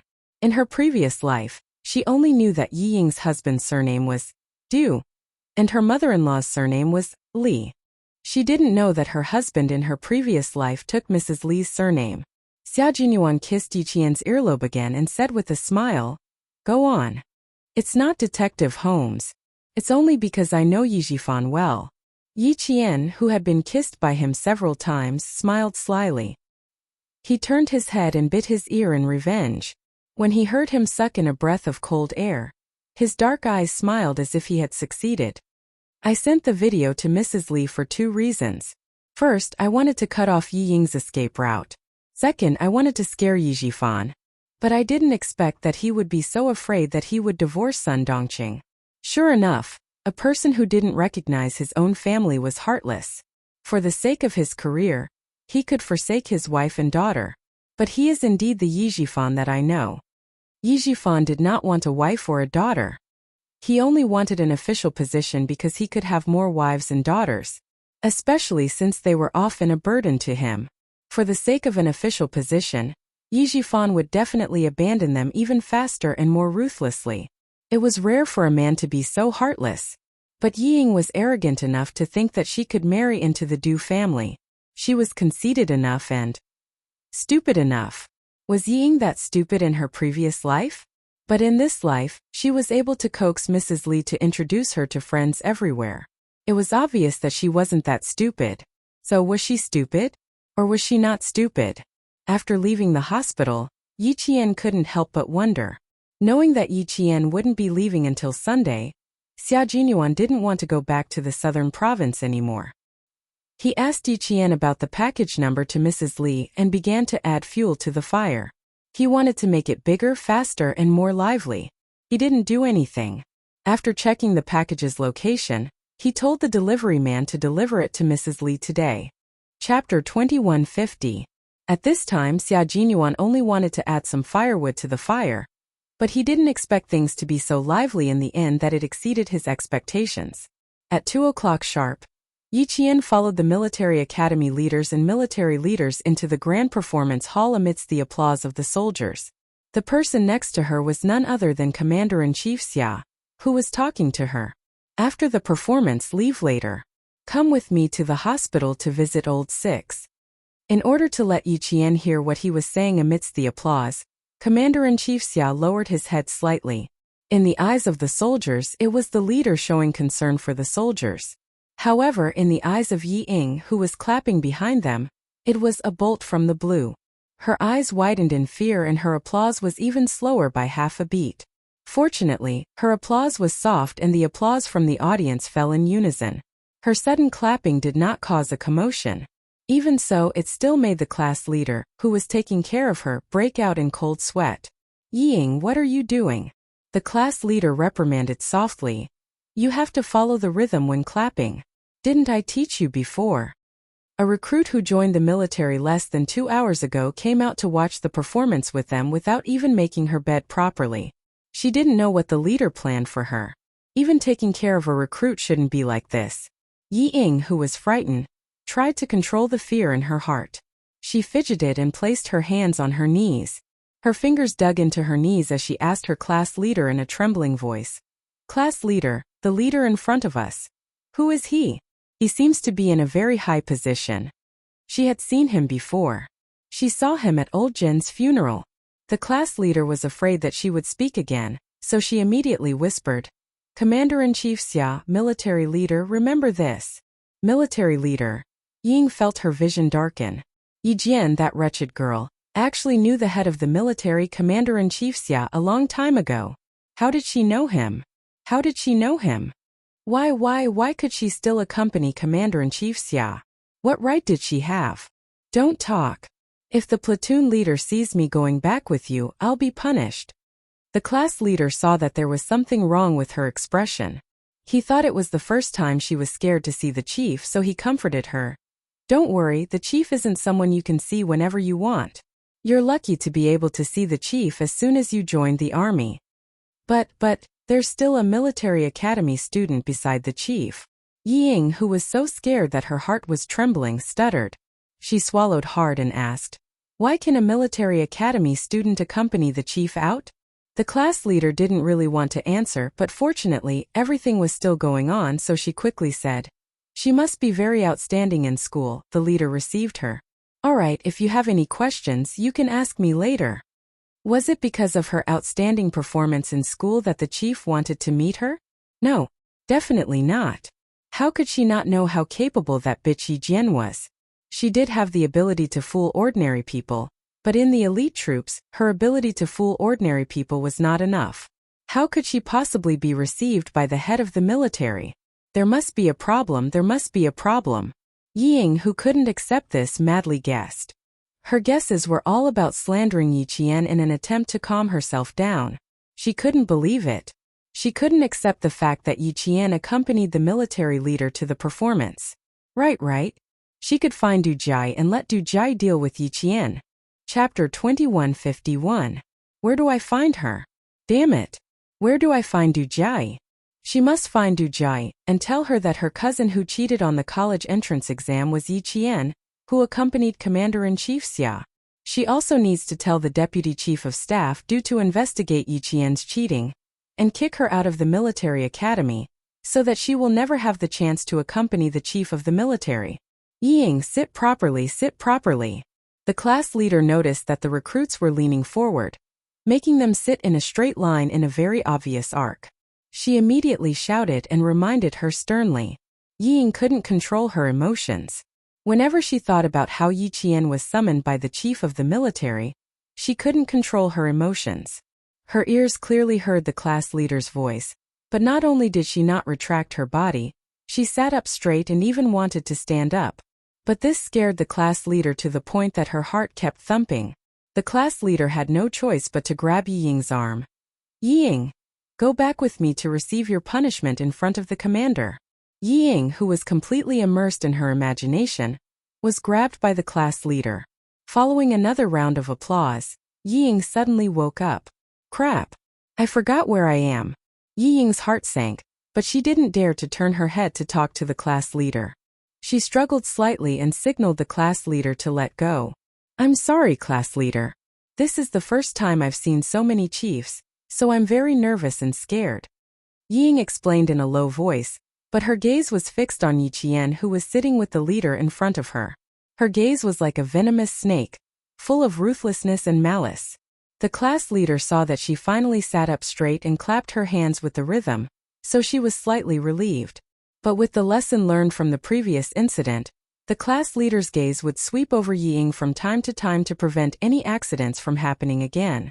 Yi Ying, who woke up with a start, didn't lose her composure again because she was already comforted by her own imagination. She was certain that the reason Yi Qian was summoned by Commander-in-Chief Xia was because of Uncle General. Just you wait, Yi Qian. I'll show you later. She planned to bring Du Jai to look for Yi Qian after the meeting so that Du Jai could get a good look at him and wait for the Deputy Chief of Staff to reveal Yi Qian's hypocrisy.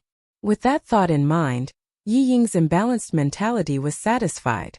She was even thinking about how terrible Yi Qian's fate would be later. Ha ha ha. He would definitely be so scared that he wouldn't dare to meet anyone. When the Deputy Chief of Staff appeared, he would definitely be so scared that he would cry bitterly and regret what he had done. Ha ha ha, she might even come to beg her to put in a good word for her in front of the Deputy Chief of Staff and plead for her. Did he want her to put in a good word and plead for him? In your dreams, Yi Qian. I will definitely make you suffer so much that you wish you were dead. I will make you regret what you have done to me. Yi Ying, who was deeply immersed in her imagination, almost laughed out loud. Fortunately, she knew where she was right now. Even if she wanted to laugh, she had to control herself. She bit her tongue and swallowed her laughter back into her stomach. Through her imagination, Yi Ying obtained unprecedented happiness in her heart. But Du Jai wasn't as happy. No wonder she couldn't find Yi Qian in the system. He was actually a military academy student. She couldn't find him even after searching for so long. She even thought that she had been scared silly and misheard his name. A military academy student who didn't properly stay in school to learn, but actually followed a group of male soldiers to the depths of the snowy mountains and tried to show off. Yi Qian, do you have nothing better to do? Chapter 2152. Du Jai, who had a ribbon wrapped around her finger, stared unblinkingly at Yi Qian, who came in with Commander-in-Chief Xia and spoke as he took his seat. A cold glint flashed across her watery eyes. No wonder she didn't like her at first sight. She had already gained the favor of Commander-in-Chief Xia. She didn't have the ability to touch the people around Commander-in-Chief Xia, but she could touch a mere cadet from a military academy. Yi Qian, oh Yi Qian, don't blame me, Du Jai, for making things difficult for you. It's just that you're too much of an eyesore. Du Jai, who had been in a bad mood since yesterday, looked at Yi Qian as though she had found an outlet to vent her anger. A cold smile flashed across her eyes. She lowered the curtain that she had gently lifted and turned to the dressing room to prepare herself. There was an unfriendly gaze in front of her, and there was another unfriendly gaze behind her. Yi Qian felt a headache coming on. Who was it? She was just here to watch a performance. Why was someone suddenly targeting her? Yi Qian didn't know who it was until she saw Du Jai go on stage. After enduring the unfriendly gaze for more than an hour, she finally knew that the unfriendly gaze from the front was from Du Jai. But what about the gaze behind her? Who was it behind her? Don't underestimate the cultural troops. Different types of soldiers have different responsibilities. The cultural troops are soldiers who protect the spirit of the soldiers. By adjusting the atmosphere, they can raise the soldiers' emotions and improve their combat ability. Some soldiers think that the cultural troops are just dancing, singing, running to the middle of the stage to read poems and essays, and that's all. Their understanding is too biased and extreme. Regardless of whether it's peacetime or wartime, the cultural troops' thoughts are actually to protect the combatability and cohesion of our army. Western armies are mostly offensive armies, while our army is defensive. Those who are good at defense hide under the 9 elements, while those who are good at offense move above the 9 heavens.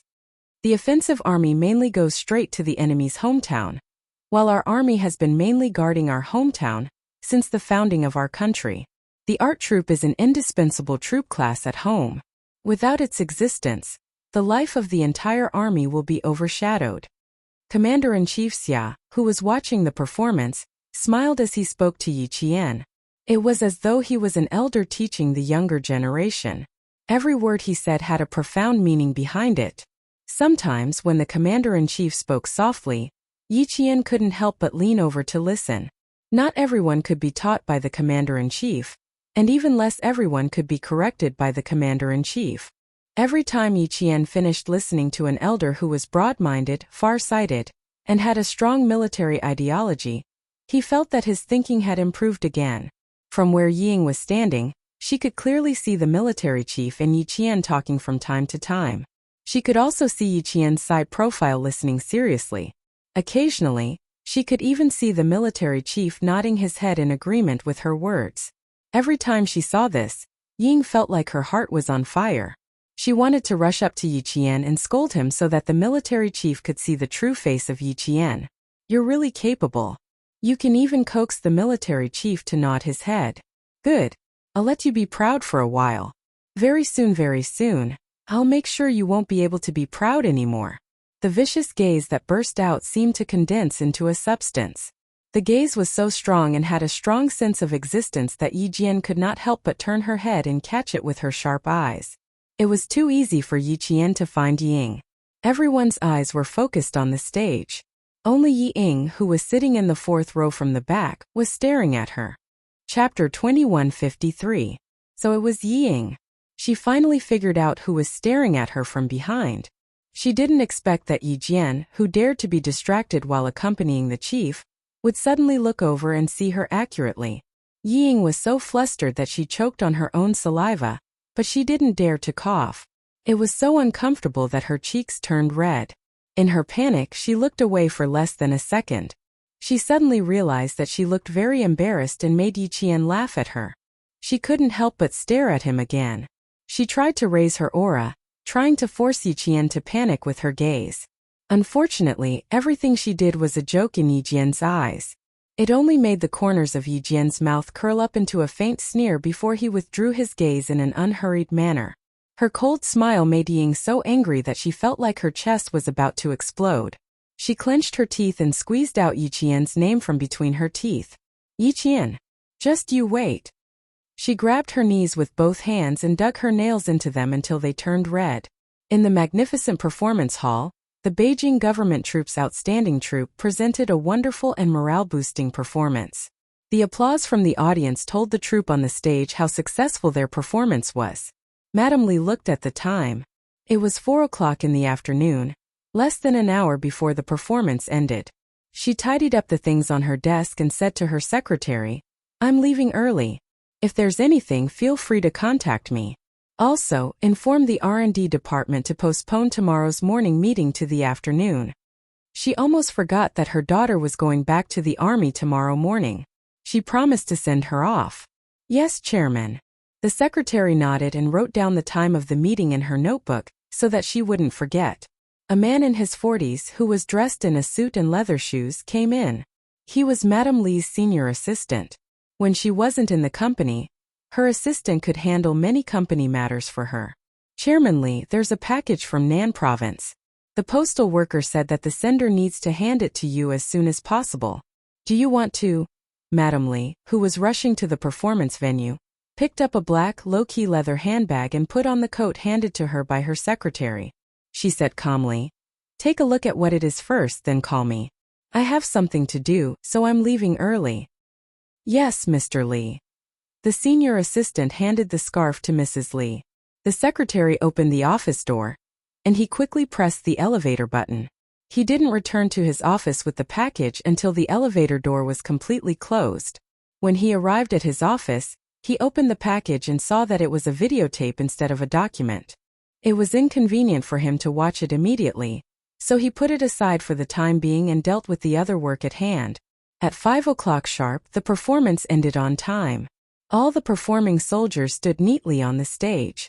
6 representatives stood at the front and shook hands with the military leaders. After the various military leaders left, the soldiers in the hall also left in an orderly manner.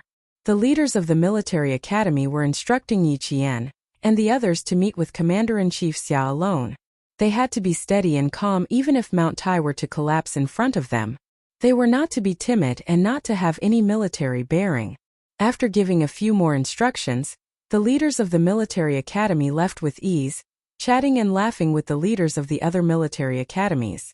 Yi Qian, on the other hand, was led by the guards to look for Commander-in-Chief Xia. Your University of Science and Technology has always been at the forefront of all the military schools.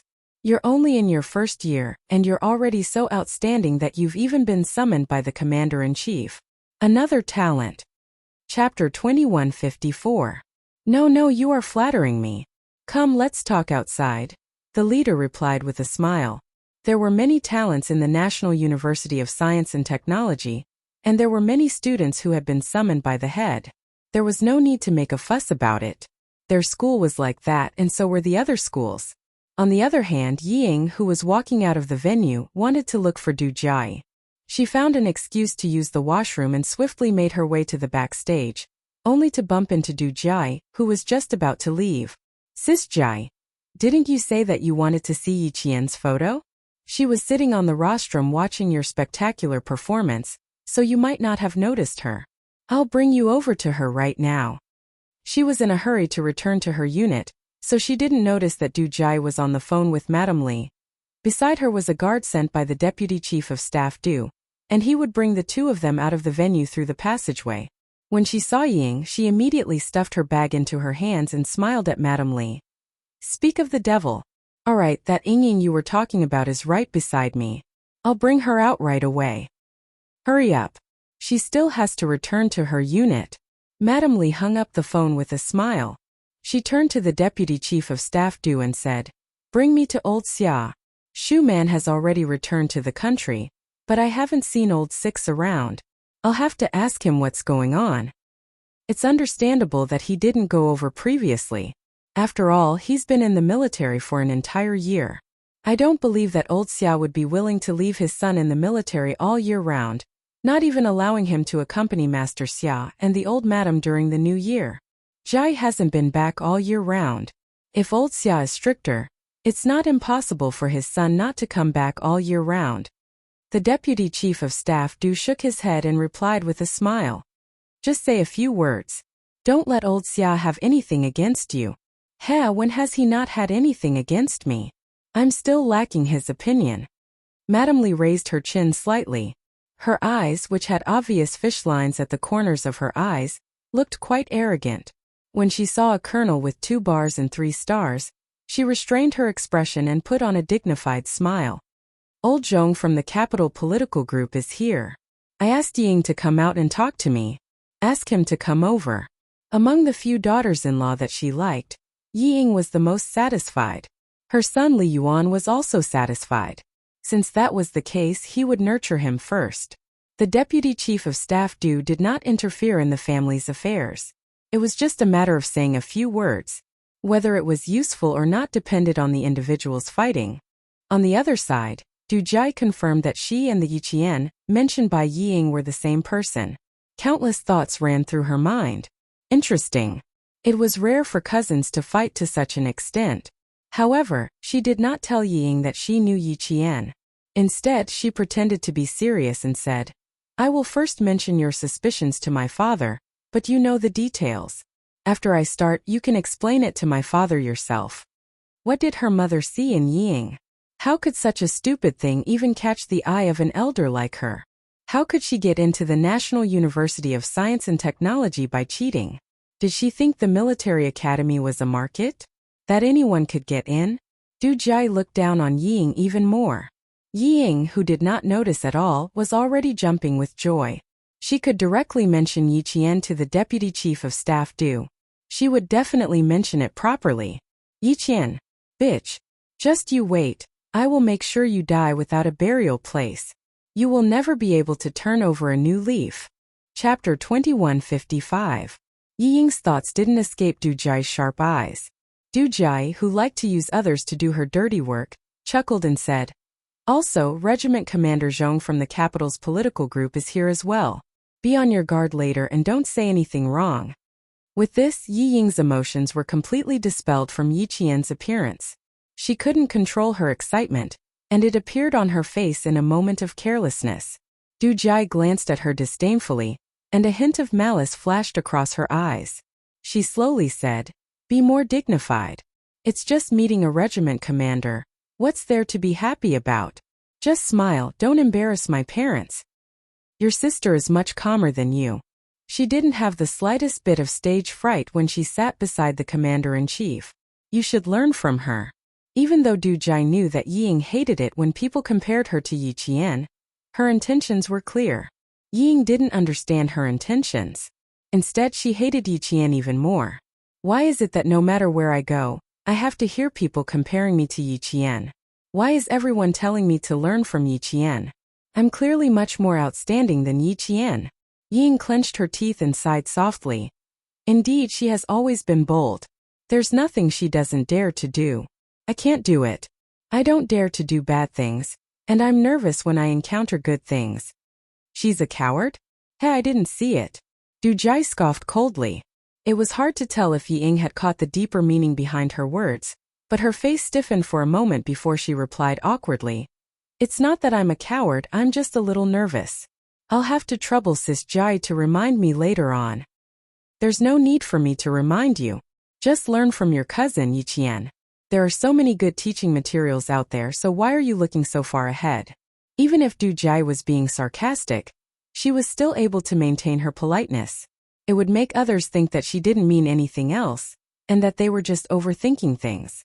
Yi Ying's face stiffened to the point that she couldn't even maintain her smile. In order not to let Du Jia see her expression, Yi Ying chose to lower her head. I can't get angry with Du Jia, and I can't be calculative with her. Madame Li's opinion. With her head lowered, she didn't notice that Du Jia's footsteps had suddenly stopped. She stared coldly at the side, who was approaching them. This was a Y-shaped passage. Both sides had to pass through the main passage to leave the venue. Yi Jian, who had seen the two earlier, kept a straight face and kept pace with the guards. She glanced at Du Jia indifferently and walked to the front first.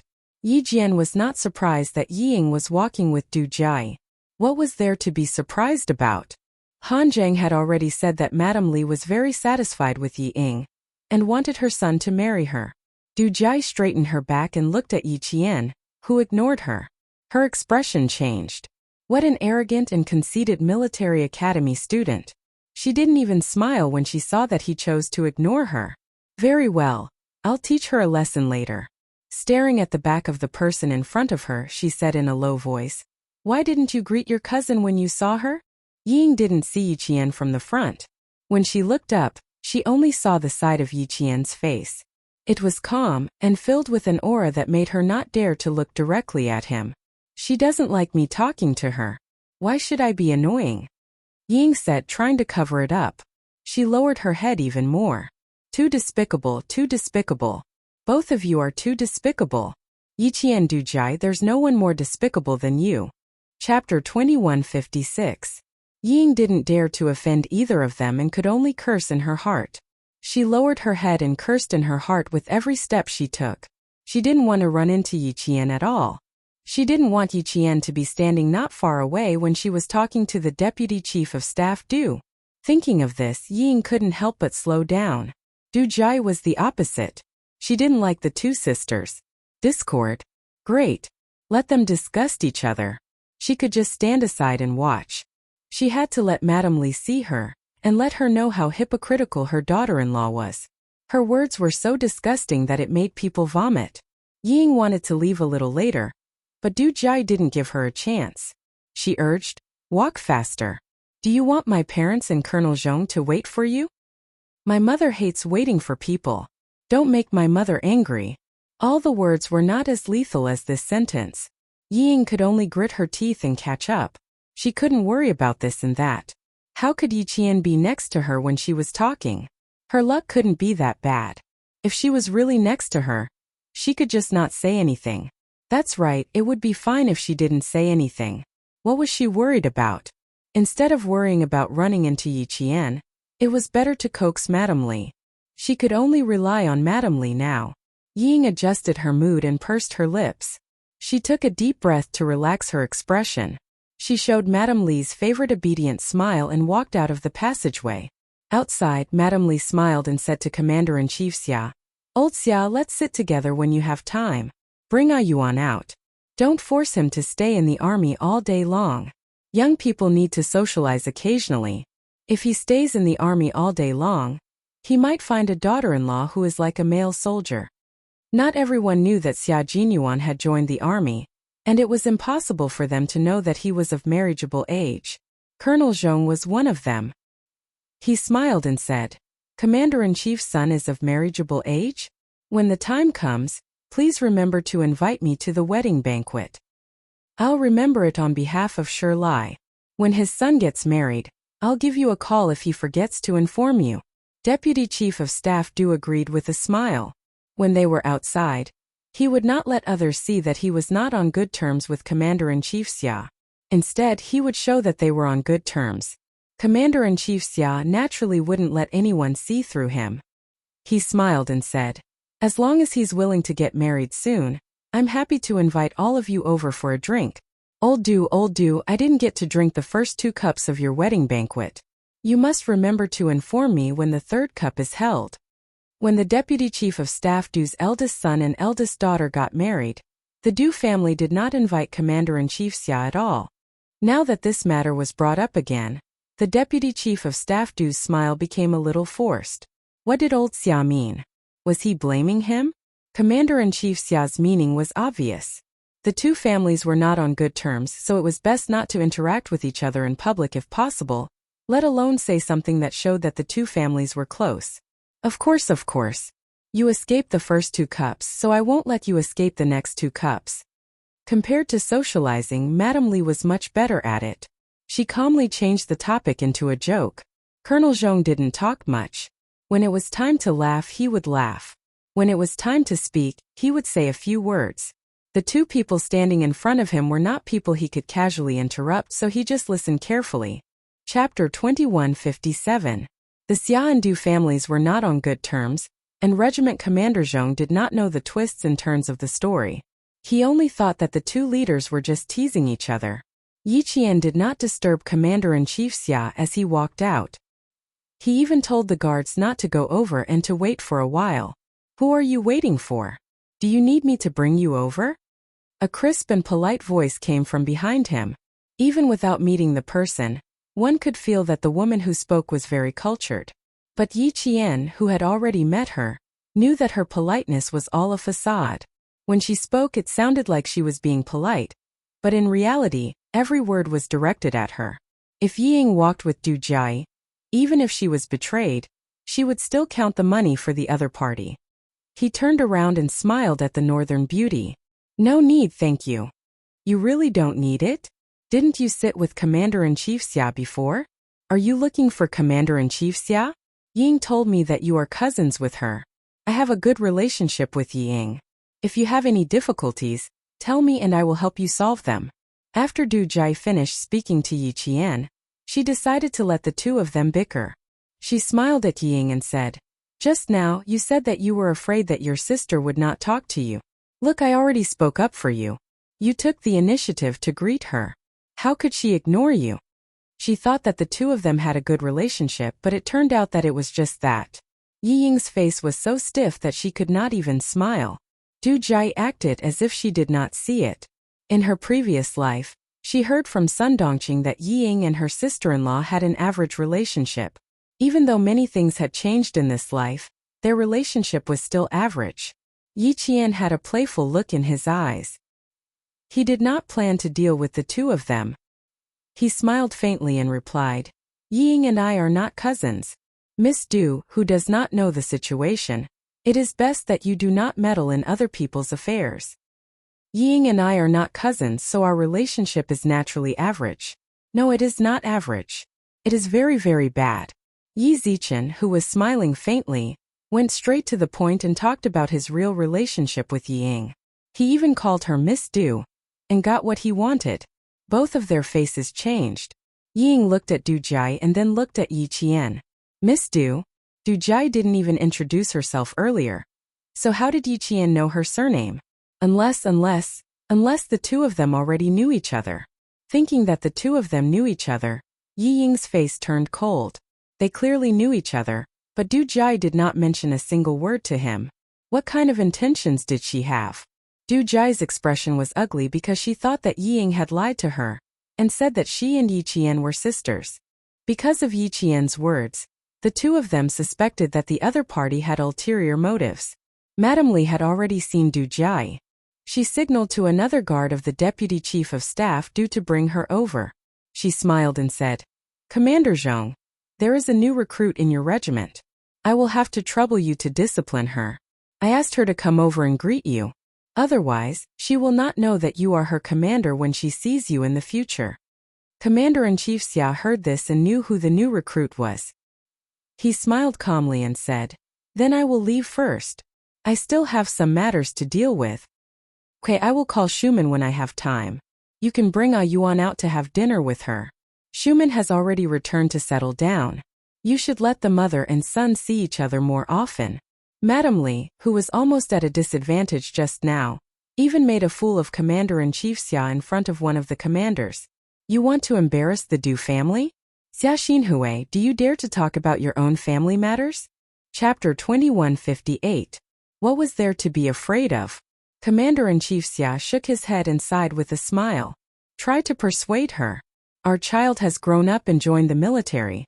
As his father, I can't even see him once in a year. Tell her not to keep thinking about having our son come back to see her. Regiment Commander Zhong knew that the commander-in-chief had been divorced for many years. Although it sounded a little awkward since the commander-in-chief had said it himself, there was nothing awkward about it. The smile on Madame Li's face faded. She didn't expect old Xia to talk about his personal matters in front of a regiment commander. As a mother, she didn't manage to turn the tables. As a daughter, she didn't manage to instigate a fight between the two of them. Du Jai's gaze turned cold and gloomy after being checkmated. She glanced at Yi Qian and lowered her gaze slightly. She assumed a condescending attitude and said with a half-smile, "No wonder I couldn't find any information about you. Turns out you're just a military school student." Military school students don't sit properly in the classroom. Instead, they run around. Yi Qian, be careful that you don't ever graduate. Her words were extremely vicious. She was implying that Yi Qian wouldn't even be able to keep his life when the time came. The guard had already walked over. Without waiting for Yi Qian's reply, she smirked arrogantly and intentionally brushed past Yi Qian's shoulder. Thinking about Du Jai's words, Yi Ying seemed to sense something unusual. When Du Jai was a few steps away, she lifted her chin and said softly with an arrogant expression, "Yi Qian, you want to fight with me? You'll die a horrible death." "I'll be waiting, Yi Ying." Yi Qian smirked at Yi Ying, who had purposely stayed behind to humiliate herself. He stared at Yi Ying with his dark eyes and smiled meaningfully. Let's see who will end up worse. Yi Ying's heart pounded. Her eyes widened and she blurted out angrily, "That box." She couldn't say it. What if it wasn't her? Dad said before that Yi Qian didn't have the ability to do it. If she said it, it would be the same as handing it over to her. She swallowed her words and glared at Yi Qian angrily. Then she hurried to catch up with Du Jai. Du Jai walked quickly with a gloomy face. Yi Qian didn't want to come over? The more she wanted her to come. She walked over and saluted Commander-in-Chief Xia and Regiment Commander Zhong, then said respectfully, "Commander-in-Chief, the cadet in front wants to come over but doesn't dare to. Do you want the guards to bring her over?" "Child, why are you always so enthusiastic? Do you think everyone is as daring as you?" Madame Li had already pretended to blame him, but with a smile on her face, everyone knew that she didn't mean it. In the presence of outsiders, Du Jai appeared very calm. She smiled appropriately and explained seriously, Mom, you've misunderstood me. Ying told me that the cadet was her sister, so I went over to greet her. But she paused for a moment before saying something that made Ying panic. But she said that she isn't Ying's sister, so I'm a little confused. Why don't you get Ying to call Yi Qian over and ask him? They're both surnamed Yi, and Ying is so obedient. She wouldn't say such things, right? Madame Li didn't like messy relatives. She should have investigated all of Yi Jifan's relatives. Tomorrow, she would return to the company and instruct her subordinates to do so. She frowned and looked at Yi Ying. With a cold voice she asked, "What's going on? Is she your sister or not?" She didn't want her daughter to embarrass herself in front of a military cadet. "Madam, she's my sister. I'm not lying to you." Yi Ying's tears came as she obediently looked at Madame Li. She quickly lowered her head and said uneasily, "I don't know why she said that she's not my sister in front of Sis Jai. She's clearly my sister. Commander-in-Chief, I'm not lying to you." Yi Ying wanted to say many bad things about Yi Qian, but under the Commander-in-Chief's intimidating gaze, she didn't dare to. Chapter 2159. Commander-in-Chief Xia's expression darkened. Yi Qian was their family Xia's daughter-in-law. With a future daughter-in-law like Yi Qian, Commander-in-Chief Xia viewed Yi Qian as inferior to any other girl. Even the calm and polite Du Jai was inferior to her. If you don't even know, why did you say she's your sister? You can't even figure out your own affairs. Commander-in-Chief Xia was very protective of his own people. With just a few words, Ying was sweating profusely. That wasn't all. He frowned and swept a glance at Yi Ying's shoulder. His voice deepened. "A recruit who just joined the army? You're actually a specially recruited recruit? Who recruited you? Didn't they investigate your family's relationship? Do you have a specially recruited recruit who you don't even know about?" No recruit could withstand the Commander-in-Chief's imposing military might. Yi Ying, who was already feeling guilty and scared, was so scared that her knees went weak and her face turned pale. "Sir, she's my sister, but I don't know why she said she's not my sister?" Yi Ying, who was scared to tears, replied in a trembling voice, "I really don't know." Deputy Chief of Staff Du, who had been slapped in the face, also turned cold. He knew he shouldn't have casually brought people to him. Look, he made a fool of himself this time. No matter how obedient the daughter of a small official was, she didn't have much confidence. She wasn't like Jai, who was full of confidence. Even if she did something wrong, she could calmly accept it. She wouldn't cry easily and let others look down on her. Commander-in-Chief Xia was vaguely angry when he saw a recruit crying just like that. A specially recruited cultural soldier? Commander Zhong, you're a specially recruited cultural soldier whose specialty is crying, right? The Commander-in-Chief's anger couldn't be directed directly at a recruit. Since the leader of the recruit was present, he naturally had to ask the leader about it. Commander Zhong's head was about to explode. She wasn't specially recruited by the capital political group, but by the Deputy Chief of Staff Du. Fortunately, Commander-in-Chief Xia's anger quickly shifted to Deputy Chief of Staff Du. She's the recruit that your wife said she wanted Commander Zhong to take care of, right? Why? Is she related to your Du family? That's strange. Since she's related to your Du family, don't you know if she has an elder sister? At this time, even Madame Li did not have the right to speak, much less Du Jai, who was secretly clenching her fists. How could she have known that when she wanted to burn Yi Qian? She would burn her own family instead. Father, how should I answer? What else could he say? The Deputy Chief of Staff Du sighed and replied, Old Xia, calm down. This recruit is indeed related to my family. His father saved my son. Yes. Shirlai, don't be angry. It's scary. She was specially recruited. She's quite talented. I've seen her before. She's amazing. With her husband's words, Madame Li chimed in. This child is very obedient and has an